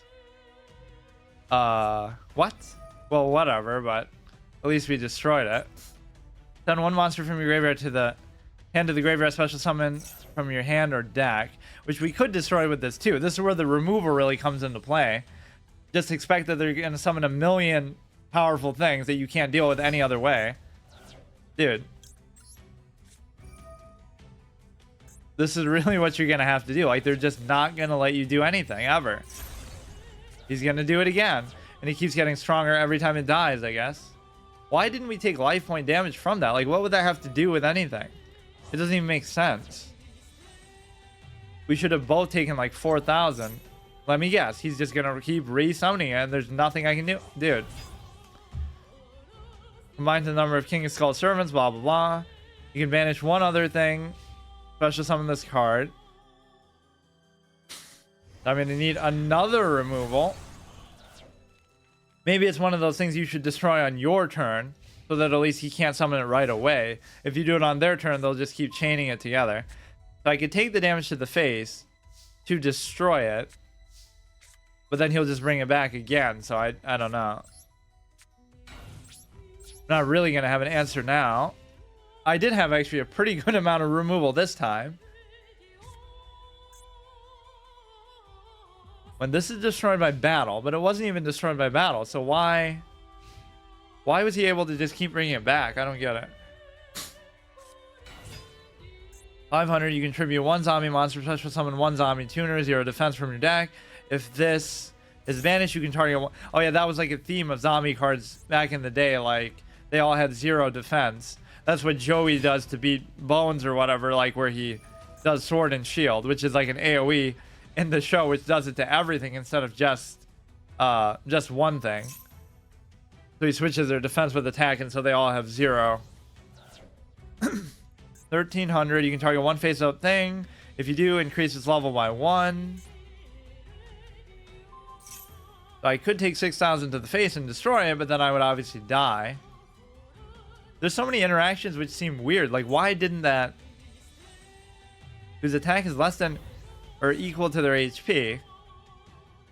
Equal to... Oh, it's original attack. I see. I guess you just take for granted, you know, that it always does damage, so... 7,000. I mean, I'm obviously not going to be able to do anything about it. I could do Magic Cylinder, which must be in this game, because they wouldn't have that icon around it otherwise. Just disconnect from your shitty ass internet, which can't handle a mobile fucking card game. Dude.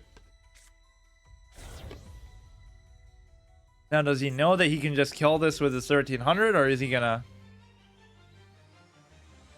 No, he's still gonna hit that. You take damage equal to their original attack. How about that? No, not when I need it to say that. Only when it wants to cuck me the damage to their face. I love how you can do it then, because you were going to take that damage anyway, so you may as well just destroy it. Let's let him have his satisfaction. At least that's a good value. There's just nothing you can really do at a certain point. They just have too many fucking big minions. The perfect 10,000. How does he know I don't have Magic Cylinder or something, though? Really, like, how would you be sure of that? He has nothing that negates it or anything. You can tell he obviously likes this card. He has different animations for each thing, too. It's like they split these mechanics in two. Duel Links could have had a pet and the avatars, like the characters, and this could have had both, but this only has the pets and that only has the avatars, so... Why not just make one game that combines both? And why have the 3 square thing and the 5 square thing require 2 separate games? Why not just have one game with a 3 square and a 5 square mode? Right? Like, I don't know. I would just make one size for all and just commit to that game fully, but For some reason they want to split. And then why not add to that same game a third mode that allows you to do like double duels and stuff instead of you know, making cross duel too. That way that game would be the most popular thing ever because it just has everything in it that you could possibly want. Each of these could just be a different mode. It's like how when they release a new phone with like one new feature, and then the next month or the next year they'll release one with just one slightly, you know, improved feature again. Why not just do both of those in one big release? Because then, you know, people start to lose faith in the company, like, oh, they're just trying to cuck us with every little if it said original attack, that would actually be good. Then it would negate any kind of buffs. At least we take him down with us. So 215,700. But see, even that one doesn't bother me as much because it seemed to take a bit more setup from his end. Now I'm just obsessed with getting the silver, but I don't know. Some of these people are just too good. Fine, I'll go second to do the Cyber Dragon, but it's not going to matter. The bunny is a sign of a new player. So that could be a good thing. We always get the Cyber Dragon. Holy shit. So if they don't summon something crazy, we'll have a good little setup here. Just put a whole bunch of cards face down.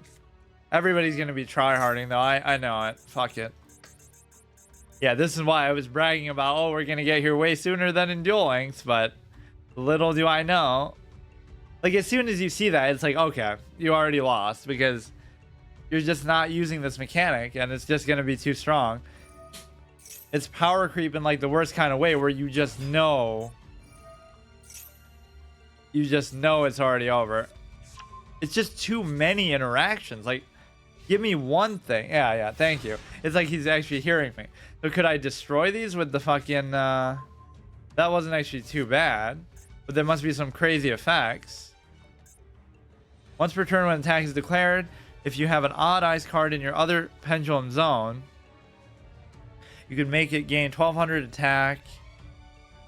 Wait, but these aren't even pendulum zones. These are just...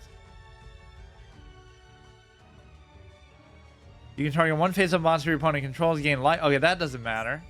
I'm going to try to just attack anyway, but I don't know what all this is.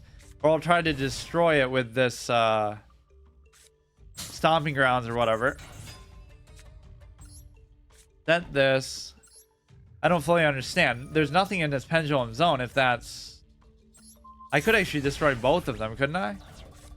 Maybe that's a little bit too greedy, but... That one would just give him life points back, so I didn't really need to do the second one. I probably should have saved it. But presumably whatever shit he had in mind is negated by that. So that's not too bad. But now I need some removal for whatever other big shit I'm sure he's about to summon. Come on, just give me a couple easy wins. We've had some tough opponents using some crazy shit. Just gonna keep doing more of them though. There's no limit to it, dude. You just keep doing it. What is all this shit anyway? I don't know what this mechanic, how this mechanic works. Once per turn, you can target one other face-up card you control, destroy it, both it and this card. If you do, special summon something crazy.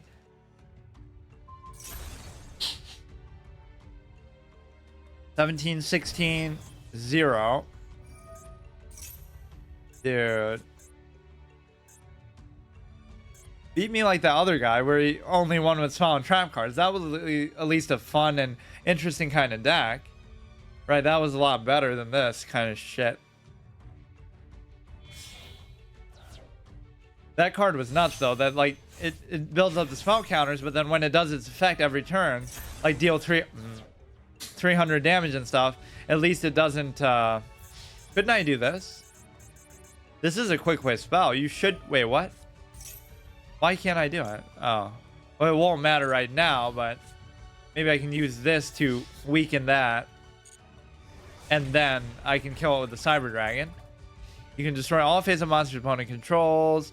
If this battles an opponent's monster, you can destroy it. And if you do, cool. So, I mean, you just basically can't do anything at all to it. What a fun thing. I'll still try to do this, but it's not going to work. Or if I have a second one, maybe.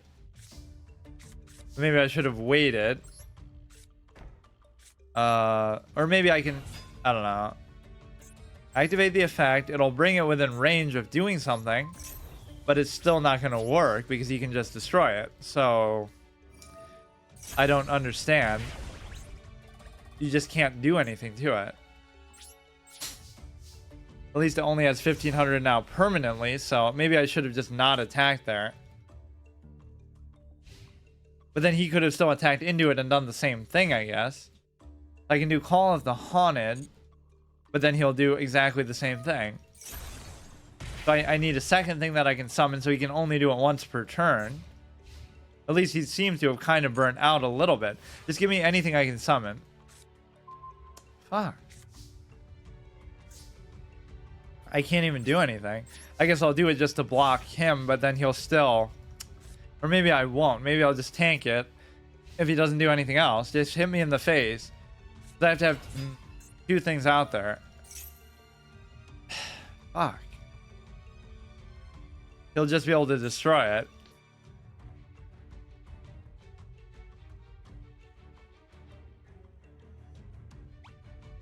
It's amazing how much quieter this game is, even with everything maxed out, than Duel Links. Why is that game so loud? So I probably turned down my volume too much. I have it on like minus 25 on OBS. It probably could be minus 20. You can do this, but it's not actually going to matter. Because he'll just still be able to destroy it the same way. What a fun effect. Just great. In fact, it was pointless to even do that. I would have been... I think I would have been dead no matter what. You don't actually lose ranks here, but... I'm just so obsessed with doing this now. I didn't mean to save it. One more win, bronze tier 1. Okay, last one. If I don't win this, then I'm done for today. I only have to win like this and one more, presumably. Or maybe you'll have to win more to get to silver. I'll do second just because the Cyber Dragon is such a key part of this deck. I've gotten it like every single fucking starting hand.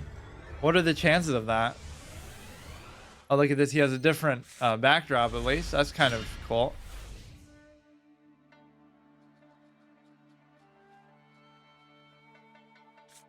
Oh, yeti. Dude, I only have like 2 of them in there, don't I?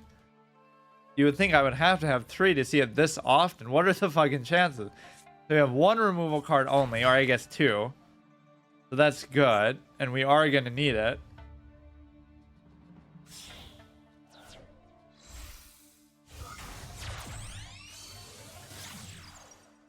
Prank Kids Meow Meow. Some of these names become so stupid. Only link summon Prank Kids Meow Meow Moo once per turn.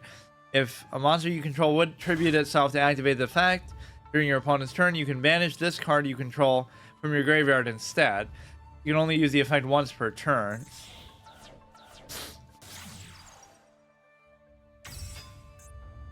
So would it be worth using Regeki, I wonder?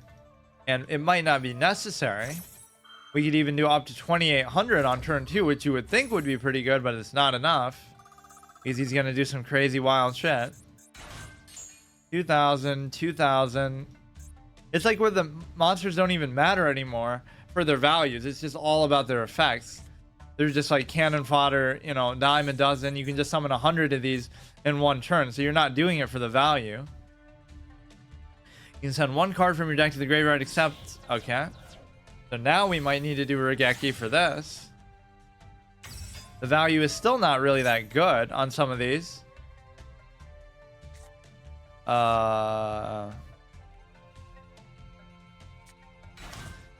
Okay. I mean, none of this is too strong, but... It's almost like I wouldn't even want to do Regeki, but he's just going to keep going with it, isn't he? Is he finally done? You can tribute this card, target 2 cards, blah, blah, blah. Cannot be destroyed by your opponent's card effects this turn, but it doesn't matter. As long as I can just attack into it. You can inflict 500 damage. Okay, so as far as I can tell, let's just attack into it and we should be fine. We don't even need to do the... I almost want to go for his face down card, because what does this matter? You can discard special summon tokens, cannot be attributed during your end phase. Okay. But that still shouldn't even matter, right? Now what? I thought it just prevents his stuff from being destroyed by card effects. Even on my turn, he gets to take up more time than I do doing stuff. We don't need to do this. I could do this. I want to put this down. Go like that. And I could do this. I don't see what the tokens really matter. Like, I'm not too... I'll actually destroy this one just for the fuck of it. But of course, once again, it's not my turn. It's his turn. It's always his turn. Just infinite, unlimited effects, endless value. Just fuck it. 287. We're on his timer, apparently. Or no, I think it never shows you their timer. It only shows you yours. So I wouldn't mind doing this on the face down card just to be sure. This doesn't even seem like that big of a deal. Although it could buy him a lot of time. Okay, that's good. Now we get to bronze 1. I don't know if that's a DC thing or what, but... Next, silver tier 5. Does that mean I get to it right away, though? One more win. It's kind of too generous with these. You only have to win one game between ranks.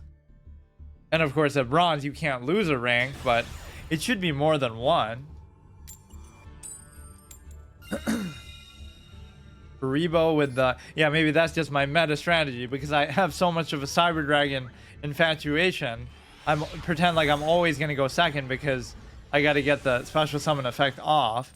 Like literally every single time. Am I like cheating or something? How can it be that guaranteed, dude? In a 40 card deck where you only have like 2 of them, I think. I'm not complaining. I'm just kind of stunned by it. Every single game I get Cyber Dragon in the starting hand. Not even that I like draw into it. I just have it. That's so ridiculous. And some cards I haven't seen at all in like a super long time. Like the ones that I tribute into, the 2400 and stuff. Each time a kaiju is special summon, blah, blah, blah. So at least if I lose, I won't lose a rank, which is good.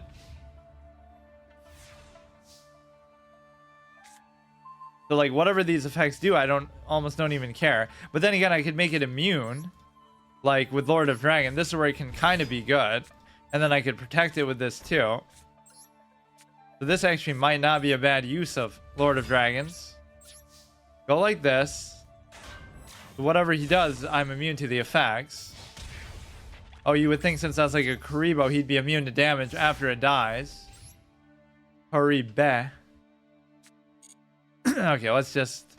Again, he can't use an effect on Cyber Dragon. It's more so just that he'll summon something super strong to kill it. But then even that I can negate. Yeah, I could just do it like right now. Ahead of time. So that he's just guaranteed to not be able to attack. Each time a kaiju is special summon from the hand, blah, blah, blah. Destroy that. Target 1. Okay. Okay, he's just not doing anything. Oh, they're just handing me silver on a fucking silver platter, I guess you could say. So, I'm actually not even going to do any of that. I'm just going to wait. Because Lord of Dragons is actually pretty damn good for this kind of purpose. Because whatever bullshit effect he might do to try to, you know, destroy it is going to be fine. Now I could tribute that, or I could just use this effect to make his monster weaker. He won't even be able to attack, even if he does summon something big. So the games that I lose, I get absolutely destroyed by synchro kind of wild bullshit.